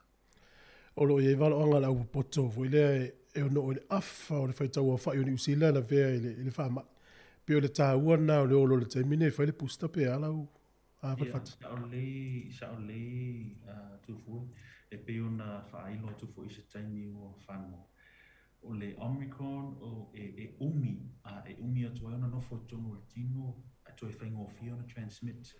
So o lea o sao mai tono o New Zealand mai e wha moe fo ia e pe ona e sau noa ia o waloanga ia po o se ai mamao fo i lea a te leo tātou tangata o le made safe ia po tangata fo i o rosa ia le variant le nei ia e ono o atu se tūranga whaapea. So o le tātou ia ngā ruenga ia tātou manu pui ia tū ngau pia tātou ia whaatino le tātou pui. So a diulo booster ia su e whaatino lo tui i vaenga ia o le a whailo atu fo ia mala a share atu fo i tātou le tio ina ia i loa e tātou tangata o areas ia whaiona e sua e whaatino tātou pui. Alfred, what message do you want to deliver to the parents if they want to take their kids for the first dose? What do they need to take with them? I think consent is probably a key thing. So at the moment, as long as a parent or guardian is accompanying the child, which is 5 to 11, that's basically the requirement. Is they need to give consent when being asked at the vaccination clinic. There's no paperwork, there's no documentation or anything needed, as long as the child is showing up with a parent or guardian, as I mentioned. That's clearly the thing. And basically, as I mentioned before, there are places. Health Point is basically a good tool to help identify locations of vaccination. So yeah, I think that's the main message. Get your children vaccinated is very effective, and it's our best weapon against severely getting sick from COVID-19. What about other parents can't take their kids because of work and the uncle or the auntie? Do you need a letter from the parents? No, so that's not a requirement. As I said, parents or guardians. So if your uncle's taking it, that's clearly that's fine. And there's no written consent needed. However, I know that this has been used in some school settings where your children are vaccinated within school premises without the parents being there. That consent methodology is used, but not with the COVID vaccination. No written consent is required. Ro iei tufue o iei tātou forms ia po whaatangana fo ie o consent ia pe o le e sau noa tua ia fereti o lo o hawa noa I te tonu I PHOs umai o whale o lo whaatino mai tu inga nei lo ua whaino atu o lo iei uma forms ia iei le consent fo ile po o ai tangata matua o lo tala awa tu e patu ia le alu nei ia po tamaititini whaile tui e tusi ai fo ile tusi ai lo ingoa ma lau numera ia ona e saini ai lola ia e vela le ma consent fo ila ia e whaasino e ave tangata le whaasino ilu tu e le ma whaina whaile tui o le tamaititi e awatu o ngā mai ia. So you need an adult e atu whaatasi e ona o le legal legality po le tātou e whamoe ngā tole I o na mawhai o na watu consent ta tāta matua e whaatino le tui lea. So I guess o le si pe o le mea na whai roto Alfred o le ua maua fo I tamaiti le COVID. O le tasi lea whamamaunga o le ua iloa ma ua o iei whamamaunga le tātou MedSafe o ua maua I fo I arum whanau nei New Zealand. So ia whaatino le tātou ngaruenga. Ia ave ia whanau e whaile tui. E le aima se mo le tui nei, ma le tui meisela, ma tui o māsani I tātou whanau o na whaatino I tausanga ua. So o le tātou ia tu o lalo tātou ofisa, ia whātino tu i ia mole pupu i tātou whanau. Malo fa fo mai matua ya amsta to va ita maiti ya ave tato fa na we fa ia tu ile me se tamiti e lima tau sanga su tas tau sanga la le umi le va tu mo mo tu e lua mo tamiti E alua i le tātou tonu foi vai as ia tolu foi vai aso pe ona whaatino ai le tātou tui mo tāta matua. I lalo fo i o le sosuenga lo tamo whai le tātou MedSafe. E le o lea e tū mau lava i alum whanau i le sfutasi ana i lalo le 5 tausanga. Just for the 2 doses now. E le o iai se sosuenga e whaamau sali ai, whaamau sali nai o mana o mia ia se tu i whaopopo po se booster mo whanau i te mini. But for us, it's always good to be prepared.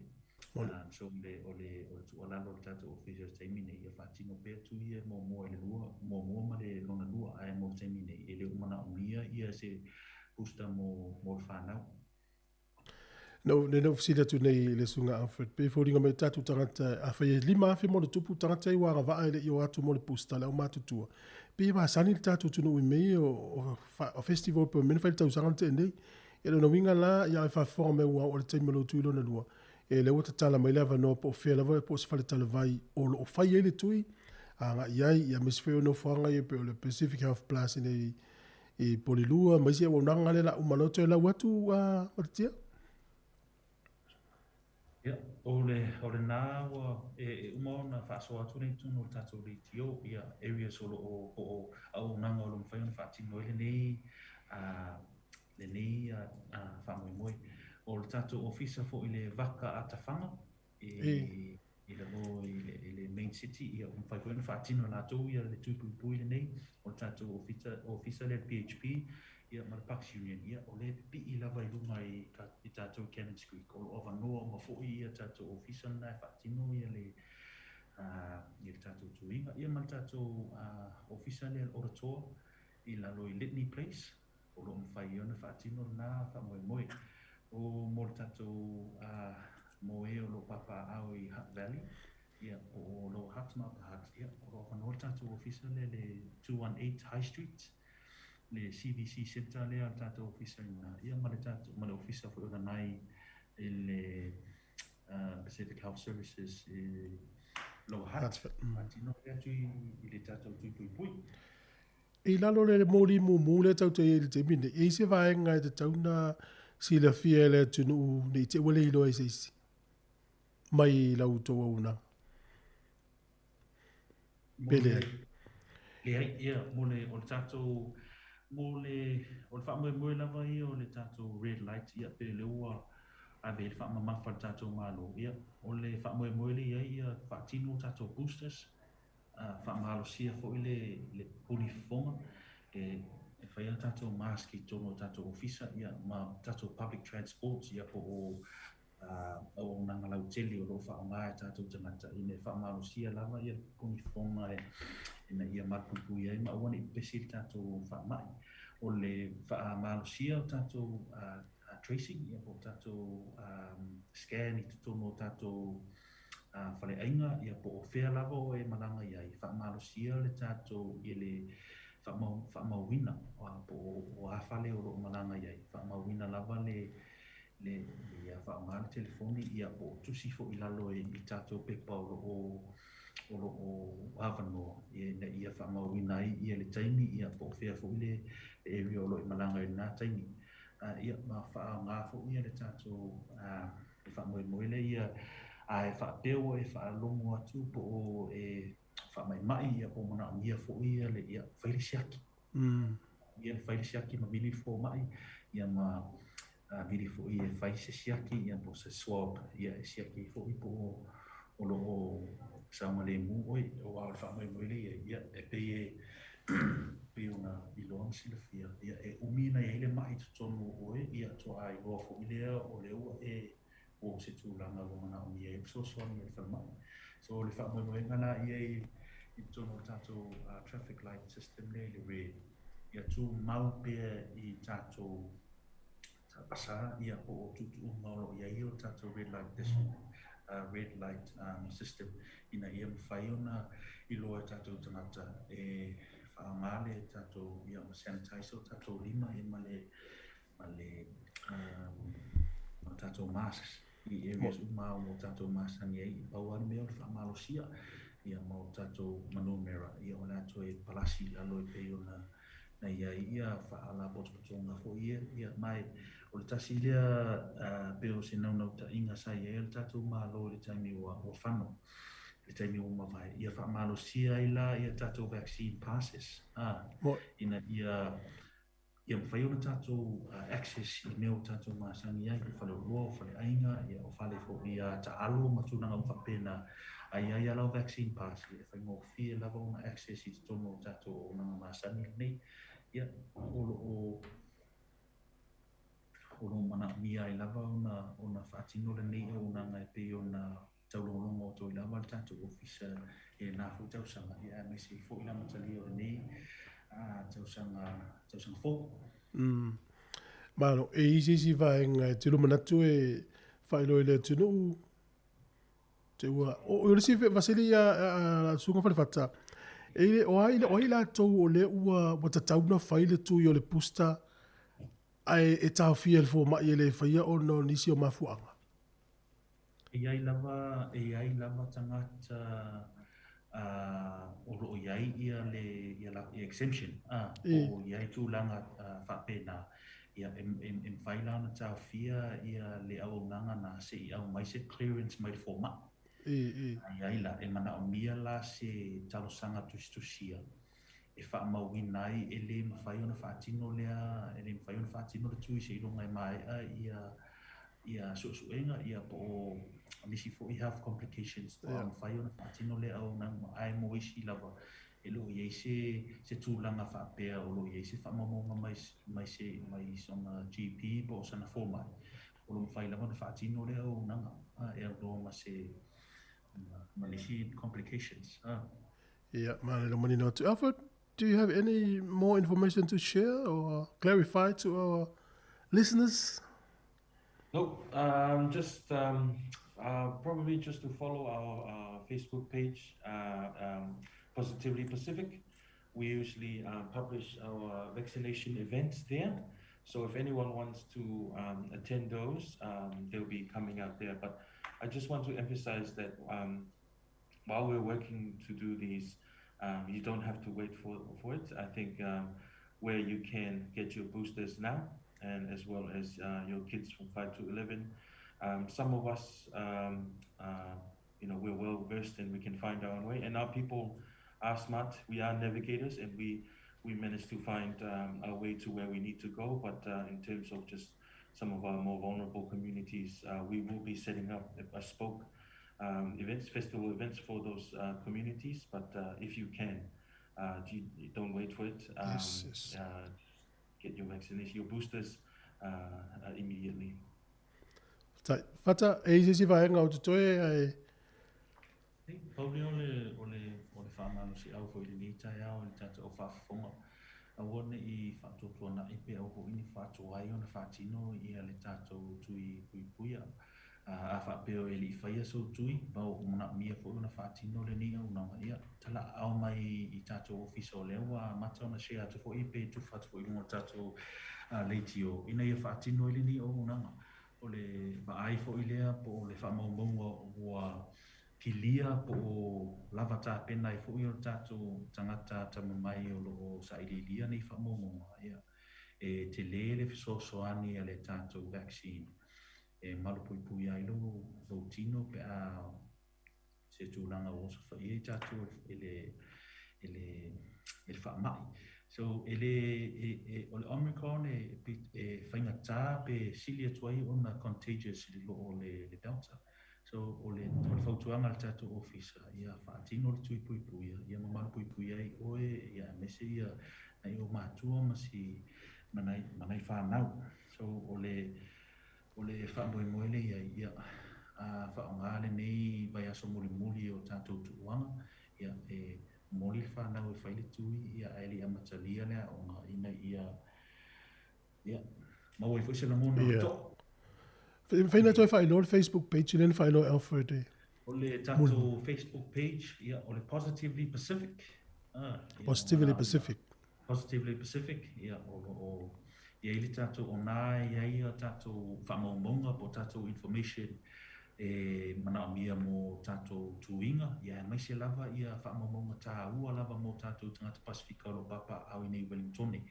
Mo information lava, ia telefoina ia isi information se lo share. Trust ia le tātou Positively Pacific page o lo iai nei i ngongo tātou Facebook ia o le apia fōlinga. Ina ia mawhai e o na whaasoa atu fōi ia nisi o tātou Pacific festivals ia po ni tātou plans ia po a fōi ni se vai mao tātou official ia i olo i tonu umar tātou Positively Pacific. Positively Pacific Facebook page mo atu ai whamaumonga ia mo areas ia po whea fo ia whaatino ele tui ia mai suane i loe whaatino ni au nanga mo oe mo se wainga. Well, whaftai, whawhata, Alfred, all the best for this year. I know you will face a lot of challenges. Good luck and have all the best. Whaftai lava, whawhata? Ia, whaftai tu fua mo le nea wanoa mo le tātou officer le 2DHP ia matua i fo i se whaftai le ia whiunga i hafu masanga ia me se tātou officer Capital Radio ia mo whakatanoanga le nei tai au ia me se fo ia le whafonga Samoa i ona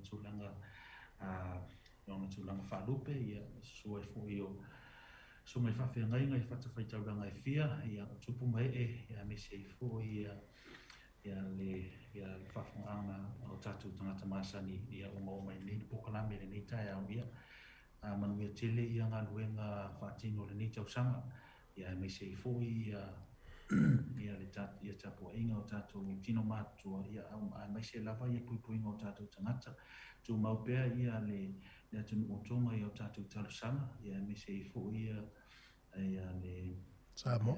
Islands ia me se fōi Cook Islands e peo na awhia i fōi lea whā ia mawhiti ia me se fōi Samoa o lo awhia ni fōi i le tātou whamai, ia.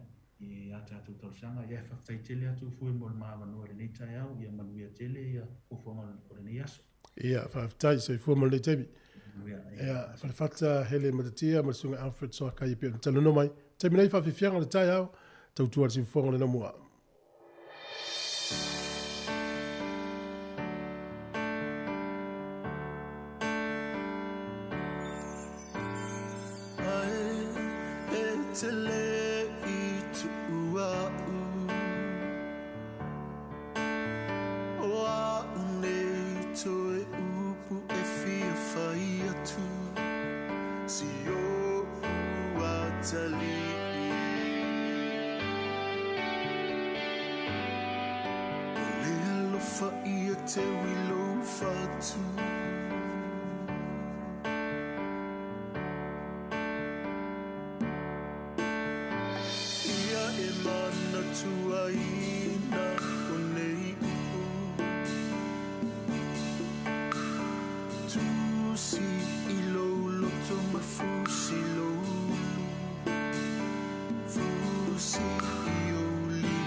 Tali il tele wasto sao no fo per matalo ai se taimi sao se aso fa tau nu ai olo manao i se fai fua mai le atua i tiu te mawhaiva uai a fua o ana mea lofa na mo i taua a ole wha maoni e sili o na taua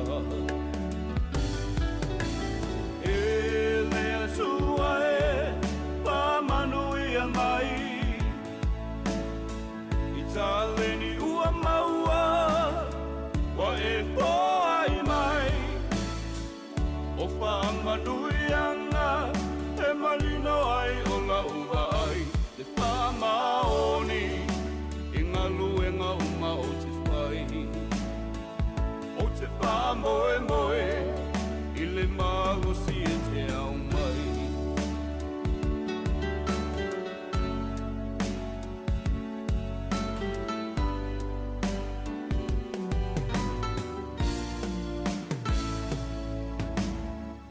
Taleni i tenga lue ai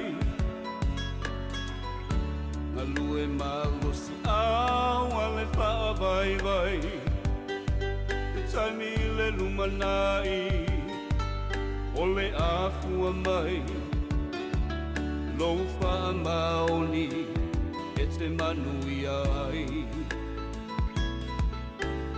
Awa e te whiu mea whaingata Awa e te wha alongo tinga La lue puno ai E tau ia e taua A ole wha maoni E sili o na taua E lea tua e pa manui a mai Taleni ua maua wa e poai mai o whaamanuianga e malino ai o la ua ai te whaamaoni i ngā lua Pamoe moe I le malo si e te au mai E le suae Pamanui a mai I taleni ua maua Wa e poai mai O whamanui anga He malino ai o la uwa ai Te whamaoni I ngā luenga uma o te whai O te whamoe moe I le malosi e te au mai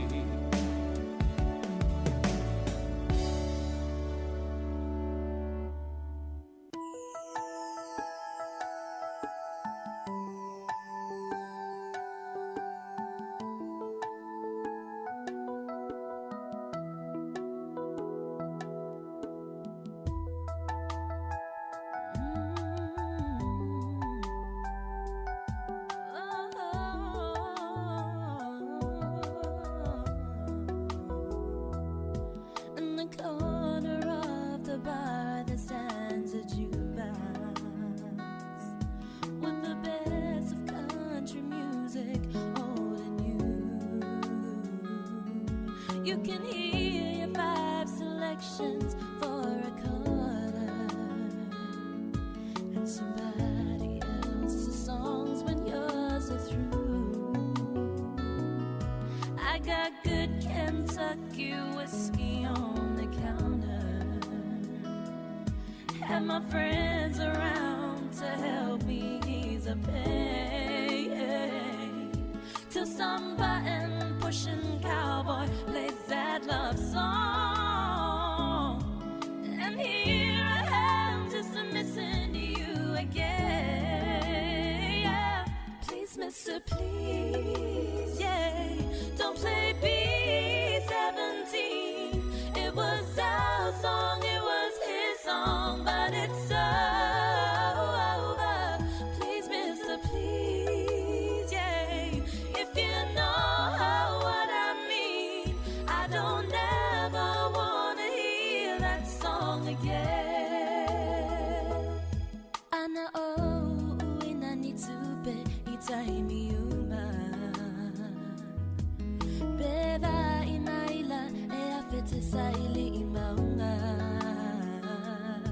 o te tauto atula upele olo uola olo ufatu olo utino maulangona aiuilea o manatu umaia wanao semiti mana onga lea nganga moe iso se taimi na o se atana e tua ina ua e alu ma se pese mali e fa malu e lone fatu fa amole mole la umbele e ua olangana ina uinga ole pese sa e usuina ai ua uma fa amole mole anga e tapo ie ona mama na tui for yolanga na watale lava polonga. Please, mister, please, mister, don't play B-17. It was our song, it was his song, but it's over. Please, mister, please, yeah, if you know what I mean, I don't ever wanna hear that song again. Please, mister, please, yeah, don't play B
tali I le tele o aso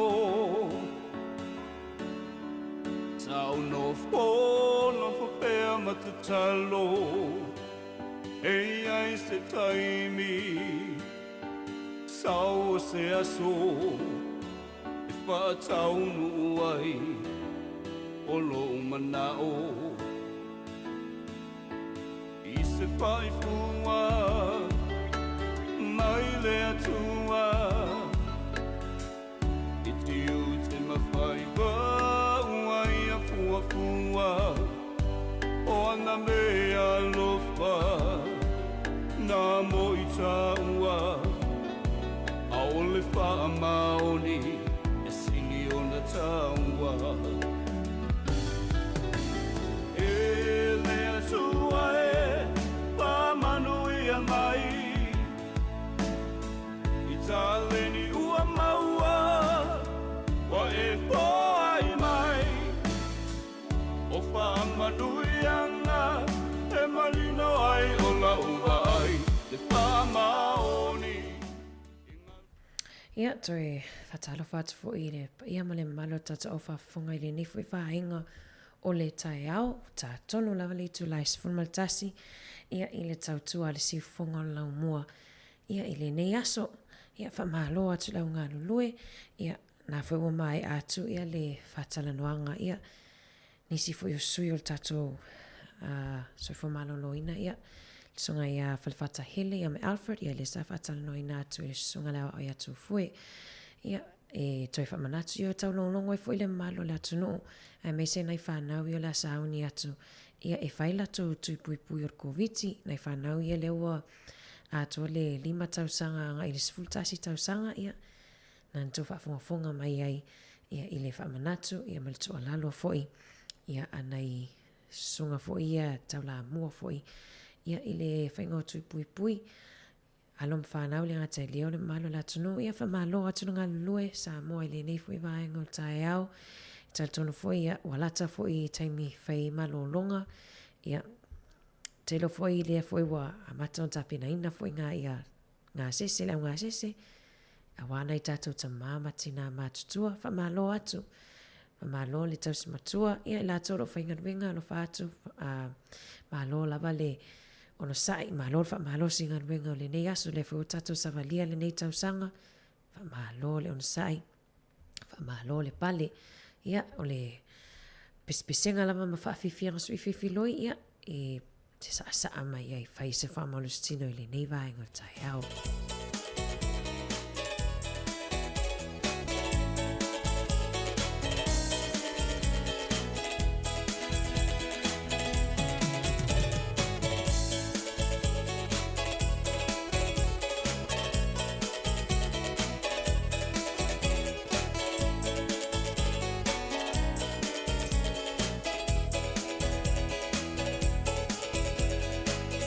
Sei mai tu tonu ole pale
fasinga pori Satan talo le teine o hana ka ona me buaile tatala Zau Samuelu le osi talana taiao le fola fola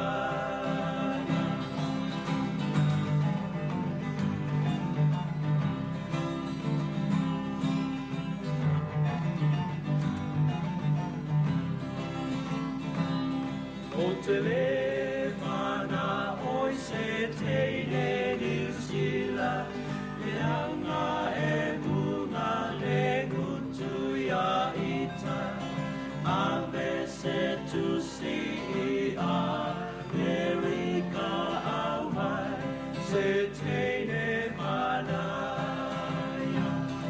O te le mana oi se teine matua Le iloa au lile kusiula Ai au mai se teine la ititi e o Au li fukiri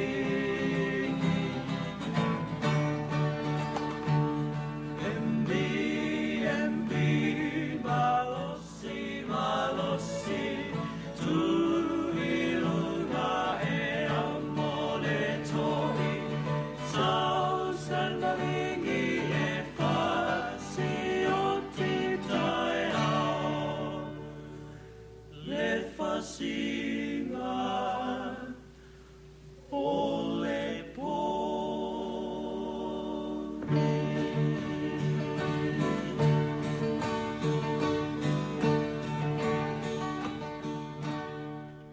Nai whātunga tuai lawa na ia mai le au whaipese ale maatu lua ia ma le lato pese sause malingi whamalo atuai ia whamawatu is whamalo ma le whatalo whai nei tatou woie ma futa mai lungo le tatou ala ata ia po le tatou Facebook Live ma le tatou YouTube whatalo whatu lau fionga Kevin Swalker whatalo whatu fo I tatou wo leo ma futa mai fo I fia toi whasina tau vau whatalo whatu li fuanga le ma futa mai pa Mr. North ia o tau le na mawailisi case o le Omicron talo sia o malupuipuia o tau ili na fo I vaenga o le atunu alo whatu whale pau ilo ia o whania Mikaele alo whatu fo ia 5 pula ia mai lato o malawalia Mikaele tui maunga le mafuta mai o le asona na file sasa we se reporti fo ilea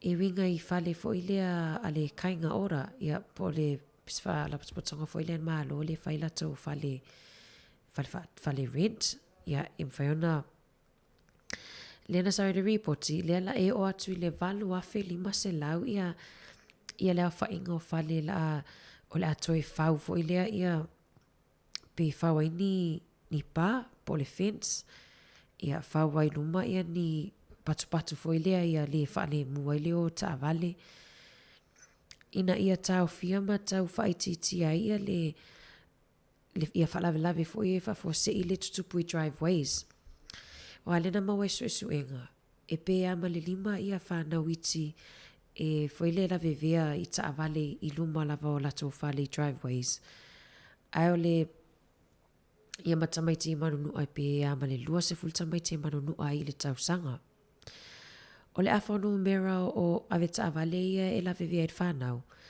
o maatua lava o tamaiti o le vaenga fo ile ele o vaaifa le saunga le muma ele o taamilo fo ile ta avale pe o na sauno so fo ia le il tato malo ia sua pe telo sangato le masani o na sawe fai foi po kalame leo ia pe ama le tolu lava se kone le 5 se kone e te taamilo ai lau ta avale ia e siaki tu o le ta avale ma au tafa pele o ista mai titi le ala e walana ona o e se tala ona o le o fainga ia e fale ia la toe e fausia I pa te foi fale le la fausia I patu I luma ia awala vale foi le vai driveway ona to tele o tatou tamaiti fia e oe e ta aloma fia e faila to ta alonga pe faila to toys i taftafa o le mele paka i ta avale a ia o le toi taulongolongo lava ia ma le toi whamanatu ia le whanauiti ia whamaloa atu fo i nei mātua leua maua fo i se malolonga i newa i aso wa leo to ia e atu nisi o le whanau to a tele fo i o a onga a mata ia le namata lia le aso ia e tele fo i ia vaenga fo i leo suie fo i le a onga ia awa leo tatu i le moli mumu ia talitono fo i ia lo whamalosia lava le whai o lau puni o le ufi fonga pe ai alu atu e piki ia ma momoli ia lo walu a one ngalo ia tatof sosoani fo i le ngaluenga anai alta to malo i le ngata fo i lea i o nai whatwhainga luenga whai a onga a one ngalo ia saunga le mu ia tato pui mai fo i le ni wha mai o tato whianga i ai a one ngalo a whapeo whama asina talona mai au na whai alau ia lo tuilo na lua ia waianga wa le booster ia le ngata i leo nei whanauiti a we whaila tō tui manu lea le i le ato a mata vea so fōisi ia le toa te leo a onga tato whaafifianga se e ane loa whai mai lau siwa sa moa i le nei wahenga o le tae au.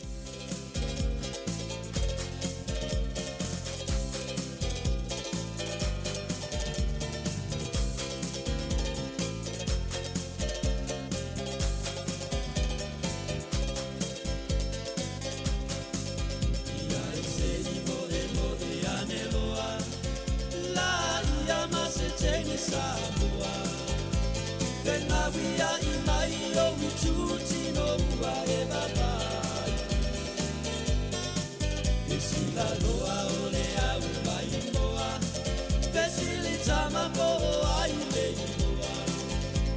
Le pese si se va e mane le atoa. E pati ma po le au mai moa, le muo le pese si sapele inoa, le amatonu lea, o fia fia na pasa moa. E si la lo pa masani, fia fia na ua masani ai. Te ono me ai, e ai se fai ti o mai.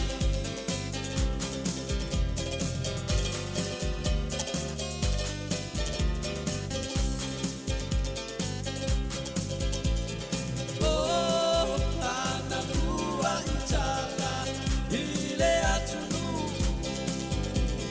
sale per alofane tutala, iso senu.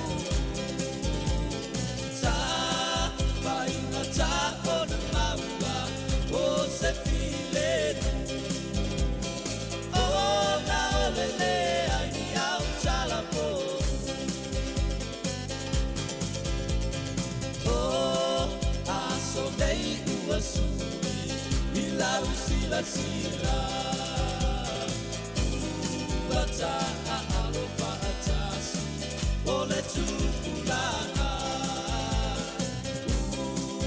Ale aioni bisa Manita nata onana Ona ua mautu lauta umapayuna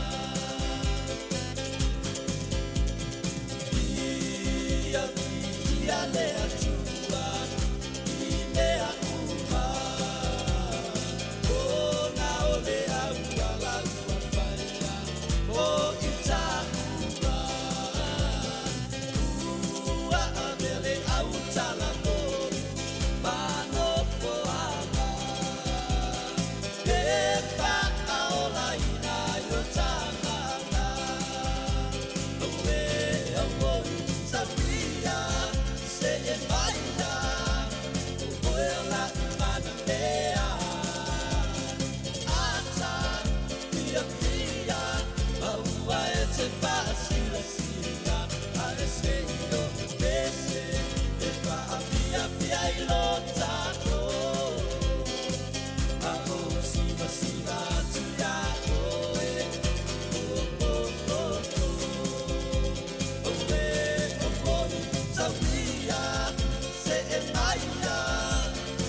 ngā kua inga se vai koso. Eke ke mai brother. Ha? This time. God get the law. Victor. Are you ready? Ofere kia la ufelani. Eke oso se vai koso ali fa all of them. Ah. That's out. Mom wanna hit it like my people pay. S-A down to the M-O-A. D-A-N-I-A to the H. T-O-L-O-N's of the A. Orca se aurelei mai o lau sei. Solo muri mai ilanga escalade. We gon' fly like Captain Ray. President Sweet up an Aggie grade. Ka shit vai lele ya. Uno fa ngā koe fa po I mai. Ma shit vai koso ka fai. Mai ke yo ele laka yo mai. Pulau fosi ia ofi. Sao lava ia va yo vai o le povi. E au ngā shit vai fa poli. Le sa kipi mai I pa o le loli. Se vai tosa ni. E fai ma hose. Tusu e mai le afi ole e. Se vai tosa ni. E fai ma hose. Tusu e mai le afi ole e. Kanila, kaupoe saunge I lalu. Laufoe se ki lau alu. Ko alau pupula se awa ke ka alo. Ko tiki a sasao e pawe lau alu. Oso le susukile e salama ni kau. Awange I ke leo kau velange e fau. Ami se au mai o Toyota King size so. Oso e kope mai ni ka lau au. Kalila mai a sau tenga maa. Su e mai se pomu ele le pala yo pa. Su e mai se drive ele fefele maka. E se se roane kari ia e silipe a ka. Tili leo se ilanga lau aku. Bengi ole I o siliva ma le taku. Rua Tucson, Nissan, Hilux, ma le Honda le masu e mai le whale o isa aku. Se e vai tosa ni. E fai ma hose. Tusu e mai le afi ole e. Se e vai tosa ni. E fai ma hose. Tusu e mai le afi ole e. Fai e ke koa ia sau malau masini. Ka kala mai fai ko au lau Lamborghini. Fai lau o e sau malanga Mitsubishi. Ai koso mai le foki ele vivili. Bili ia kiongi. Su e mai loti o le boa bongi. Tex Ben June fai e punga mai le lori. Kalila mani se e peia o e mau rento i e mamongi. O kamanga madi e kui whakoi o. E le angalo awala I ke vivili a malo. A mau ase mea lau le le e kau whiololo ngau le kasi nua kolu. Fuli whakao. Sau sio uso. Sau e ke vai. Viki se masingi e ke fia I ai. O ngā e kei loa le I whai a so makai. Kari au ai ke lo mea la o Suzuki Samurai. Se e vai tosa ni. E fai ma hose. Tusu e mai le afi ole e. Se e vai tosa ni. E fai ma hose. Tusu e mai le afi ole e. Ele na oa. U e ma e pa le pa. U le tumu o tangata. O tilo mai. Elena oa, ema e pale pa, ule tumu o tangata, o tilo mai. Se e vai tosa ni, e fai ma hose, tusu e mai le afi ole e. Se e vai tosa ni, e fai ma hose, tusu e mai le afi ole e. Aua, iao so ama. Ka koulenga misia mai se vai pulu. O le laki ka kouli ma. Kalau kana sa o Batman on. Ia vani atu loa ia malana pese se e vai tostoso. Ia po aia ia se e vai na whaonga nei tato mātua ia so ia. Ele ia ini se e vai tostoso a.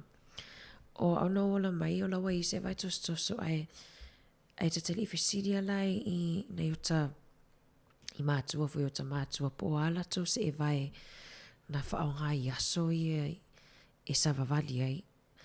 Mana I fwoi a e loa fwoi, mana I fwoi lo vini mai tau mai. Ia toi whamalo atu tu spepa tunu mafono, ma lo lava ia le mafuta mai I pokalami al sifonga lau mua. O manatua o tonga I le lato I le tsunami le tupu I tonga. A o le wasonga fuane na ripotia mai e fwoi to avalu se lau ia nei tangata fwoi e tonga ia nau mai ngā luenga whaavai taimi. Ia leolo o to atele o lato ia ele I maua lava se tala mai nei lato a inga I tonga. poa mai latou I le foi faalavalave falanatura ai toa fitus fulu ia nei tangata tonga ia tu e foi I le vai aso lau tuana ia e peita ia wale mawhai ona whatano ina le whainga malanga ona o le whaalawe foi lea I le tsunami ia le ngatai leo le monga mu le sa tupu ai. Ia awana ingalo tato le red light mana tua au le red lights poli moli mumu ia ele o se lockdown le mo tato lava ia I New Zealand nei ia o Samoa ia lena saule fasisilanga lawa toe extend ia pe toi whaupopoisi aso lato lockdown ia on la laua 20 lato cases po 20 tangata whaamaonia I le virusi. Moli mumu tatou manatua ele lockdown ia ea e pea o ngā nei whanau tatala onga tatala pisinisi tatala whalawhainga wenga ele ai lava ele tutusa ma le level 3 lockdown le sai ai tausanga o tuanai. Whamalosia ia le whai o puni fonga mai lava nei tatou walom whanau ta I whātau sanga ngai lunga I whai lato puni fonga. Ia nei talana ea fwoi whamanatu atu ai fwoi I le nofsina fia fwoi le tatou atunu alo whātulu sila ia whameo se e vai whai pau ta avali.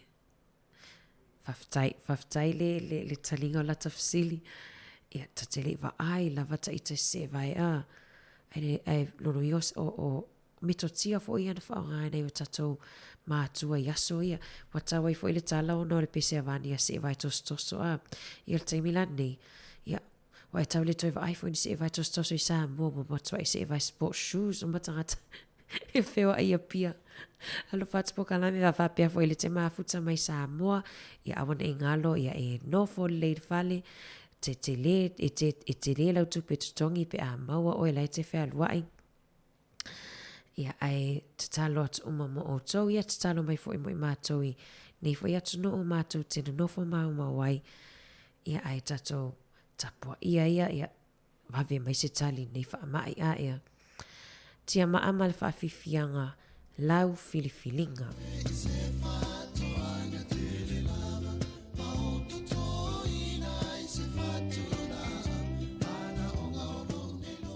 Malulu atu o le peseltia maa o le ainga lua I se whatoanga I la tolo o mafuta mai whatoanga ia whai maalie lau oso le nea oli.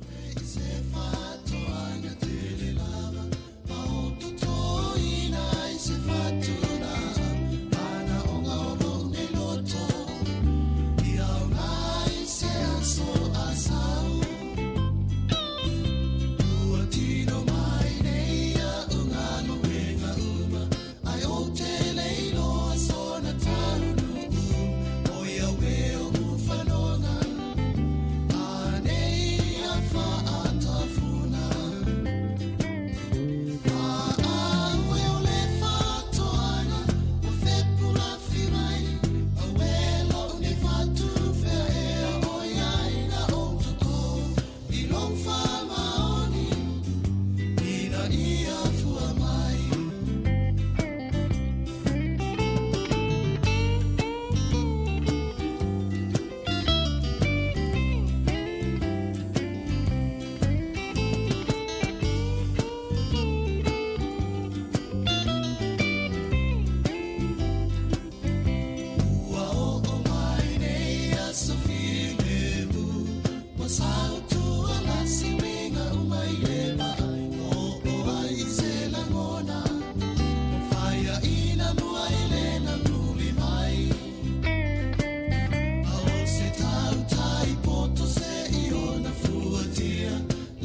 felele ia tolu timu ile toapa o le vau ia ola ia tolu timu ile toapa manu ia felele na o ala na lo utamai o ile la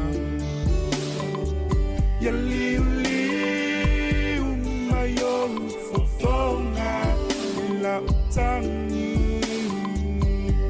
o usone ya no pote alofan ele so malosi na oe tuta itani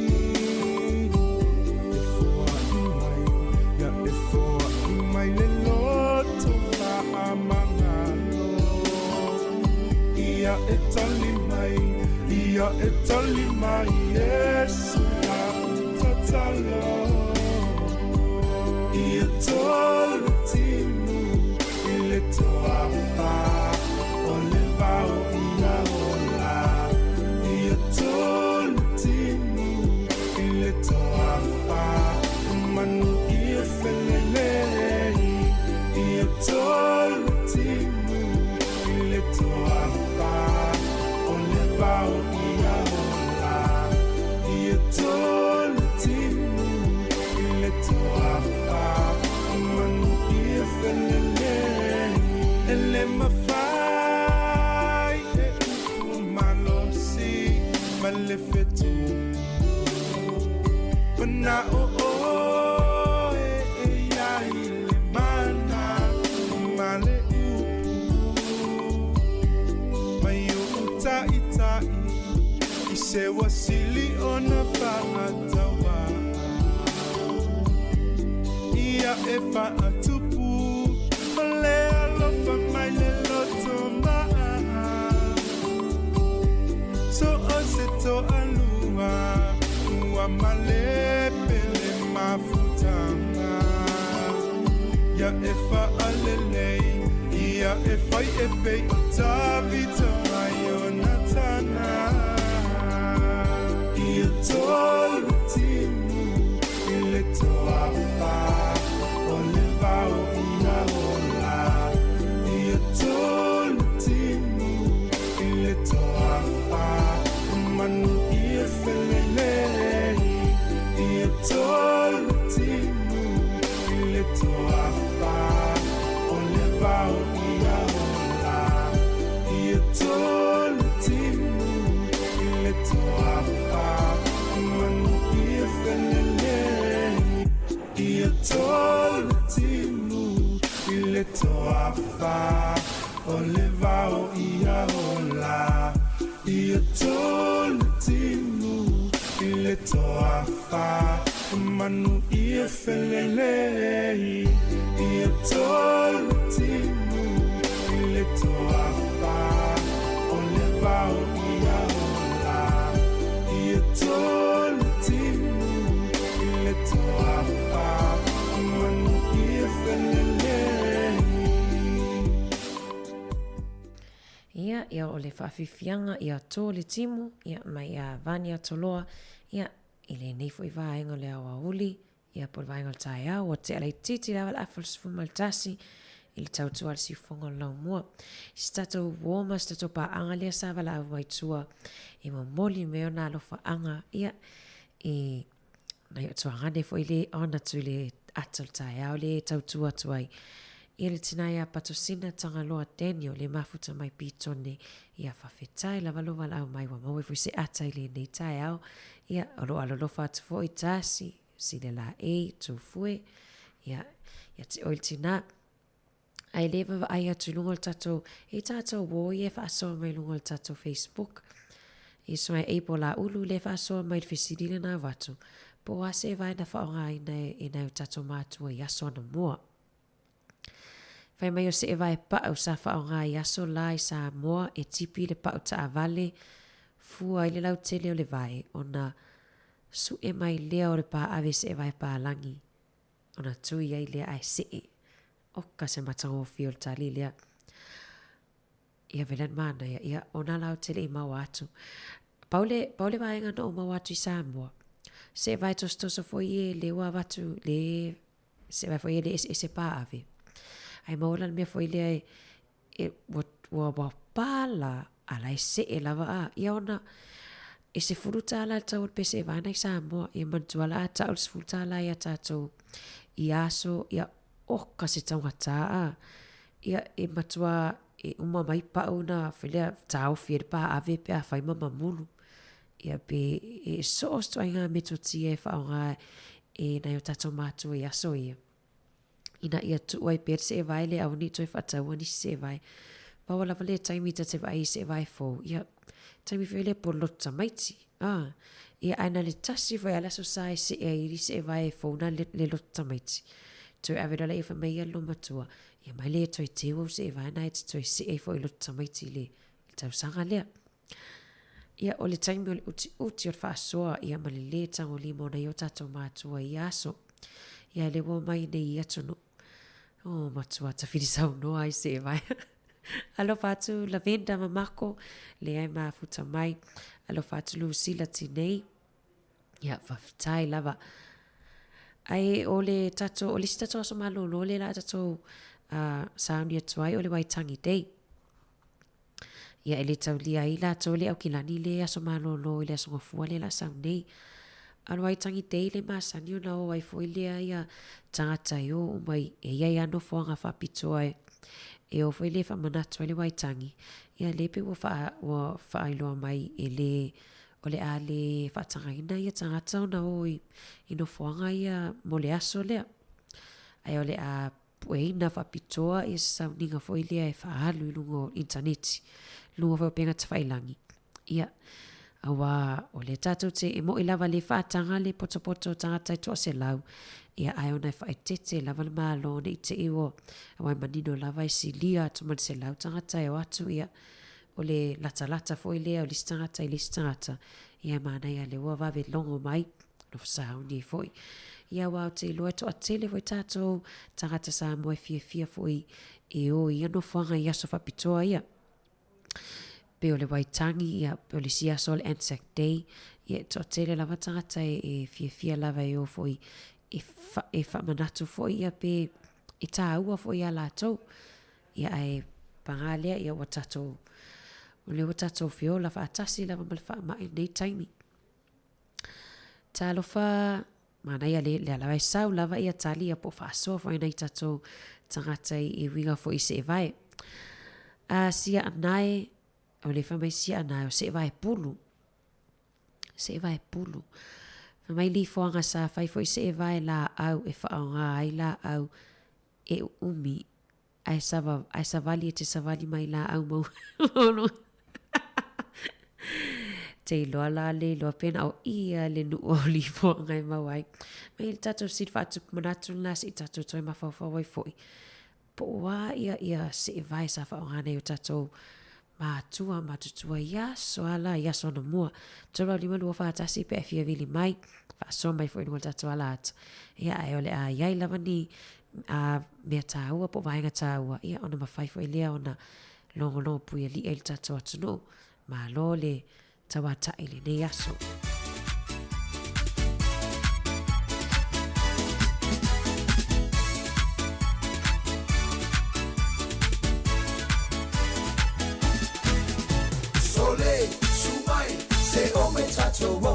Tatou te ewa le Pacific Club e wha mai o le pō le apatuna e le lolono e te le mai fo iai eva iai wha te ai lo vai ia ti, tais, tia, seka, pisa musika te fia ai sauma mai lau panga wha amanga iai lau e manga e uma o le polua koe fo ia kufisi o e wha ama whangawhanga a le ai fo i o le ngā kumi sau kasi ma whangawhanga Seki ai au fika o le ua kui mai o le musika Put your hands in the air Yeah And move your body side to side Yeah Put your feet on the ground Shake me on the ground Move your body, shake your body Jump up and down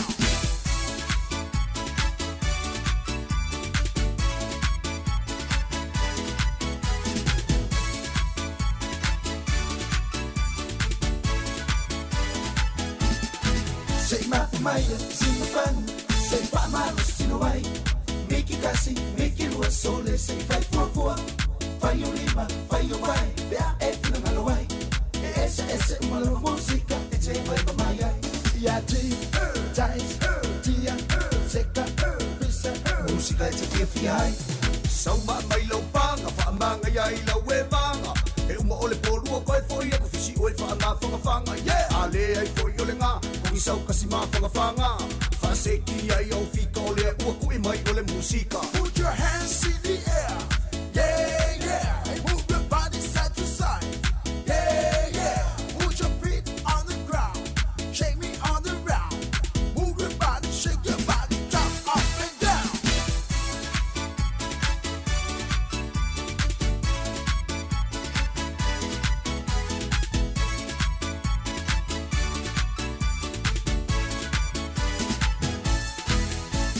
Sauma mai lau panga fa manga ya ila we manga e uma ole polua koe foi e ko fisi oi fa ma fanga fanga yeah ale ai foi ole nga ko i sau kasi ma fanga fanga fa se ki ai au fika ole u ko i mai ole musika. Put your hands in the air, yeah, yeah, and move your body side to side, yeah, yeah, put your feet on the ground, shake me on the ground, move your body, shake your body, jump up and down.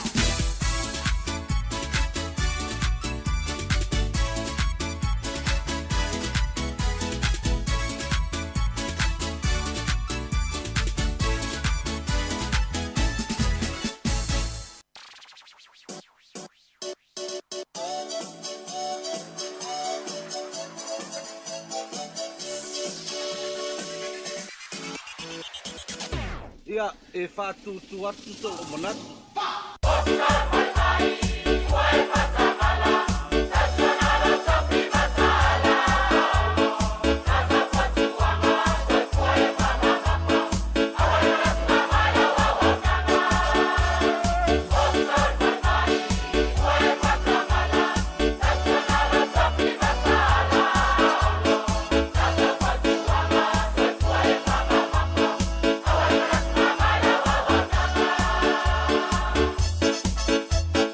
DJ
Toi sfuma tasi minuti o Natalia o sfuma le lua.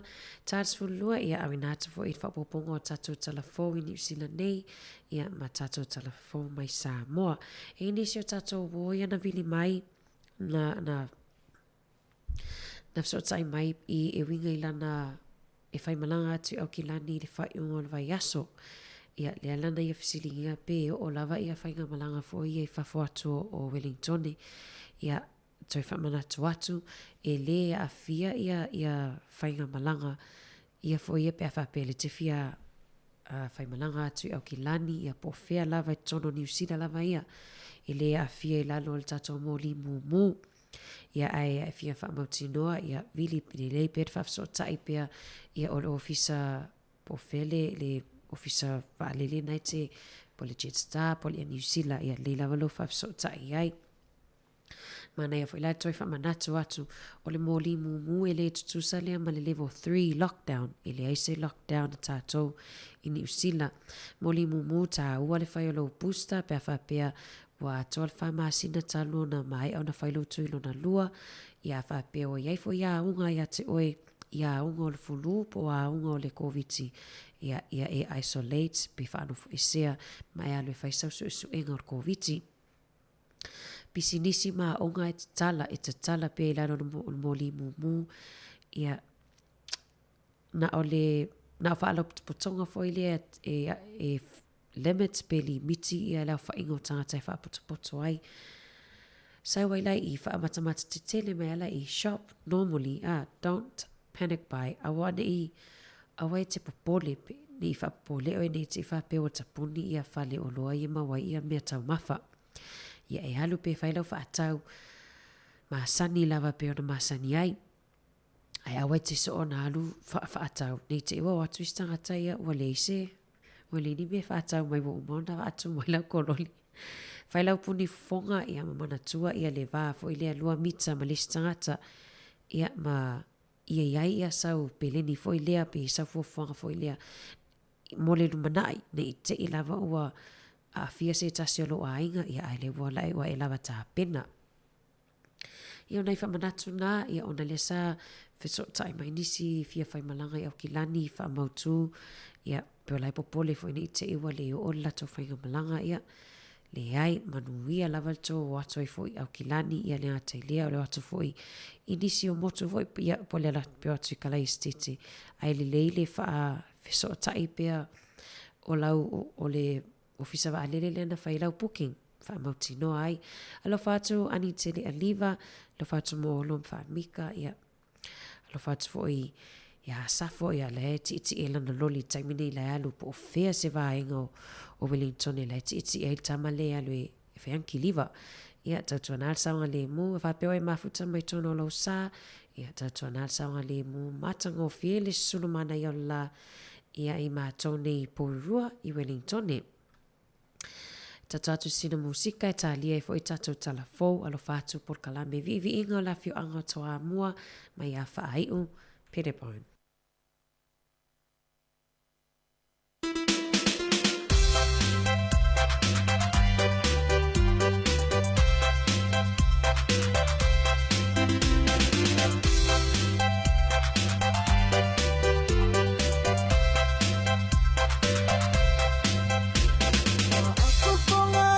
Samoa, I say yo utala tala no, tala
Ua saule vai vai Ua o ona fo I mea e ai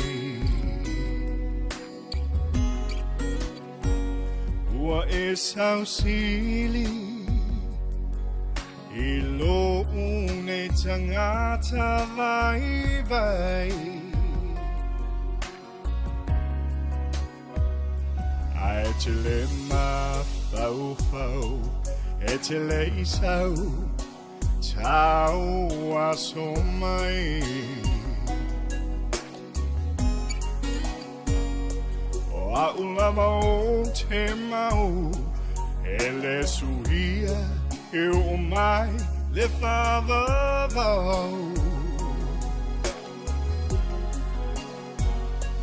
A whai ta te le toi whailo ai I le nei o langa nei Ave maue, ave maue O alofa o totoe Ave maue, ave maue O alofa o totoe Se mea whaingata Nei o langa no whoanga sala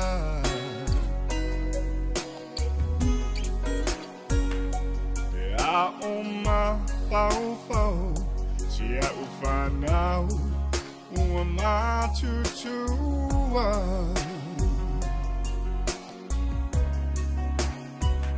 Ai o na ua pau Ola u fili filinga Ua ma uai Na ole atua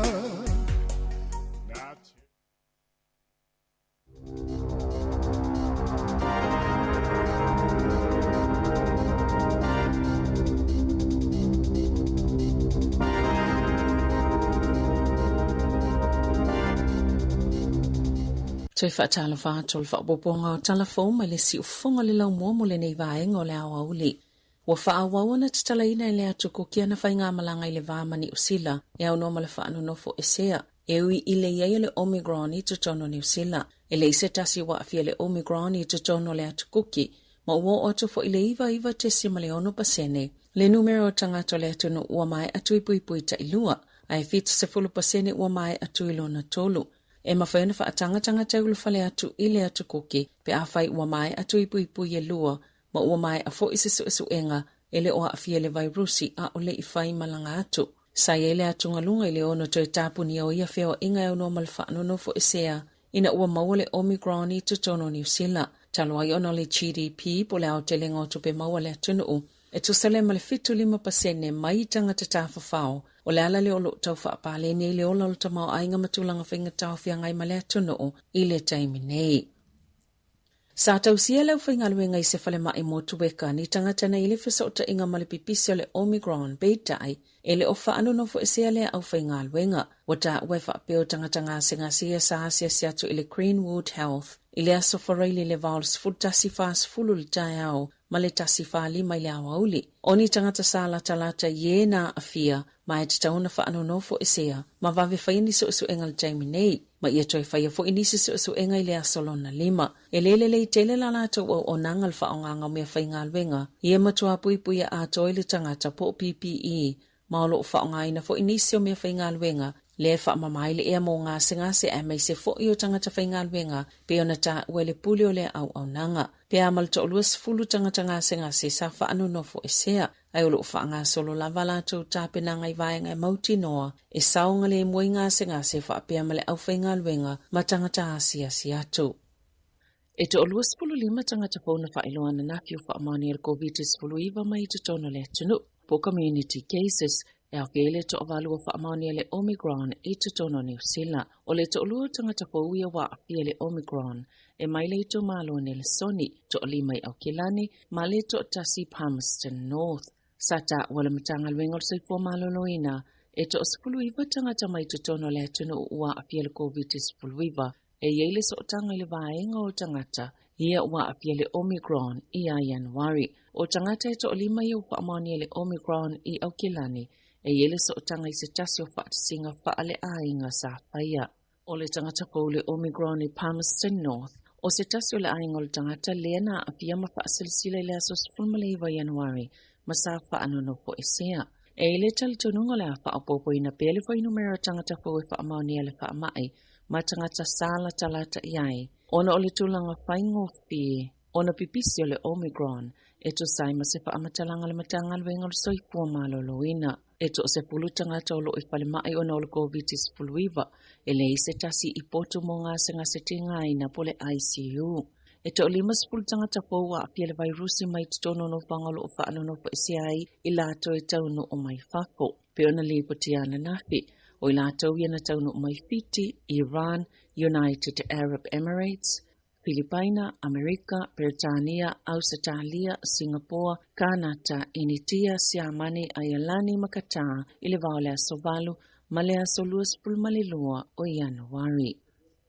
O lo na nati bea fuafuanga ina ia whaatino le whainga o tui pui pui lo na tolu mo tangata le atunu, e u ia tasi le miliona ua mai o na whai o la tui whaapopo, au le ia afia le Omicron o le COVID-19. Wa mo le mawina i whale mai manu whanga ese o lo whaatino i le tui pui pui le atunu o, le si iti o le whainu mera o tangata ua o atu mo la tui lo na tolu. Ina ua mai alapol sanga le malo i le sata luai, e anga i le atunu i le moli lanu mumu, o moli whailo ilo mo le whaamai, wali putea i kala i stetele to tele ua whaio lato wavanoa, e whaia i o lato tuilo na tolu, na ta ue se tasiti na e whaapea, na maliulo na tolu o tau sangatalua le COVID, ma o le ala lea o lo lato nau, ina ia whaio lato tuilo na tolu, e enisi au nanga u whaapaingaluenga ina inisi tangata whaapopo, mo le whaatinonga o le pusta, e silia malilus fulu apela o whaingo tuilo na tolu le COVID, sa whaia au kilani le asonga fua, whaapopo le sifulu tolu afe, na whaio lato tuilo na tolu le aso saa,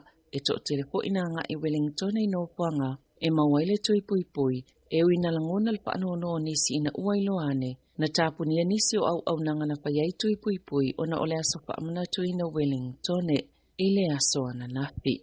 I whaamaunga le matanga luenga o soifua maloloina, e to samaltasil miliona tangata New Zealand, ua mai o la tuilo na tolu, pe to sale malilima 50% o tangata e anga va amole tui pui pui lo na tolu. Wa yaini la pata inga sui mai kampani ma pisinisi ngau sina tau mafa, ma vaenga tau siel soifua maloloina, ile matua o ngaunga o se tūlanga o le ao o iai, le lava o loa ile taimi. Po ole pili o tai whaanono fo ese ai tangata e lata iea a fia le COVID-19, pe ali whaititia ia piliota. O le whainu mera fuafuaina le malo, pe to sale ama le tolu se lau 5 wafe, leo whainga o tangata e ono whaanono fo esea, ile pepisi o le whaamai, lea ua iai. O le taimi nei, a whai e iai se tangata lata i se tasi wa fia le COVID-19, e te tauna whaano fo esea mo aso i se fulu, ai a whai o se tangata le ai nga sala talata iai, e te tauna whaano fo esea mo aso i luas fulmal whaa, tusa lava pe mawatu le suenga ele o afia le COVID, na ta ole polisilo le Food and Grocery Catherine Rich, o le apinga tantele le au nango na whaatomu whata o supermarketi, pe a whai ele whaititia piliota e whaanono fo esea i tangata, pe ala talata ye wa afia le whaamai. E te tau le malo na matuamana ia mawhai se fōwhanga i taimi e whaanono fo esea i tangata, a wao le amatuale lava tangata e mwhaina whaangai o ina ia au nanga.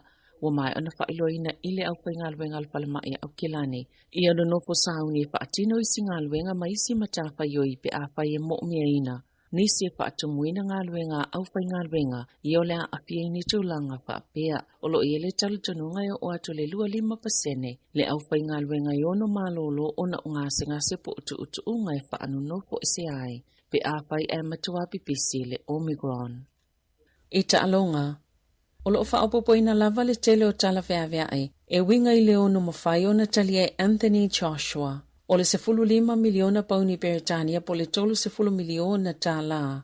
O se tau e mawhai o na whaase e ese ai. Ai tu watu le vanua ia Tyson Fury. E whai pele ai malisiampino le laulangi le panga mamafa o Alexander Usyk. O lo iai le avanoa Joshua e toi whai ai le fusu anga ma Usyk. Le ana mamulu atu iai ana fusi sa ia umia ino le siampino le laulangi. E iai le WBA, WBO ma le IBF. Ma o fusi fo ia sa mamulu e se atu ma ia. E le fusu anga ma Andy Ruiz Jr. i le lua fisfuluiva. A o le ia toe whaua e se mai. Ina o toe whai le isi a la fusu anga i le alava tau sanga. Tala fau ia malisi ufonga le lau moa. Mo le nei vahenga o le awauli.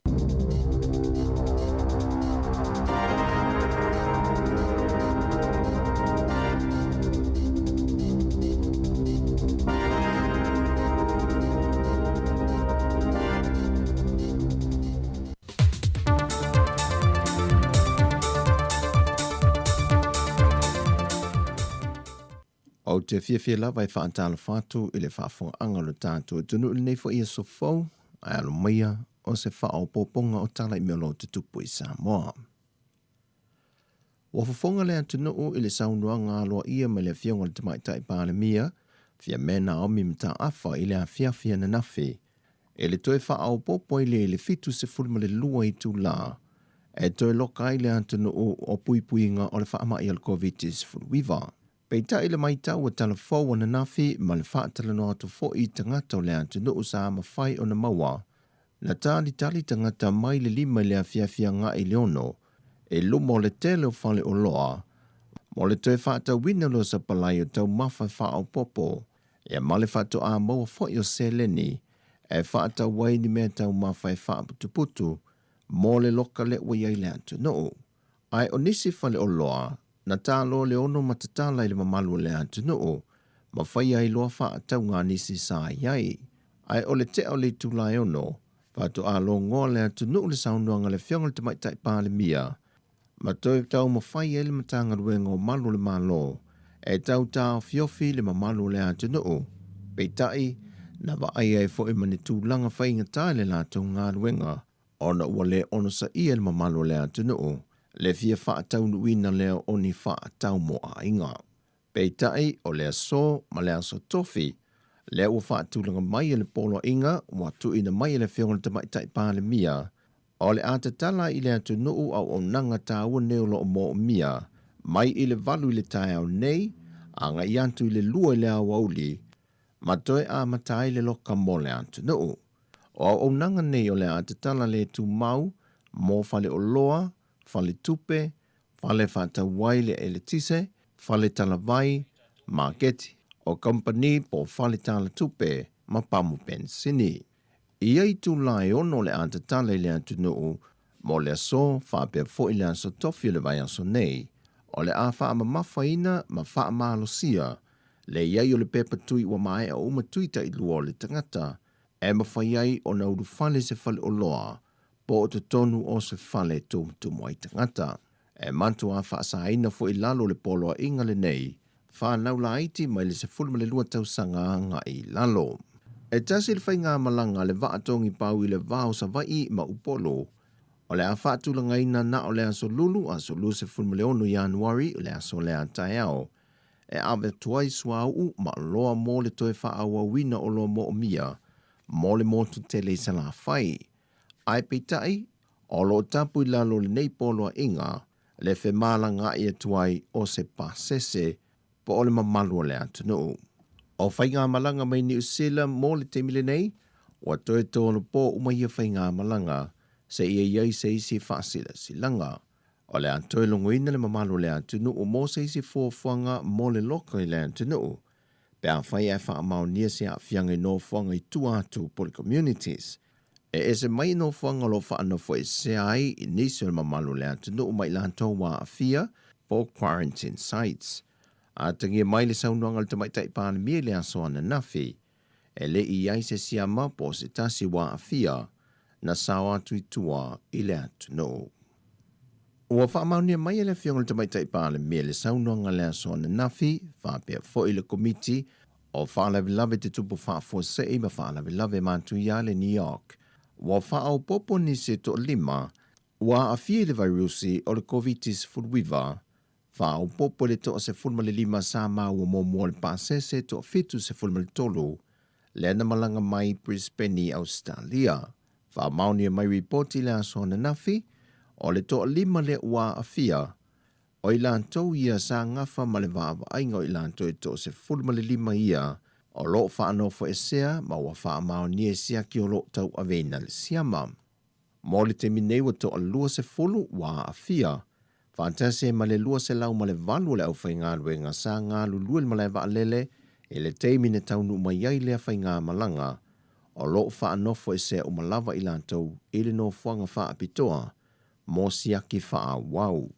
O le tai au nei, e toi wha wau e le isi siaki, mo le au whaingaru nga e toa lua se lau ma le valu, e siaki mua wa mai a mo i lantou ia, na wha maunia mai al tau wha le ausa Dr. Take Naseri, o loo le lei uma, mai e le aise tasi wa wha mauni aise siama.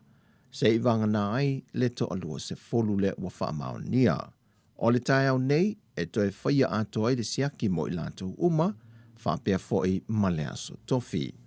O loo wha maano sia i le teimile nei, le te tafi ma mau a au, ma le wha o ngā ina leo tali fofonga, e so o se teimi e whewa i mai ai le taulanga, wha pia foi ai lantou lo ngā lului au unanga mo o mia i le teimile nei, e whaata ua ma wha maalo sia le wha o ngā ina o tali fofonga, i teimi uma, whaata se ma le tutu vāvao tangata. E le whailua inga, ale komiti o whaavelave tupu whaafosei ma whaavelave mātu iai le aso nafi, na sauno ai le teitei whono anga whili tō mai manoshem leo. Wa a mata neu na li liu le vaenga o leo ma su enga le komiti, a nga i le mafua anga na malanga mai eise ainga mai Australia, e whaatasi mai se maliu lo lātu ainga i Samoa nei. Peita i o hai inga o wa umana whaatatia le kāpeneta, e le mawhai ei o na malanga mai se tangata e malanga mai i se maliu, se i vanga nā i nātou tangata nu o Samoa o toi taliu mai le atu nu. O nisi vaenga na pā ia yang whili, na ia sau noi na ia le la vea fua maa ave le fua i se wha amtalanga, ai e iai nisi o le malo le atu nu. O lo u mia sitiseni e lua o atu nu i whafo o New Zealand po Australia, fantase ma le tusi folau Samoa. O nisi o ilantou wa maa ua i wha maumonga, wa whai mo ilantou le malanga i whafo matoe fo i mai, ai o lea o lo tau tau fiofi, le ofi mai o le sia mai tutono le atu nuu, e pe ona ua iai le temile nei. O sa ili ilinga o le asu e su e ai, pe wha pe whea o na sao mai ia whinga, o ni whinga wha soli tula fono, e le o i lalo ai inga na wha ta tia mai e le kāpeneta. E wha wau na fono le kāpeneta, mo se isi swinga i le aso tofi le tula e ono le a fiafi, le ua wha ngata mai ei le polo inga o le loka mo le atunu po le lockdown, pe toi wha wau, pe le ai foi. Mo aso e lua ia na polo ina e tāpuni atoa i le atunu, e toa 5 se fulma le lua i lantou na maa ua i wha maumaunga le matanga luenga o leo leo, na mō lia malapta ia, mo le teimi mua lo lātou leo sta ia, o tū la fono matapo ala tele mai le ono i le afiafi o le aso tō nai, se ia pā ia mai le tū la e ono i le aso ana nafi.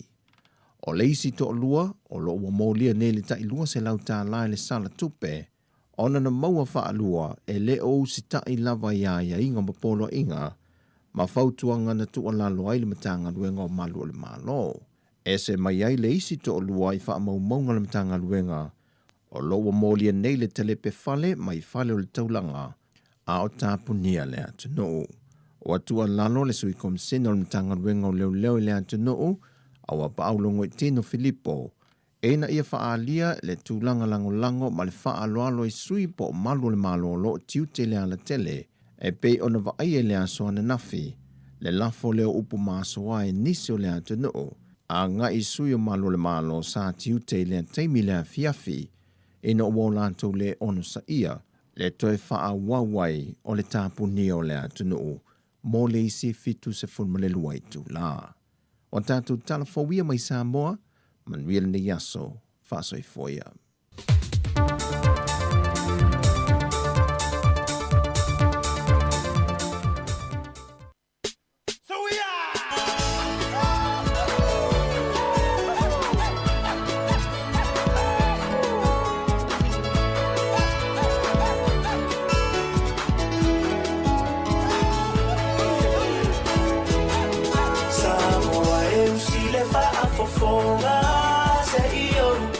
mawhailoa o te lefa tufua o se tana aia ona na whamala malama tangata masi ona paasino manga ole ai ngataua ana le matua moepo malona ai ngatoa fitu o tama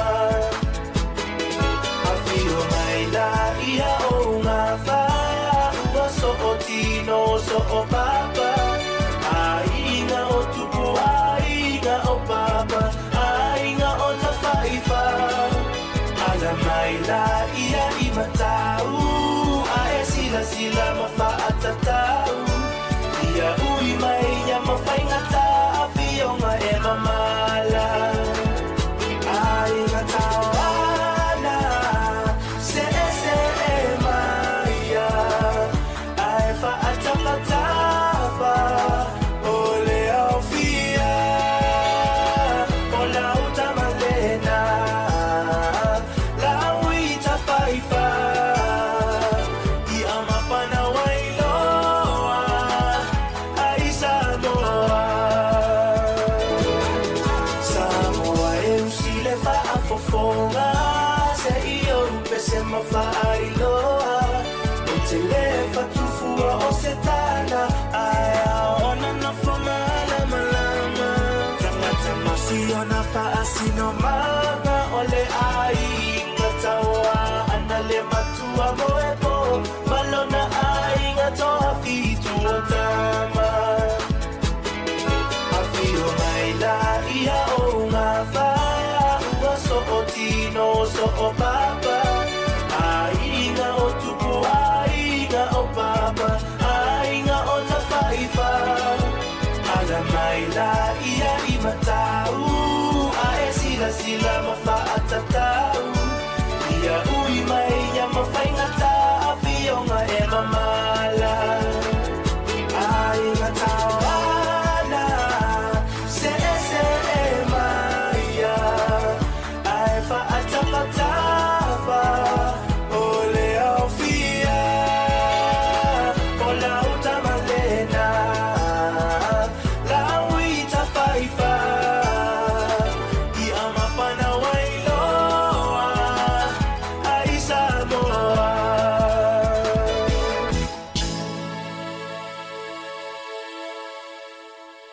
O le whaasisilanga tāua, e whaamanatu atu I le mamalo le tātou au whaafonga, e iaila wa ia te tau I lalo le tulafono o le Broadcasting Act tasiiwa valuiwa, e whai eisau whaasea po o se whai tionga I mata upu, tau I whaasalalau lunga le Samoa Capital Radio. O lo au ili lalo le upenga o sota inga le pūlenga o whaasalaunga, po le Broadcasting Standards Authority, bsa.gov.nz. A inga mo le whai o sau whaasea I se polkala me whaamanu alia I lau whaafonga anga. O lo au fia ai vaenga nei, o le ale te me mawhaiona whai se whaasea, o ai tu ainga polkala me mawhaiona o whaasea ai, o ai e whao o iai la o whaasea mō le taimi mō mua, whaaftai. Ia, toi whaamalo atu I o le tatou, nau mai alawina lua tu tolo tatou le fōu, ia e lolo pui li I whare malo tatou atunu, ia o hafu ni mea tutupu, ia mani mea sa tutupu, mani mea lea tutupu fo I tutono New Zealand, ia lea tailea, ia si o tatou atunu fo I Samoa, ia ma mea fo I olo tutupu ai. Whamalo atu le on sai, whamalo atu le au ngalulue, le fo I lea toi taliwa atu a matanga luenga o mai aile, ia le lunch, ia polisi moko le sfun malalua, ia whamalo atu fo I nei tatou tama, matina ma tutua, ia ele whangaloina o tau, ia le olo mafuta mai lungo le tatou frequency tasi ono tesi mal tasi wha mo. Awana I ngalo a e fia mai moa atu I Samoa ia I vaenga fo ia po le vaenga se vaenga fo I Samoa le taimi nei le sa vatu il tautua le sunga ia tasi Salem Sami le son nafi I ona alu le lunga le tatou Facebook ia po le tatou Samoa Capital Radio channel ia I lunga le tatou YouTube ia mwhaiona e mai moa ai ia manatua pau lava lau lango il tatou tautua ia o lo o mile o le wha amau mumu ia e te subscribe mai ai I le tatou litio sosoani mai ai fo ia wa lava le tatou tautua I le anu I luma ua lua sefulu tolu minute te e le sefulu lua faafifiaga sui fifiloi ia auā foi le feagai ai foʻi ia matiu te mafai valega taileo i latou i galuega tono falafai galuega i lenei foʻi auauli.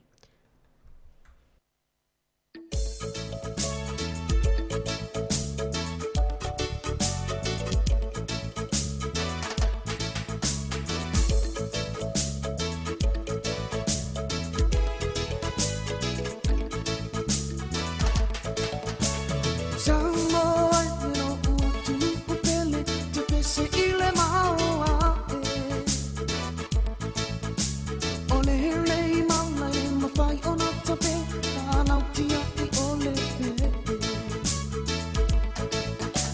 Samoa, no utu upele, te pese ile maoa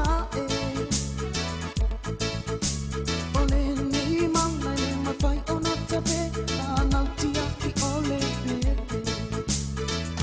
Suiha e se I isiro ai, I tu ina nau pe a ele tau silau whanau.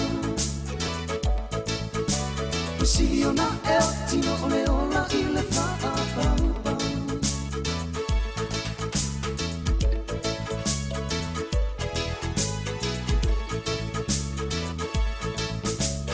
Taia I talinga tala I le eo, te whaalambe mātuia. O se tamai titi ua, whiwhile tala pepa tongi I le sami. Taia I talinga tala I le eo, te whaalambe mātuia. O se tamai titi ua, whiwhile tala pepa tongi I le sami. Suna e se I isiro vai, I tu ina nau pe a ele tau silau whanau. Usiri o na e o tino o le ola I le whaapau pau.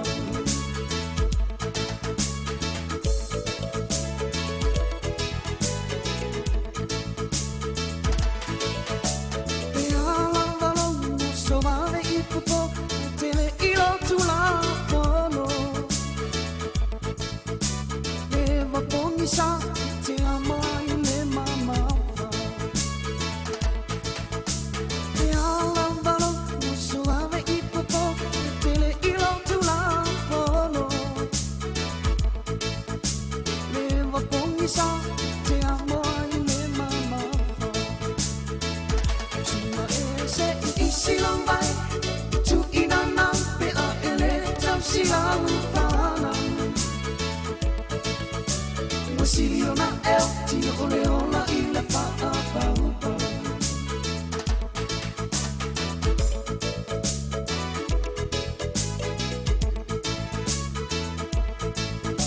Te maita I umarawa o Samoa, o sia unei pantuala.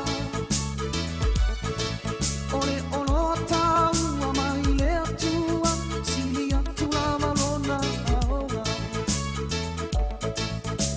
Te maita I umarawa o Samoa, o sia unei pantuala. O le ono taua mai le atua, sili atu lava lona aoa. Ua e se I isiro mai, I tu ina nau pe a ele tau silau whanau. Usiri o na e o tino o le ola I le whaapau pau. Ua e se I isiro mai, I tu ina nau pe a ele tau silau whanau. Usiri o na e o tino o le ola I le whaapau pau.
Mr. T, ia, ma le whātunga Eva mai le pese ia, mo le nifo i vaenga le uli, a walo whātuai, ero whātu whaltua ia whengawi a isila, ia le aro mafuta mai, ia ma tā solo, whawhitai lawan mafuta mai, ia toi lusu wanu minuti on tāle le tasi, tā whai le tula tasi ia, ona whaamuta whai le o tātou tautua, ia ilunga le tātou frequency tasi, o ono tisi mal tasi whaamo, ia le toa telefoi nei tātou tamama tina mātutua le e mafuta mai ai. Pawai atu tono tonga, ia tanu mai lava le maunga mu le asa tupu le vai aso toa nai, ia ele i toe se a timu, le se timu, le se sua vai, ia e whasusua ia lau ele i se isi vaenga o tonga, ia pifu leo lau mafia fia ia le, tu sai pe o le, lai tau e la tau o le thick black snow, ia ai lanu li uli. Ewa mafia fie lunga ta avale ia male manunga o fale o nisi o ainga. Ia la e talosia ia matatalo ia se i talosia ai timu atu se aso neva i aso la to savalia. Au tato lava i nini usila ia lena vatu i talafo savelina ia wasi lewa tasin miliona i le aso ia tangata ua mahe au na faila to tuilona tolu ia pole pusta ia roto a tele faita wafe pe tangata o loo mana o mia o loo whapeona nga waa. Le wanga waa la tuilon tolu. Ia, mana ia. Lea e tele lava vaenga po no whanga fo ie na o loo walk in. Ia po na o loo waru lava iai. Ia ili mana o mia se booking. Whapena fo ilaila lo ia tātou. Ile tātou vaccination clinic le tawhatafo le wins. Whamana tuatu ia o lo tatala lava leva noa. Ia e te alu atu ai, whaingo fie fwoi pia whapea, le ala whaitu i ar whana witi, ia whaingo fie na e alu atu, i whai e lava malau booster taimi lea. Pe whapea le te alu atu e watu ia na i o walo, ia e whaila tau tui mua, ia po tuine ar whana wia le lima le sfultasi tau sanga.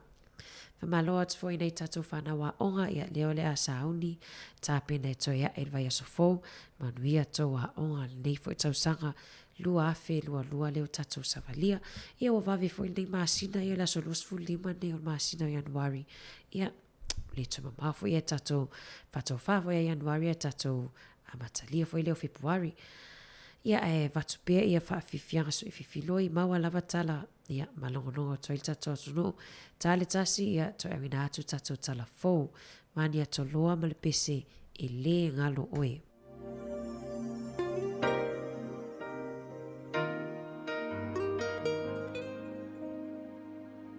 Liliu le taimi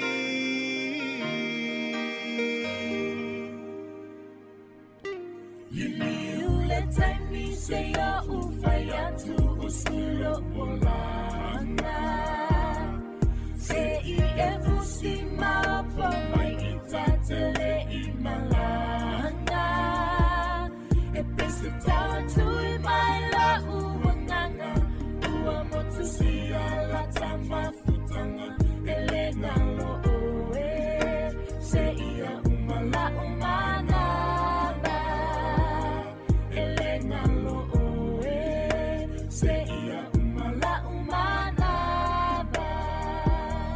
sa e taita I lo lima ia la ole tusi pa ia ina o matua na unili watu lipia e uilava ina ele fia ai sa ele tu ula fo ia olo alofa wala ile ni manuia Liliu le taimi se ya ufaya tu usulo molana se I efusi mapa mai itatele imalana e pese tawa tu I mai la uanganga uamotu siya la tama futanga elena lo oe se ia umala umana elena lo oe se ia umala umana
Sa'alei puvai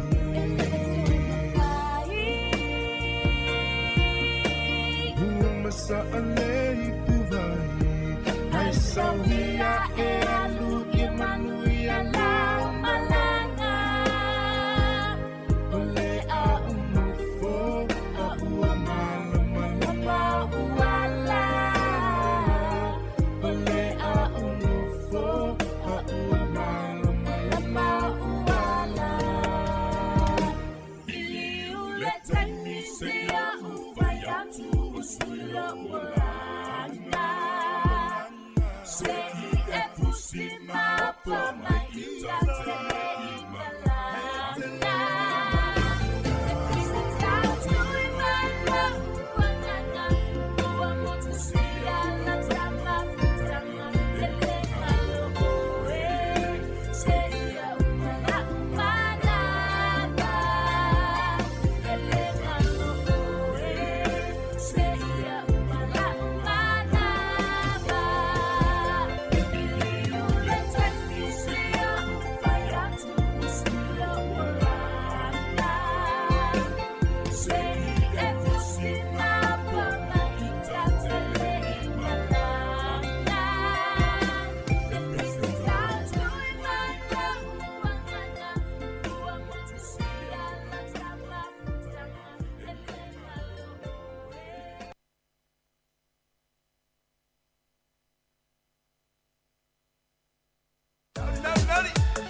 Atorai, asnani ni kuna mama ye.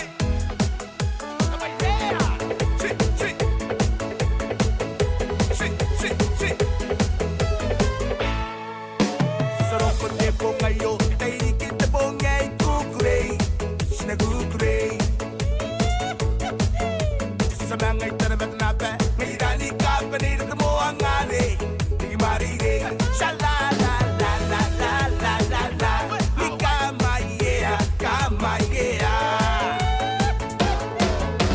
Saroko te pongayo, teiri ki te pongai kukurei, sina kukurei. Sabangai tarabat nape, nirani kapani te moangare, ni marire, shalala la la la la la la. Ni kamaya, kamaya. Sinatawa, sinatawa, sinatawa, tawa si, tawa. Sinakona, sinanimsa, sinakona, nimsa si, tawa. Iraki kwetero Roma, iraki siga tuam, tietay naine, epon nam slice. Iraki sound money, iraki siga tuam, sound naine, anatin na no, semani, nganday sa maninga, ni kamaya, kamaya. Iraki kwetero Roma, iraki siga tuam, tietay naine, epon nam slice. Iraki sound money, iraki siga tuam, sound naine, anatin na no, semani, nganday sa maninga, ni kamaya, kamaya. Sinatawa, sinatawa, sinatawa, tawa si, tawa. Sinakona, sinanimsa, sinakona, nimsa si, tawa. Araya, siroya, tanoa, asoa, ioya, nakonano, nakoheta, heta, heta, ne, yoya, na, yoya, ne, maye, ne, maye, no. Sinatawa, sinatawa, sinatawa, tawa si, tawa.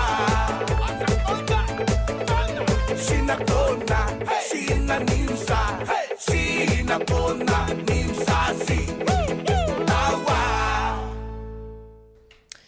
Ia, tātou ole mea siloma le mea vawe ia whamaloa tuai, ia e lātou leo lo whiangai fo i male mga luenga le nei aso, ia whamaloa tu ia si o te leo itale mafuta mai I loa hat ia lai matua tu umana fe au lai whaia lawa siva fia mai pesenta tuan nei alo fats foitina matua ia ita ia mai lato uma la wolo mawa mai pokalame ile nei awa uli lato foi lo fafonga mai tono o ta avale ia fai le mulo sa wa lata foi te lo foi ia afa le luanga ile tolu ia o le ona pikina foi le ona I whanau ia wai le aonga wai nisio wa aonga lena amatadi ile so mawai atu au kilani ia tele lato tele ia festivals ia po lato fia foi le sa tu e fai pe o le si festival le ana tu e fai la se fulu o February anga ile aso se fulu tolu le ta o le Lantern Festival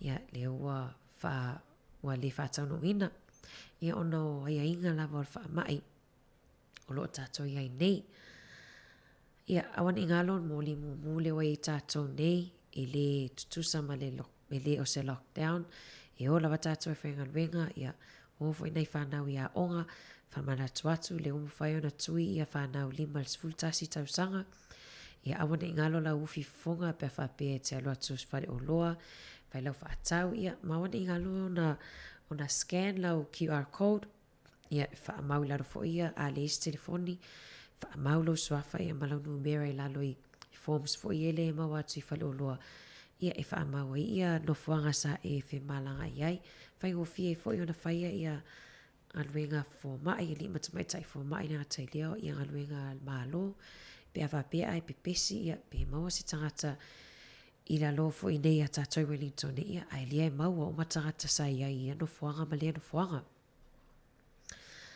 ia ua vai atu fo I wa sa vali atu fo I le vai o le wati ua toi sifunu ma leono minute I le itu lai tasi ma vele alo taimi a tātou manatua download le tātou app le tātou Samoa Capital Radio app ia e te whaafonga ai fo I te alawa le lua uma le tautua le lua ia ai tu ina tuai ia a whaafifianga sui fifiloi lunga le tātou app ia lua lava le po a toa a whapea fo I le te le whamwhaiona e whaafonga mai porkalame le aso nei ia maua le avanoa e te futu e whaafonga I nā nei a matali e tu lai valu ia te toi maua mai porkalame pe a whapea le te whaingaluenga ia ai le se le tio ia toi ki le app nā nei whaalongo mai ai au foi nei ngalo tautua a le songa ia tā sesa na wailunga le tato YouTube ma le tato Facebook ia pe whapea le te fia mai moa atu lava I Samoa ia I se whainga fo iwa I Samoa mai lava I le asofa rai le leo tua nai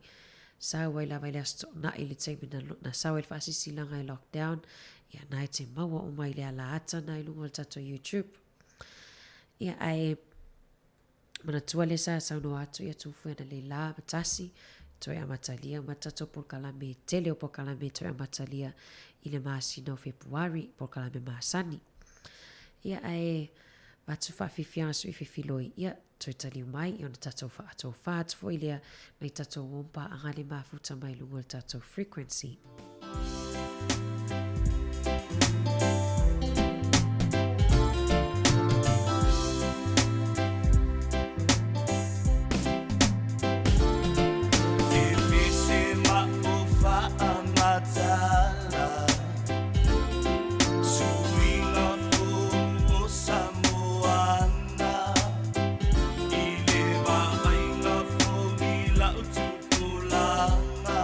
Ilunga ole a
Samoa tula'i manatua.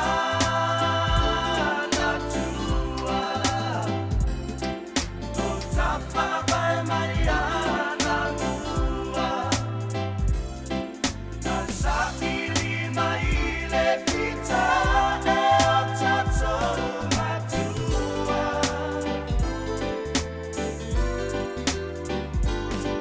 Pa'ao na tataulua, tautua mole atua.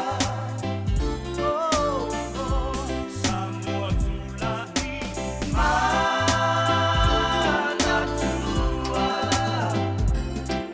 No tapa vai Mariana mua.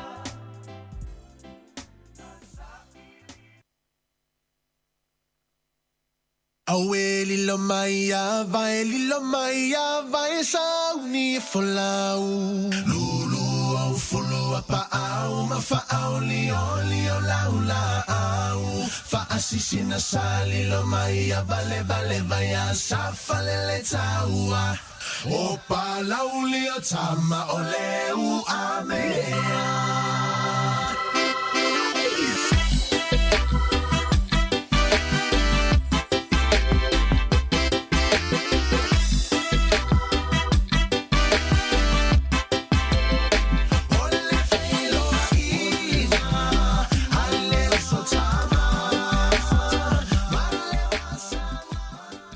Whamalulua tua le tatou whawhiwhianga nā se I umatoi whamai atu.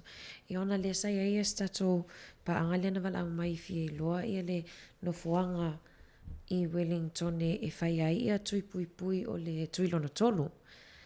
Te le ia nofuanga le e mai tau atu e mwhai ona e susu atu I ai au noa ma se booking. Ia le iai le City Medical Center te tala ina le awhalfitu tai au se ia pa ele lima la fiafi. O le Unichem ia po le pharmacy le I Willis Street. Ia le te tala ina le awhal le valu tai au tapu nia le awhal le lima la fiafi. O le isi Unichem pharmacy po le faltala vai I Wellington Central. Ia le te tala ina le awhal le valu ia tapu nia le awhal le lima la fiafi. Ia ma le isi Medical Center Central Wellington Medical Center. Ia te tala ina le valu tai au tapunia le lima la fiafi. Ia o le sifal tala vai Life Pharmacy I Manor Street. Le ana te tala ina le afo le valu tai au tapunia le afo le lima. Ia ma le Kilburnie Vaccination Center. Ia po le nike falta alo foilia po nike Community and Sports Center. Ia le ana te tala ina le tau le iwa tapunia lea I le te al afo le wha I le afiafi. Mana ia ale nafa so ta I lau GP manatua e le o GPs uma pe le o forma I uma e mawhai ona whatanu ina ia tui pui pui ia pe ona sau noa fo ia le songa e whalwhata le tai ona le la. E le numera le I pe mana o mi e te whaf so tai e pe a fia maoni si whamatalanga o le o valu se lau, lua valu, lua iwa, lua ono. Toi whafonga mai o valu se lau, lua valu, lua iwa, lua ono. Ia oi nafo I le mall a Karori Mall, ia na mwhaiwhaiona e sua tuai. A le tele lava o whaletala vai, ia na mwhaiona e sua tuai whatanu wina, ia lo tui pui pui a pol tui lona tolu. Ia ona le tatou taimi wa toi ono minu te ona tale o le itu lai tasi, whaamutai fo il tatou tautua, ia mole atu fo il whaftai, ia inai tatou wompa anga umalawa ta mama tina matutua ia leo lo na mafuta mai lava le tai au na le lai le fitu I pol kalame le siufonga lau mua se ia pa ia mai fo ile nei taimi ia whamangalo fo il tautua pe ia se leo wa le tau tamali I lau whafonga anga ia e manu ia tele lava fofuanga tiu te mwhaiva o tutoe I le nei aso tatou lunga tatou ala ata Facebook, ia mal tatou YouTube, ia whato a tatou tau maa vai le itu lai lua, ia ai whafonga mai tali itu lai tasi, toi awina atu tatou talafou, au ngafo I mo I lātou, ia lea na misi a lātou, whaalongo ina, ia por whafonga fo I talafou, whafonga mai le itu lai tasi. Whaawa watu whawhiwhianga lea, ia o na awina atu no leo tatou talafou.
Toi whaatala whātol whaapoponga o talafou mai le si ufonga le lau mua mo le nei vaenga o le awa uli.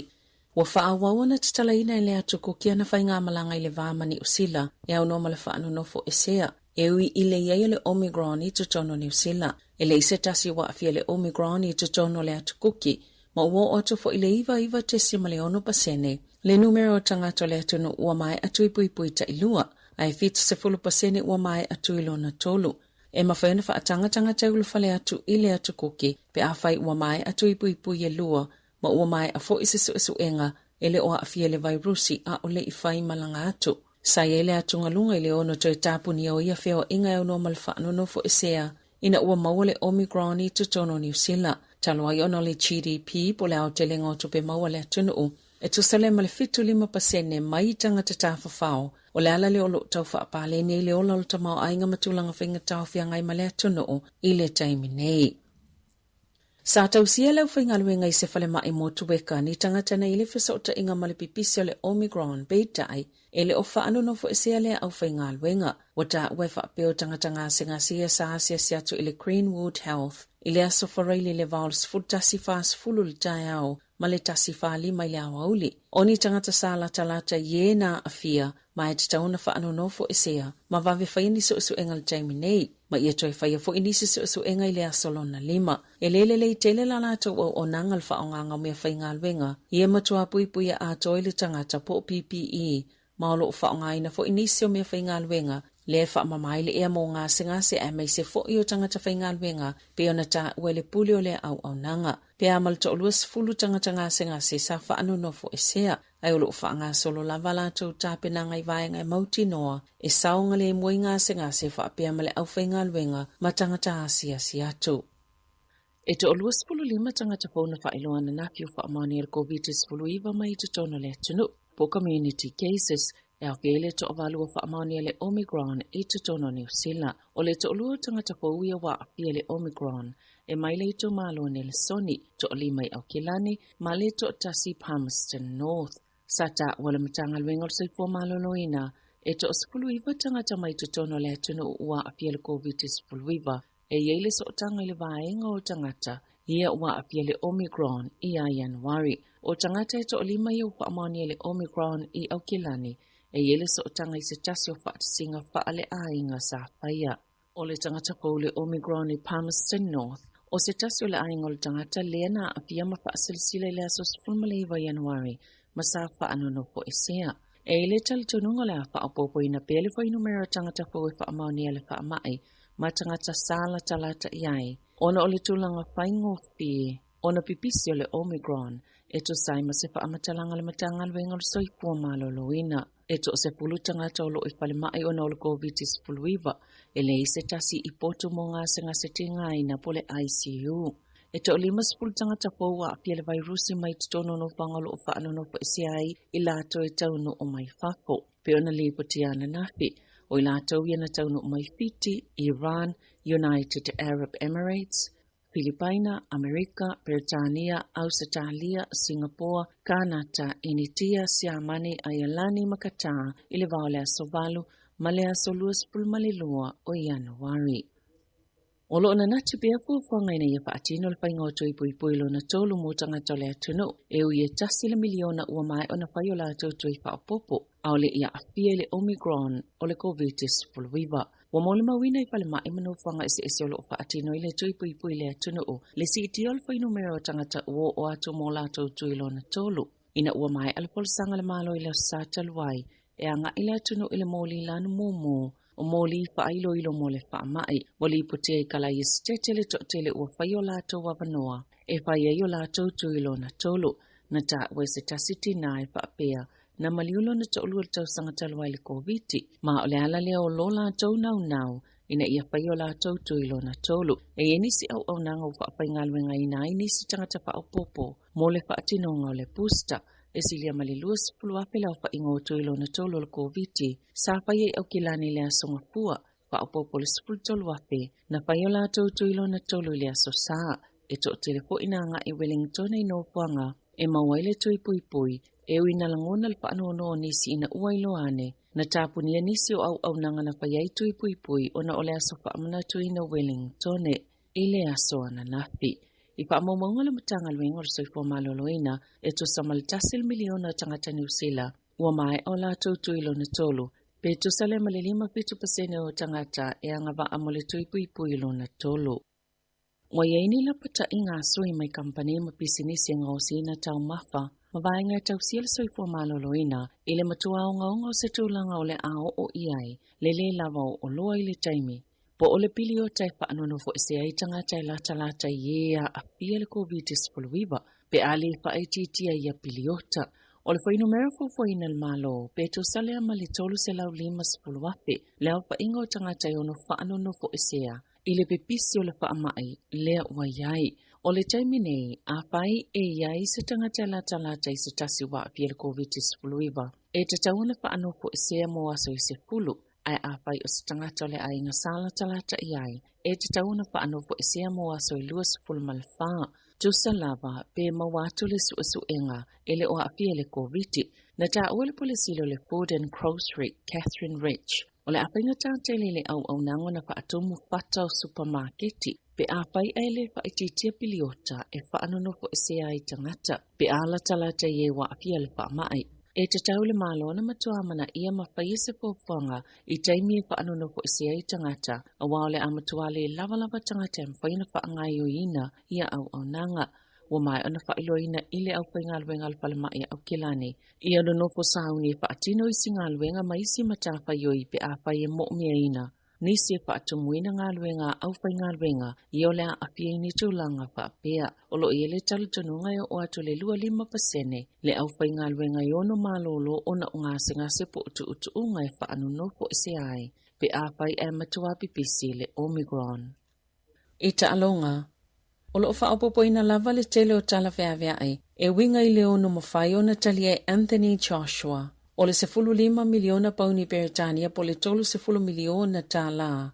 O se tau e mawhai o na whaase e ese ai. Ai tu watu lewa noa i a Tyson Fury. E whai pele e ai malesiampino le laulangi le panga mamafa o Alexander Usyk. O lo i ai lewa noa Joshua e toi whai e le fusu anga ma Usyk. Le ana mamulu atu i ai ana fusi sa ia umia e no le siampino le laulangi. E iai le WBA, WBO ma le IBF. Ma o fusi fo ia sa mamulu e se atu ma ia, e le fusoanga ma Andy Ruiz Jr. i le lua fisfuluiva, a o le ia toe whaua e se mai, ina o toe whaia le isi a la fusoanga i le alava tau sanga. Tala fau ia mali si ufonga le laumoa, mo le nei vahenga o le awauli.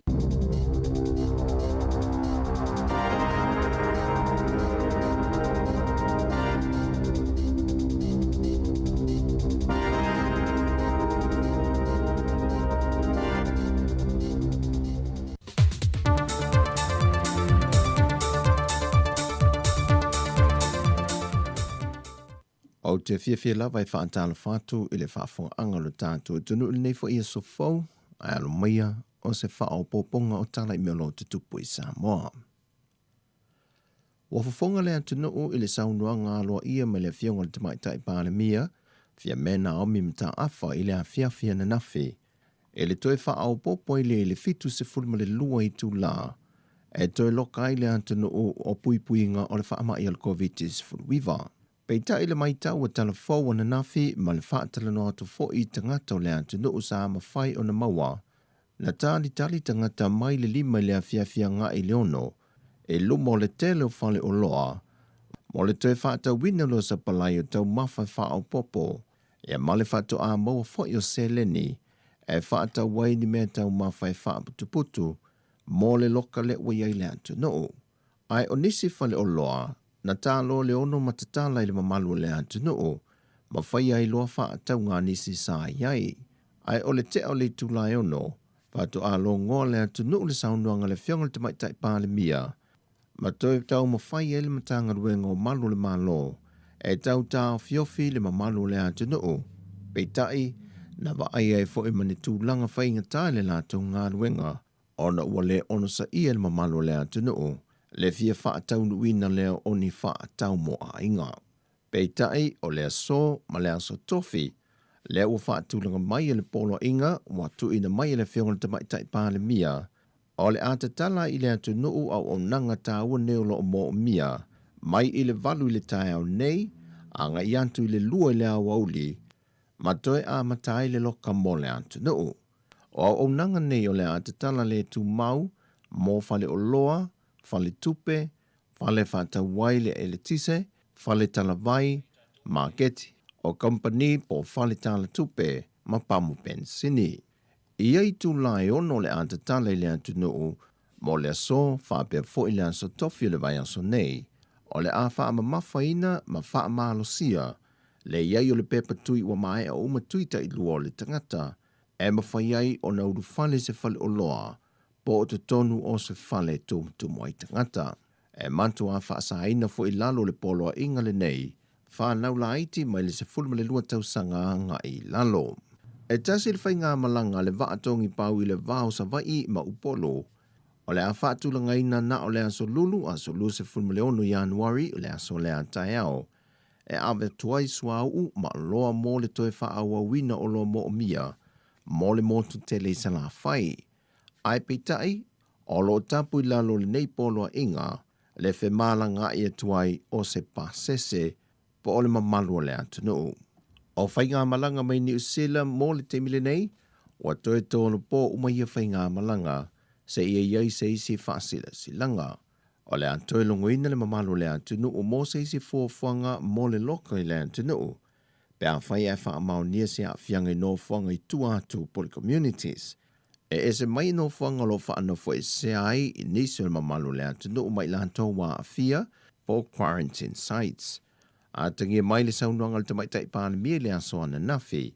E le i ai se siama po se tasi wa a fia na sao atu i tua i le atunu. Ua whaamaunia mai ele whionga le tamaitai pāle mea le saunoanga le aso ana nafi, whapea fo i le komiti o whaalawe te tupu whaafua sei ma whaalawe mātu ia le New York.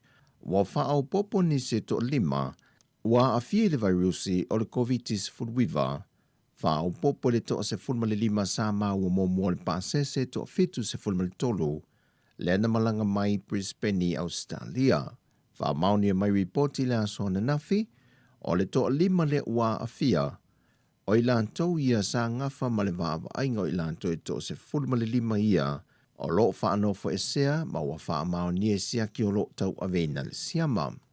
Mo le te minei wa toa lua se fulu ua a fia, whaantase ma le lua se lau ma le valu le au whaingaru e ngā sa ngā lulua le malai wa lele, e le teimine taunu mai ai lea whainga malanga, o lo whaanofo e sea umalawa i lantou i le no whanga wha apitoa, mo siaki wha wau. O le tai au nei, e toi wha wau e le isi siaki, mo le au whaingaruanga e to lua se lau ma le valu. E siaki mua wa mai a mo i lantou ia, na wha maunia mai al to wha le ausa Dr. Take Naseri, o lo le lei uma, mai e le aise tasi wa wha maunia aise siama.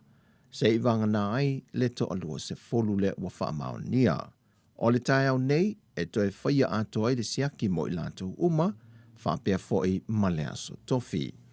O lo wha amalo sia i le teimile nei, le te tafi ma mau a au, ma le wha o ngā ina leo tali fofonga, e so o se teimi e whewa i mai ai le taulanga, whapea foi i lantou lo ngā lului au unanga mo o mia i le teimile nei, e whaata ua ma wha amalo sia le wha o ngā ina tali fofonga, i teimi uma, whaata sei ma le tutu vāvāo tangata. E le whailoa inga, ale komiti o whaalawe tupu whaafua sei ma whaalawe mātu iai le aso nafi, na sauno ai le teitei whono anga whili tō mai manoshem leo. Wa a mata neu na li liu le vaenga o leo ma su enga le komiti, a nga i le mafua anga na malanga mai eise ainga mai Australia, e whaatasi mai se maliu lo lātu ainga i Samoa nei.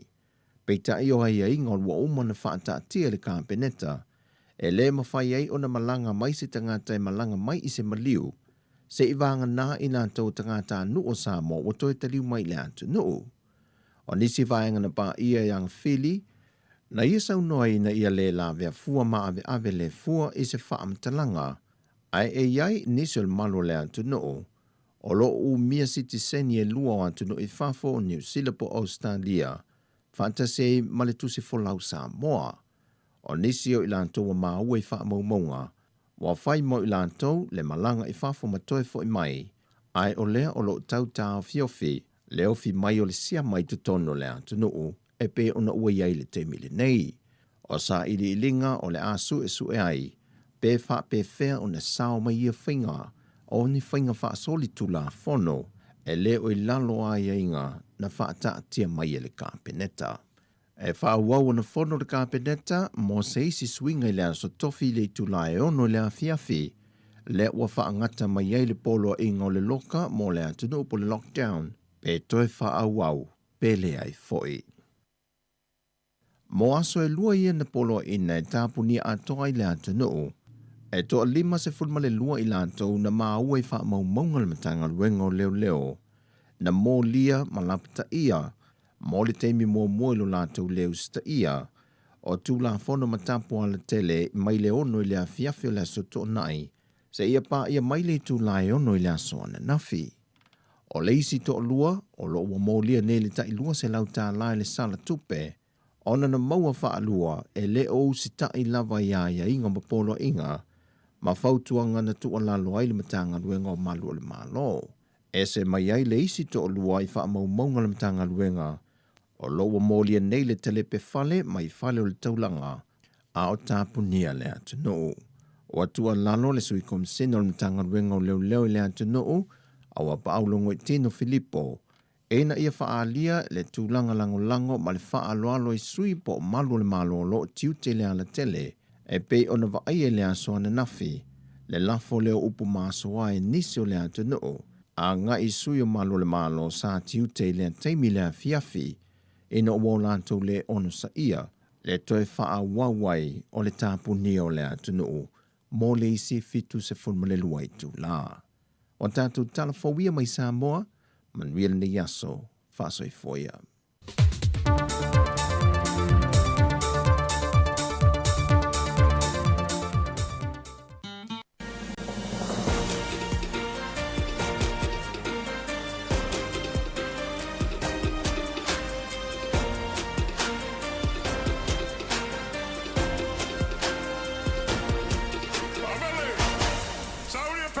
Samoa e ua lava, o talale a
sina le avele ia ma le whaafifianga matangofina ma le puni ala waa ia e Olo fatua ia ila to umaro mafuta mai. Ai mese lava tato ia mafuta mai lungo le tato Facebook ma le YouTube. Ia wa lewa whaamuta fwil tato tautua lungo le tasi ono tesi ma le tasi whaamo. Whamalo atu ia. Mene maa na ior whali o leo te. Maa na ior whali o le tu atu au.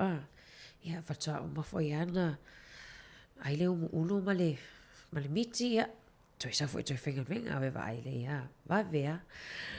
Ia alofa atu ia o loa mo mai fwoi mal tato updates mo tato cases o le nei aso to luas furu lima ia tato tangata whaamau ni al virusi to tonu lava i o New Zealand ia e au fia ila to tonu le luas furu lima lea ia le to se fulu i la to maua i le isi fōlinga wa ai o le COVID o le Omicron po le tama fwoi le vave lava le pepesi Omicron to o lua i tauranga.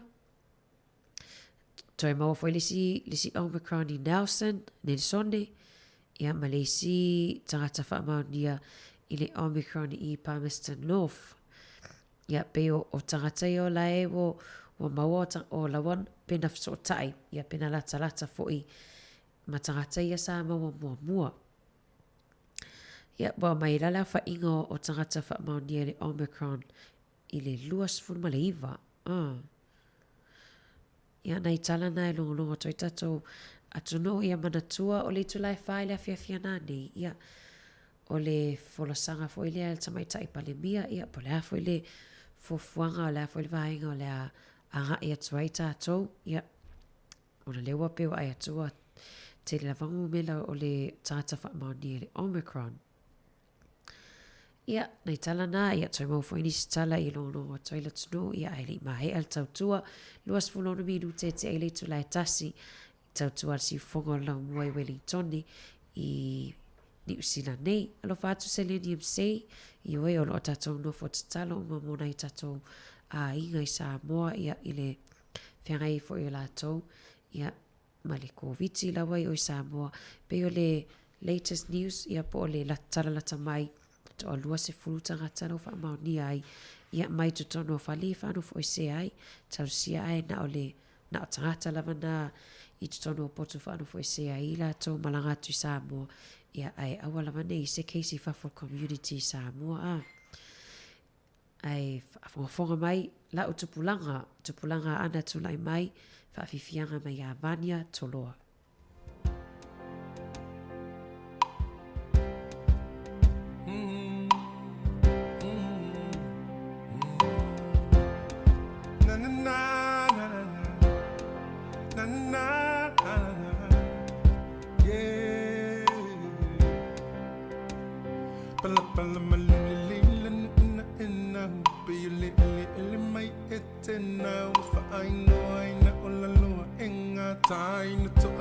So like te pai se fo ilo to ole to e ina le tele le to wa wai na tele le fai telling silly talo na le we maloi ele sa fiko me lo to li o te langai o me wa e mo to fight to wa o ia e mana to ai na pune si o to li e to malile fa so really mai se fo so ile to ana se isui tu silo tilo whakafōina o lau nganga o matala umanota sa o le tolo ui tu malo tupulanga ana tula i maia o le taimi lene o tato e fe mai le fale mo se vai malu fili e oe lau whakasusu ma wale vai falo ma le vai tipolo ma wale best new fresh malulu te fai o le sai ta si o mea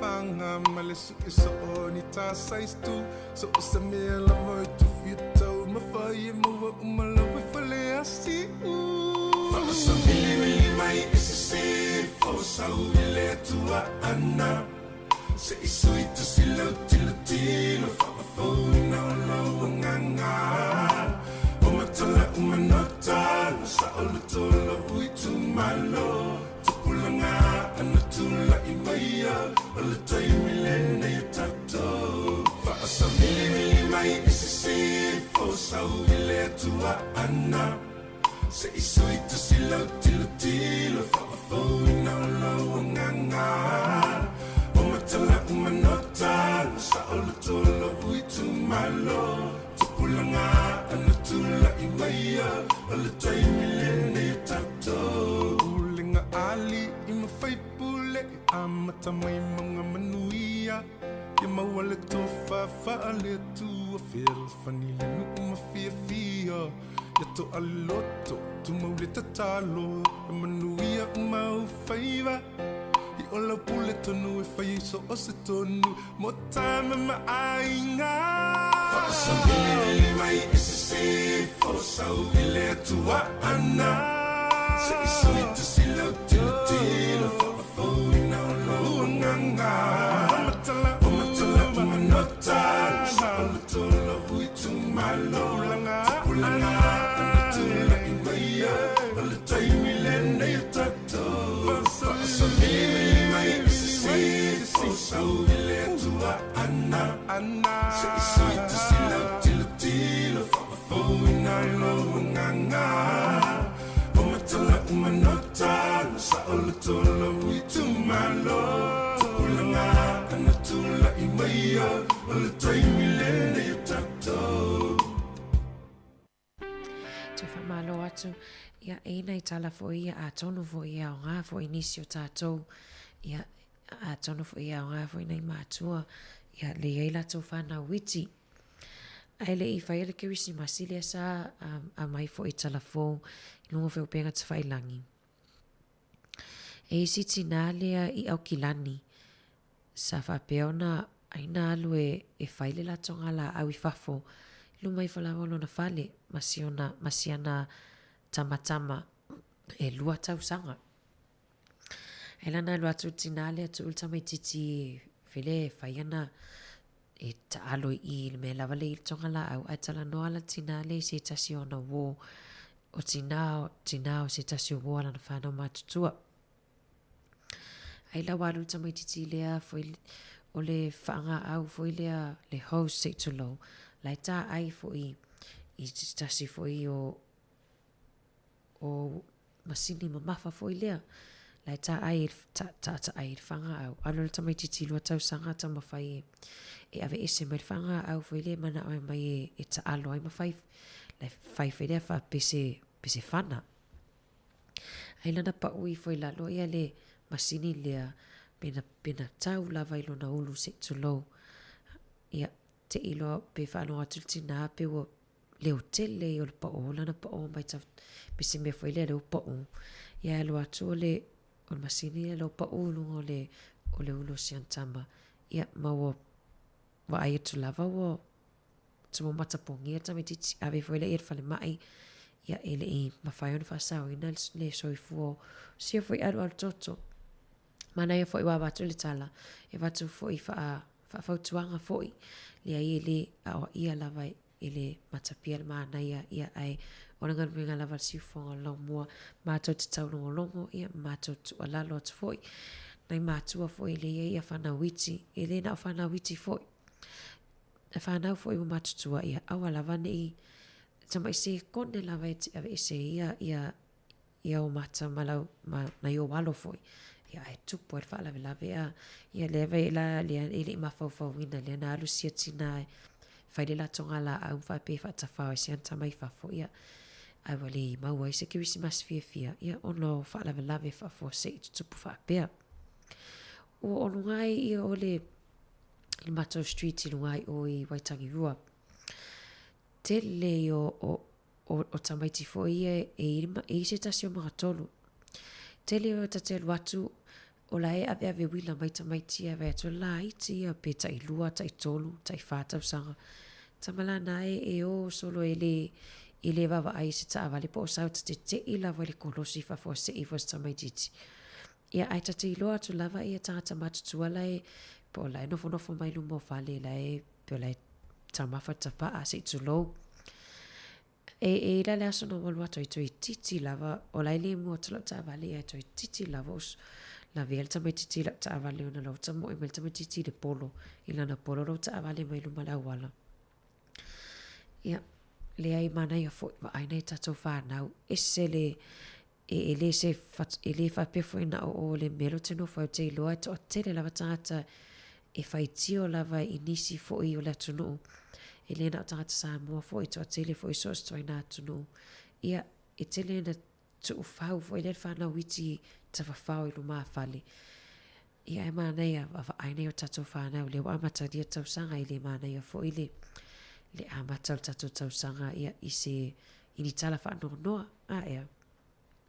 Nei tala na mana ia tu alalo toi fo i tatou atunu ia, ni ngata i lea, ia oe lava ia le filifilinga ia pule lava tama lo matua ia aina nai tala lava i lono puiri e tatou atunu. Wei no male pese lo nei tino.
Tangi se imomoli atula utali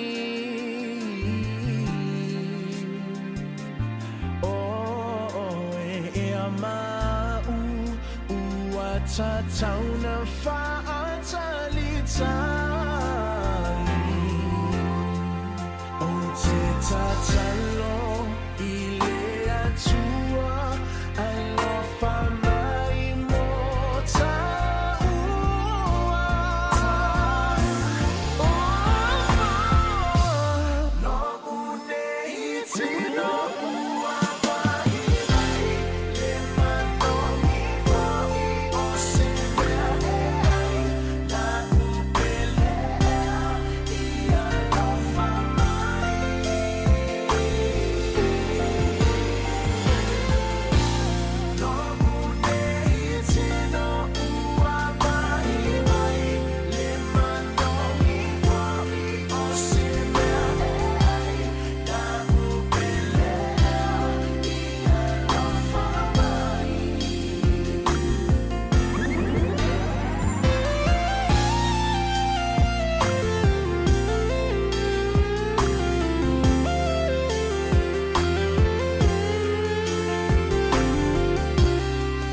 mix. That's right. It's my hometown, baby. Representing.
Toi whamalo atu i o toi 15 minuti ona tālo le tu lai lua ia tāwhai lua tatou tama whamawai tatou whatofa ia toi tatou toi taltal nofo i lea ia i le tai au i le tu lai fitu a matalia e fwoi tautua si fonga lau mua ia stai tasi ia a matalia lawe whai ngā lotu.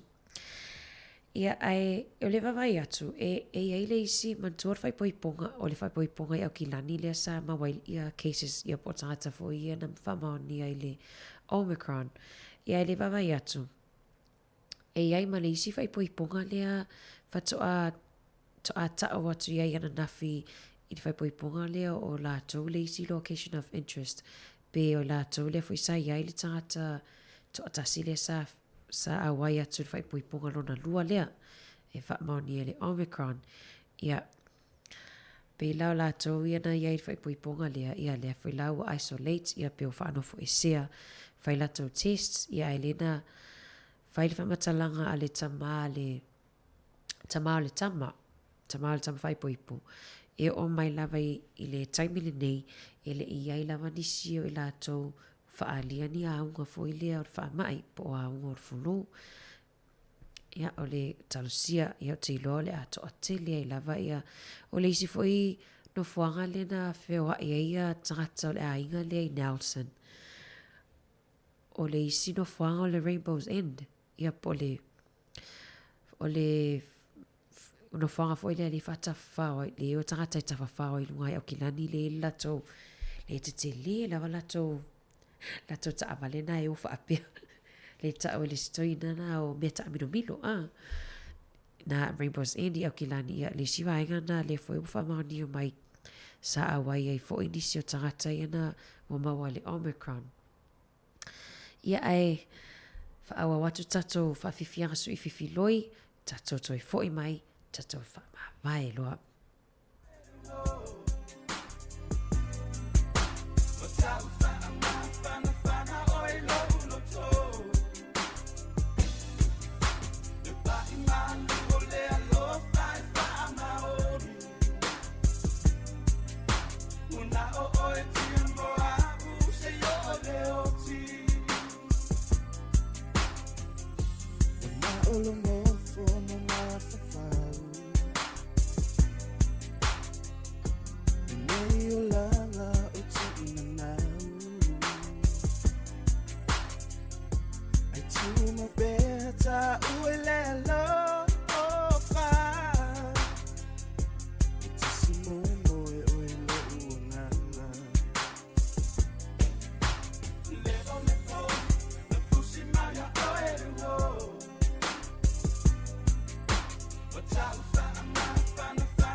This your boy Milf Hits, and this is another.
Ile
another one.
Most incredible, baby.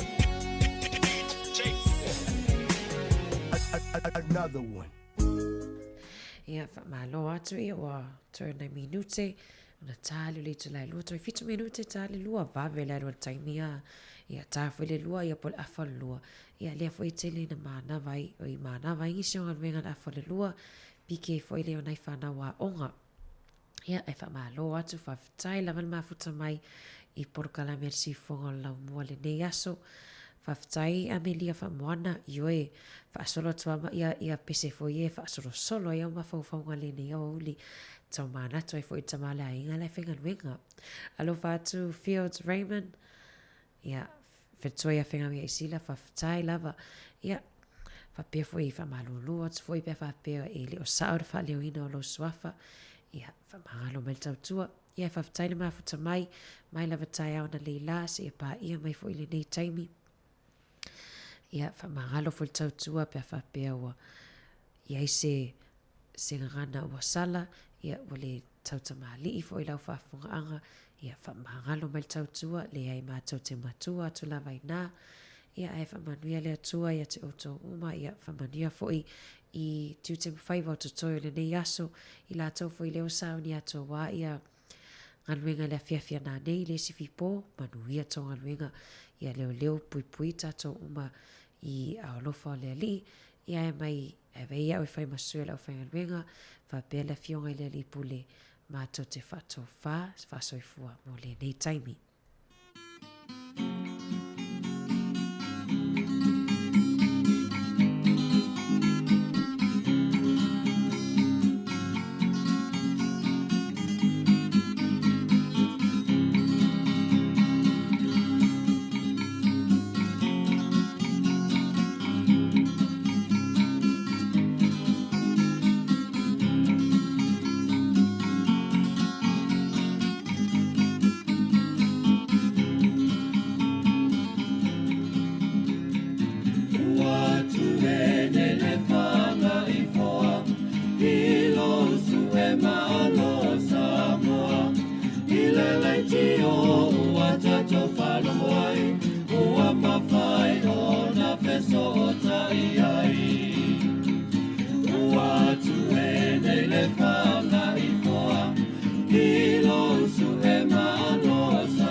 fanga I pau Uai loa ai e tato whana E sa ili malona I matua E ai le si fofonga le lau mua Wala lau nei o le fanga I pau Uai loa ai e tato whana E sa ili malona I matua E ai le si fofonga le lau mua Ala tai au le tole nei Wala I ala tato penei Ia sole pongisa o mea umana whaingata O nei ta sanga ua tato au lea mai I nei manui a ua tato maua mai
Silina, go send me